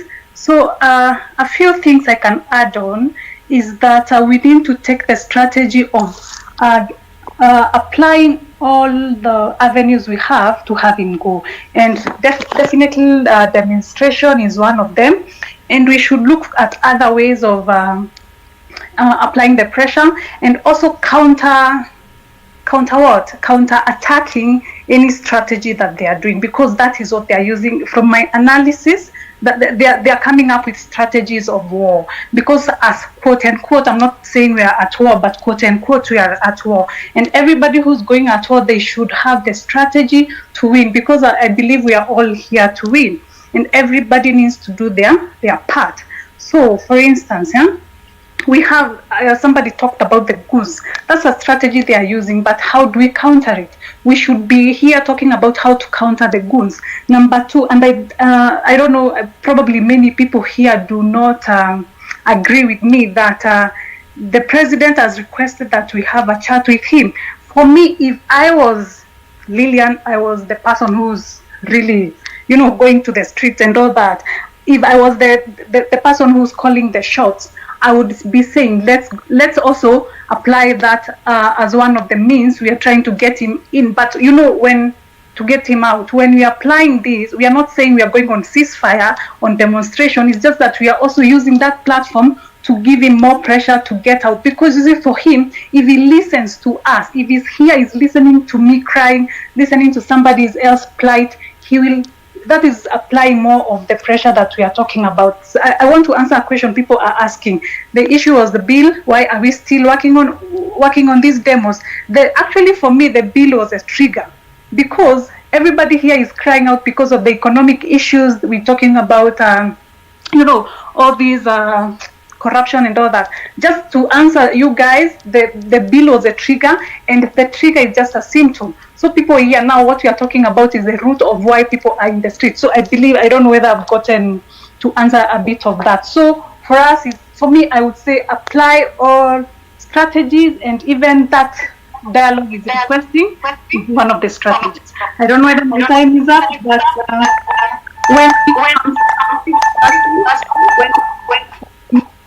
if people are willing to talk to him, let's give him our what are they called? Whatever we want, we give him time frame, and as we give him time frame, he should know this is not a ceasefire. That he needs to do this, and as he does them, we are still working on our strategy. If people are demonstrating, we are still demonstrating. Thank you so much, and I hope that we'll be able to achieve whatever we want to achieve. And I pray for everybody that let's not relent, and we work towards our goal. And I believe Kenya will be a good place, because the reason we are here is because moving forward, we don't want to get back to trying to have people accountable. Is that we are setting a trend that even for the next election, anybody who's coming in as a leader, they need to come and serve. They are not coming in to come and be corrupt and enrich themselves. Thank you so much. Thank you, Lillian. Powerful submission. I love that. Yeah, Miskia. The last part of it, don't be relentless, jama. Tuende tuandamane mpaka to achieve our goal. Yeah, because the president hakukuwa anajua CS position is illegal until the protests began. Hakuwa anajua hizo offices za the spouses hakuna kitu zinasaidia nayo until the protests began. Hakuwa anajua post ya prime cabinet secretary is illegal until the protests began, na anaongezewa mshahara huyo prime cabinet secretary. No way, guys, no way. Nairobi Peng. Hello, can you hear me? Yes, loud and clear. Mimi, I wanted to give my 2 cents on this. Now I'm open to correction and everything. This is what I was thinking, because jana nilienda maandamano and the turnout was not actually that great, and as in hakukuwa na watu wengi. So mimi, like, this is what I was thinking, like vinyali request kukuja on X I'm just saying, and I'm open to correction. So anaweza kuja and then mtu like the hosts wamwambie like directly, we want this and this and this, na tunataka wewe resign, na tumwambie to his face like anafai ku resign, and then akikataa, sasa tutapata like fuel ya kufanya tuendelee na maandamano. So akishakataa ku resign wakiwa na Gachagua wake na every other thing, na wapatie, I don't know kama ni military the power, so akikataa, now we can go back to the streets sasa sando tutake kumtoa vizuri. Anyway, other than that, I wanted to say pia tunaweza ingiza like other generations, because everyone is behind us, kila mtu anatusupport, tusijiseclude just Gen Z pekee, which is very good, like tumeifanya vizuri and I applaud everyone for that, but maybe tunaweza ongeza other generations as well, and I'd like to encourage you guys to endelee na tusistop. And then unaona saizi tunaanza kuona like cases mob sana zinatokea, like nasikia sijui cases of nepotism, sijui ameweka mtoto wake and in power and etc. Unaona corruption, watu wanaanza kujisema within themselves, wanaanza kujiexpose, which is really nice. So other than that, ningetaka kuambia endeleeni. Thank you. Thank you Nairobi Peng. Umemaliza, umesema vizuri sana. So tukiendelea, majamaa msichoke, hata the hashtag msichoke nayo. We still keep pushing for that. We have to hold everyone and every office accountable, because pesa inavujwa na hatuonyeshi mahali inaenda. Pesa inavujwa, watu wanalipa ushuru, wanataka kuongeza ushuru ndio wajilipe salary zao. We have teachers are not being paid, doctors wana strike, were dying in hospitals. MP akiwa mgonjwa anaenda kutibiwa Majuna, hata hospitali iko kwa constituency yake yezi mtibu, and they want us to stay silent. No fucking way. So tukiendelea, James Chege, you wanted to say something before James go? Yeah, I've noticed you're doing all the work. Maybe we can allow the speakers who are on the panel wonge, and then I can help you to bring the next ones up. Exactly. Nilikuwa nimekwambia bring people up, but huko kwa umesikia maybe. Pole, labda nilikuwa nimeenda kuweka chai. Haina shida.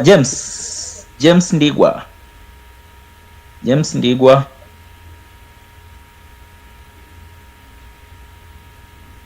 But the guys who have already spoken can drop, otherwise to wateremshe. Yeah. James Ndigwa, I can't hear you na mic yako iko on. Unamsikia Chege? Simski. James, you can drop.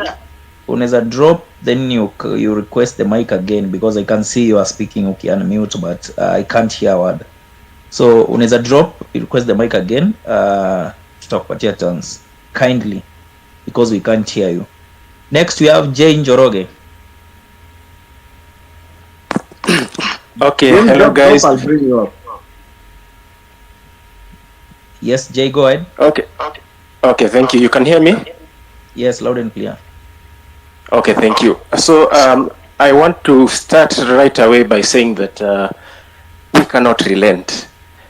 Just looking at how far we have come, what it has costed us, the lives of the people that we have lost already, we cannot relent.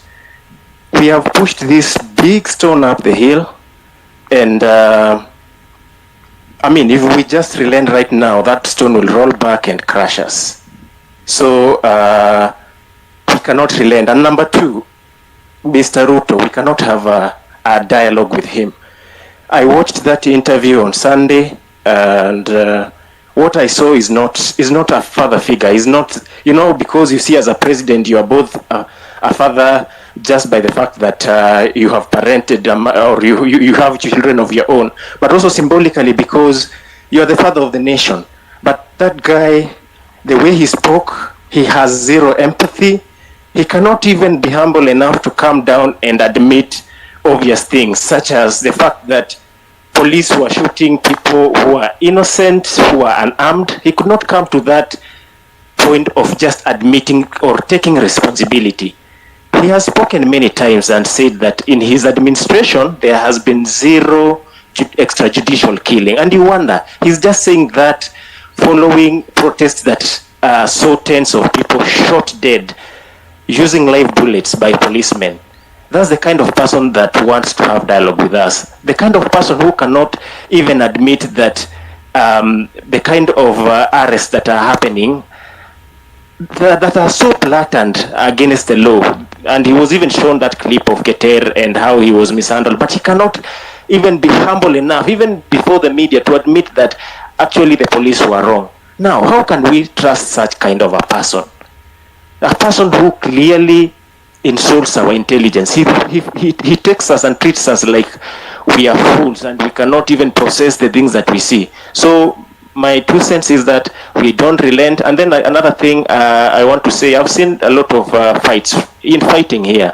Oh, I don't know, millennials are saying this, I don't know, Gen Zs. First of all, let us not bring about these divisions. If this fight has been maybe spearheaded mostly by Gen Zs, it's still okay, but we are all here. Whether you are a Gen Z, whether you are a millennial like myself, whether you are a Generation X, I think we are all suffering as Kenyans. And there's no Gen Z or Gen X or millennial. We are all in this, and so let's not allow people to divide us. Let us not allow ourselves to come to a point where we are infighting, because that's a big win to the government. The government wants us divided, and they want us to keep fighting. So let's not allow ourselves to. Let us not allow ourselves to get there. Let's remain united and keep our focus on Ruto must go, because that's what we want ultimately. And even the simple things like, I don't know how it will be done, or the IEBC has not been reconstituted. Well, we can think of how we can go about that legally, but even as we think about the legal pathway to having Ruto go, let us keep our focus. Let us keep the protest going. We can even think of how to counter these hired goons, but at the end of the day, we have to keep the foot on the pedal, keep pushing. Thank you so much for the time. I appreciate.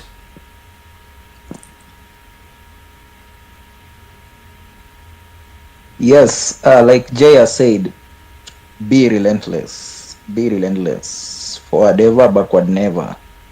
Tumeanza safari, na tukiacha hii safari ni sisi tutaumia.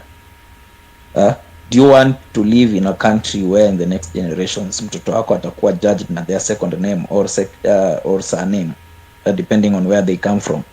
Watapata kazi depending on nani anajua. We want a nation where mtoto wangu akitoka huko kwao, huko kwetu Kisumu, huko chini huko, akienda huko Nyeri anakuwa employed because of her qualifications, not because anajua nani kwa serikali. That is what we are fighting for. So the struggle must continue, guys. Felipe, are you there? Felipe?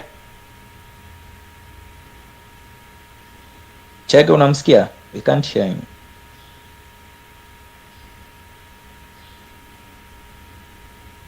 Felipe? Kuna mtu anamsikia? Afro, unamsikia?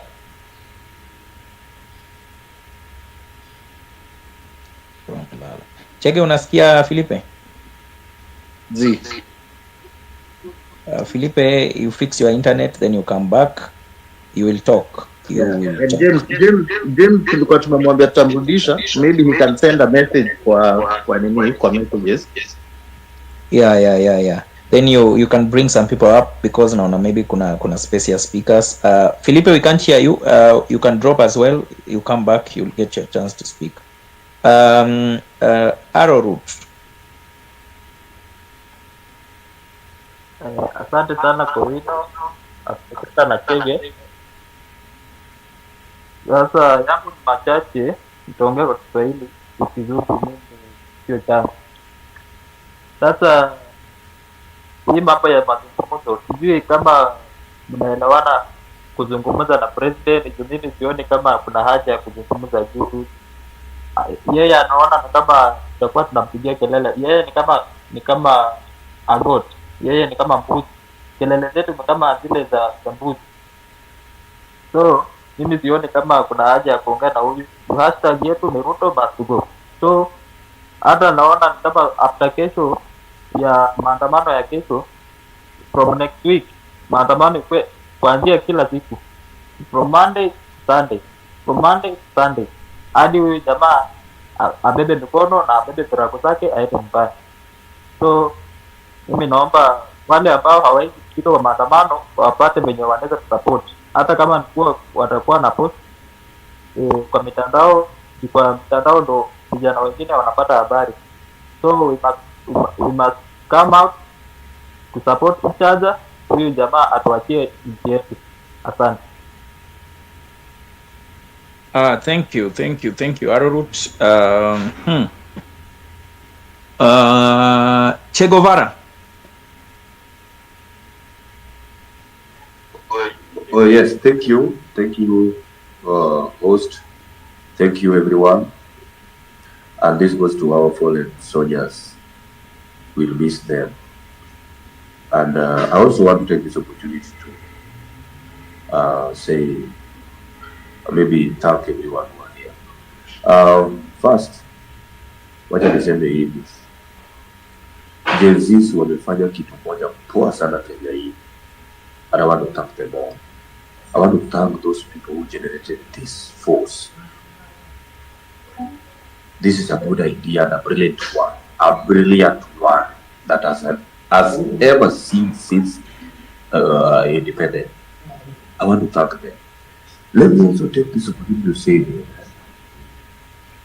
hii kitu yenye tunafanya, maana hii kitu ni vizuri na already tumelemea huyu jamaa.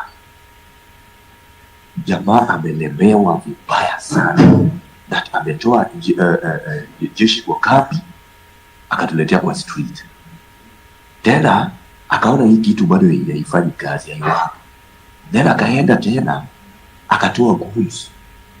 You saw that in Eldoret when these militias were being introduced and given kiapo. Atuwa kule kiapo ndio sasa waende watishe GenZs wakiandamana kwa street. This was bullshit. These guys are panic. Tumemlemea vibaya sana. And let us go, my friend. Kama kuna mtu mwenye akomuoga toe matako yake hapo kwa hizi space. Atoe matako yake na kuje matako yake ndogo preke huko. And we want to see all those people who are in diaspora demonstrating. See ati wanatufund. We also have our money here. They also need to go to the street and make sure that wananganyo.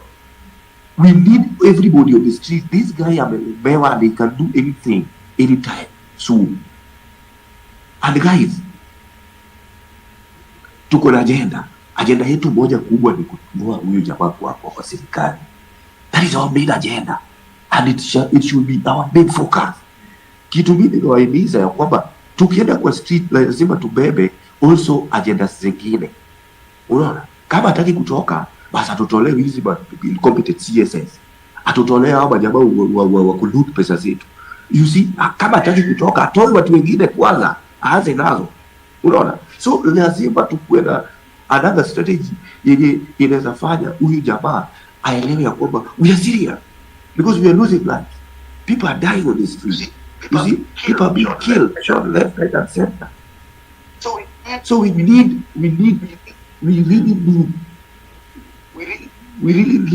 people to be in the street. Kindly 1 minute. Go on. Host, mimi nimeomba ama nimesii wenzangu wenye wako hapa. Our parents are joining us.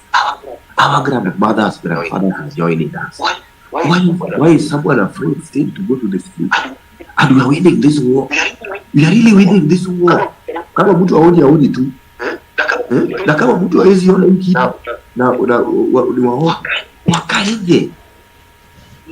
We are going and we are going. Favor comrades, favor. Thank you. Thank you Che Guevara. Tunashinda majamaa, tunashinda. Ile ilikuwa to the beginning. The fact that probably the reason maybe watu wakutana out ni and all that ni tumekuwa na lot of advices. And another thing, people thought that probably since we achieved what we achieved on the first day, na bado hii nitarudia, what we achieved last week Tuesday, your Occupy Parliament and all that, people thought that hizi vitu zingine pia tunaweza achieve in every single day of a protest, tunaweza achieve a milestone. Haiwezi kuwa hivyo. Hizi zingine tutaachieve pole pole. So tukichoka tutaziachieve. That was just the beginning. Na pia kwa kambi yao lazima wajistrategize pia ndio waone vile wana counter. So right now tunapigana, watu pia wamejipanga. So we will just achieve our goal, but lazima tukue relentless ndio tuachieve. Harry. Thank you very much. Okay, let me go on. I think I'm on. So, I'd like to spare 3 seconds of my time for the policy. Thank you very much. So, I'd like to talk about very few things. First, I'd like to talk about the incompetence. You know, Ruto, you're saying that I know he has some people of intelligence, they're right here taking notes, and give this message to your president. You know, the incompetency that you have and the incompetency that you're trying to portray to us shows us and prove to us that you don't deserve that seat. We need someone who is competent and know to keep track of what he's doing. First thing, people are messing up in your ministries. You're just keeping them. I don't know why. I don't know the reason. You have fake fertilizers. Right now, farmers, I'm at home. Right now, I'm at the country, but the farmers are complaining because walipanda mahindi yenyewe imetoa maua ikiwa ndogo, kumaanisha haitatoa ile maize cob, kumaanisha zimekufa. Mtu anasema atoa fertilizer the cereal board. So people are incompetent in your ministry and you're just keeping them. Secondly, I'd like to talk about the goons. The goons, just pay your day. You know, a goon is a stupid person. And charity begins at home, because we started seeing those goons right here and doing it with this wood things. I don't know. Goon is someone who is stupid. Unaenda kuchoma barabara, mbona unachoma barabara? Hiyo vitu yote bado ni sisi takurudia. What we are trying to do, we are trying to make the better future for us and for our kids. So please, take your time, spare your day. If you're going to demonstrate, if as peaceful you're going to demonstrate on Tuesday, Thursday and Sunday. Nyinyi tokeni hapo Monday, kujeni Wednesday mfanye kazi yenu, na kujeni Friday. But spare our time because we are practicing our democratic right. So those are my few things that I like to say, because I'm very mad. I think ni kama nachemka saa hizi. Ni kama nachemka na natamani hata kesho ingefika saa hizi. Yeah, I think like I'm boiling because of the incompetency. Hizi notes nipelekee Ruto. Mwangalie, mwambie check his bedroom. His bedroom is a big mess. So thank you for your time. Thank you Harry. Guys, like we said, kama uko hapa tafadhali inua mkono. Chege, you can bring up more speakers. Dixon, here. I was looking for Ken that morning. Okay. Dixon, you've been here for ages. Unataka kuinua mkono. Dixon, are you there? Well, Dixon is not here with us. We have Jacob. Jacob Uba. Jacob is not here as well. Reject the regime. Reject the regime. Reject the regime. Is not here as well. Haya, wacha nikabisa wengine.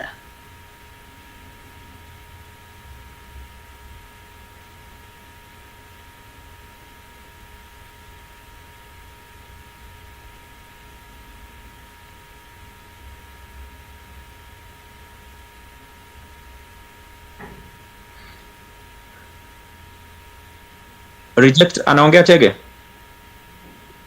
Hapana, kuna mtu anaongea. Anybody who's added who would like to speak, or anybody on the speaker panel, just raise your hand so that Kowino can give you the mic. Reject, naona umefungua mic but we can't hear you. Please go fix your internet, then come back, tutakupatia chance, you'll speak. GenZ Soldier.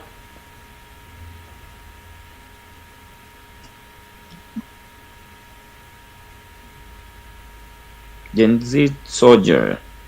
Umeinua mkono. GenZ Soldier ama umesahau ni hiyo ndio jina unatumia jamaa wangu. Lock Joffrey.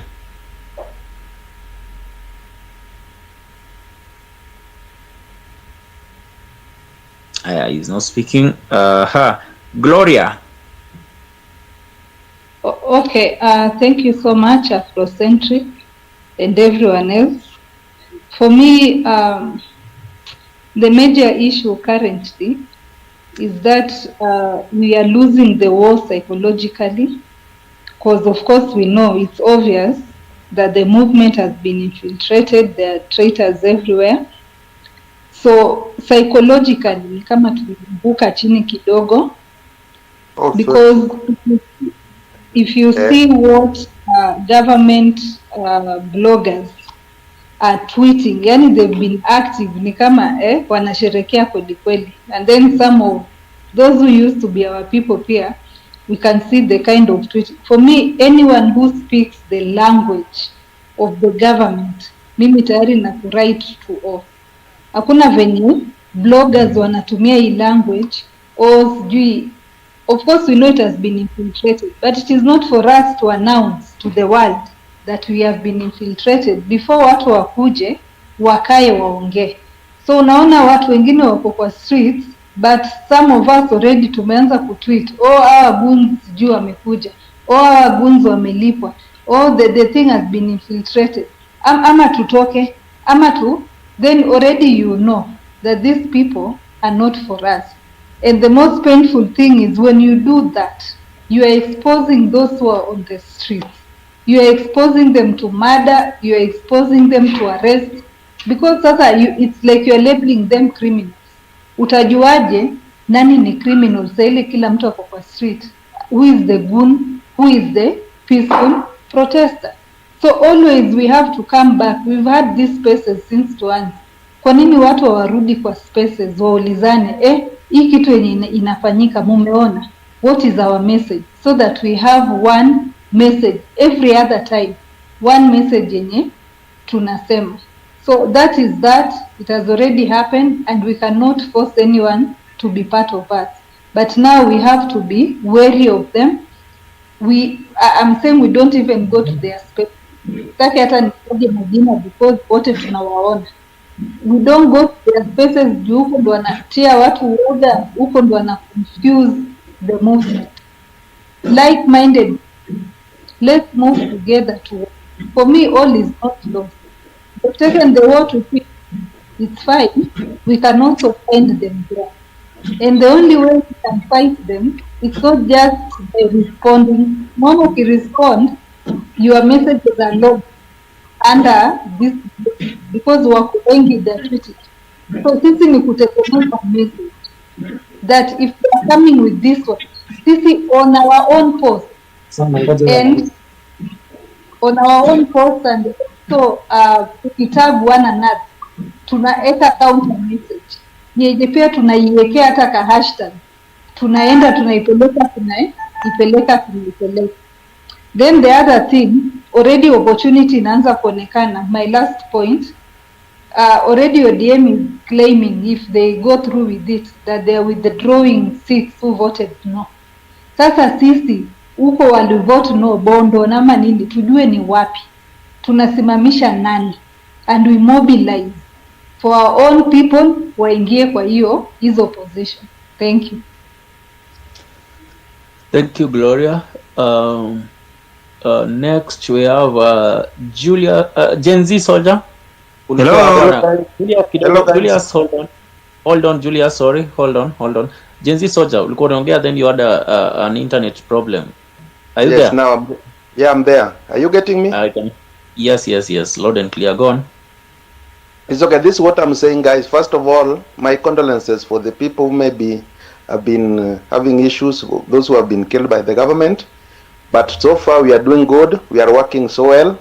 What I'm requesting, let's work in unity, and let us not allow somebody to try to neutralize us. And we must be very vigilant when we go outside there. Like yesterday we did well here in Kisumu, and we are trying, what we are saying, we try to be very vigilant. When we see someone with strange character, please, we must to expose them. Because these are the people, they are trying to put inside that, so that they say, the GenZs, they are the people destroying people's property. When we go there, we have our agendas. And we can't afford, another thing, we can't afford to have such kind of government whereby the executive make the decision on behalf of people. This is what this government has been doing since. Another thing, we don't allow Ruto to come here, and because that guy has been listening to everybody, but not doing anything. So we can't afford to have that such kind of a person to be with us. There's nothing he's going to discuss with us. That guy cannot be advised. He think he's very rich. He think he has wealth, and he can dictate anything. We want a government whereby the leaders serve as be the servant of people. But we don't want people who go there, they steal our money, they become wealthy, and now they start dictating us. Here is a case whereby when there's an issue, a national issue, a single person go out there and say, it must go through, it must go through. What does that mean? This is an elective post. Why do you need to go and just stamping, and whatever you are earning is our taxpayers? We trusted you with the leadership, and now instead of serving the people, you are serving your own interests. So guys, what I'm saying, let us work together and let us be vigilant. Let us not surrender by all means, and let us remain steadfast. And we are not going back. We are not going back anymore. So that's my opinion, guys. May God bless you. Hakuna kurudi nyuma, hakuna kurudi nyuma. That is the anthem tunaimba sasa. May I take it on? Hakuna kurudi. Yes, Julius, it's your turn. Oh, guys, thank you so much for this moment. Now, I would say the following. First, so far where we are at now, we just have to suspend the constitution, which the government itself has been suspending in other venues. If we try to go the way of using the constitution, that will derail us. It will need more time, because this means that if you want to go through the constitutionally, we'll have to, come up with the IBC. They'll take us to with the judiciary. A number of things has to be sorted out before we finally remove Ruto through that. So if we follow the constitution, then I'm sorry guys, it's not gonna work, because these things takes time. The judiciary or the courts will tell you the hearing will take place at such a month, and the time is going. And with most of us guys, almost 80% of us, we always want things that are done once and for all, and at things that are frustrated. So when it takes too long, most of us may lose hope. Secondly, when we are going for a war or for the demonstrations, we should have a number of strategies. For example, now the government have realized that we are taking the CBDs. They are sending the goons to make things look like these are not peaceful demonstrations, these are just goons. Can we have other options, like if at all they don't allow us to get into town, can we block major roads or all roads within our cities or towns? By doing this, it means no government officer will go to work, things won't be going on, and they will lose revenue. When the government is losing revenue even for just a week or 3 days, that's a big amount of money. So we can have different ways of doing that. And maybe in case, for the last time you've been seeing they are stopping people from getting into CBD. You could see yesterday the number wasn't that big. It means they stopped a number of people from getting into town. What are the ways we can use to get into town as in large number as we can? Because the moment we are few in town like yesterday, then the police take advantage of that, the goons. And let me tell you something. You could see some guys who are having some rungus along the shop. They are pretending to be protecting their business. Some and most of these guys were sponsored by the government. You could see when it reached around 4 or 5 p.m., they were just beating anybody. So not all of them were protecting business. I had one saying that he's a makanga and he has a shoe shop somewhere. You could even see him, he's lying. Some of them were just sent to bring fear and threats among people, and they were assisting the police to do so. Thirdly, in military, let me say so, when people have gone for war, no one is left behind. This relates to our guys that have died. So as long as they have died, they are going to be buried. How do we make sure that they are not left behind? We make sure they are not left behind by not stopping this movement that we started. Just allow me to rewind that, please. If we stop, it means we've betrayed them. In military, no one is left behind. Finally, I would say there are these guys. I've been into several of this space. We have somebody called George, is George, Miriam, Baiko. These are agents of the government. You would realize the moment they are in this space, the kind of words they are saying are just showing that they are working for the government. So they are government agents that have been sent to, make sure that this thing is done away with. So guys, let's forge ahead, and Ruto must go. Thank you. Thank you, Julius. We have Kokumu KE. Hello, thanks for this. Can you hear me? Yes. Okay, first and foremost, I would like us to appreciate our fallen soldiers and give them the respect they deserve. We normally say we are fearless, we are leaderless, but those fallen soldiers are our leaders. So we have just to give them the respect they deserve.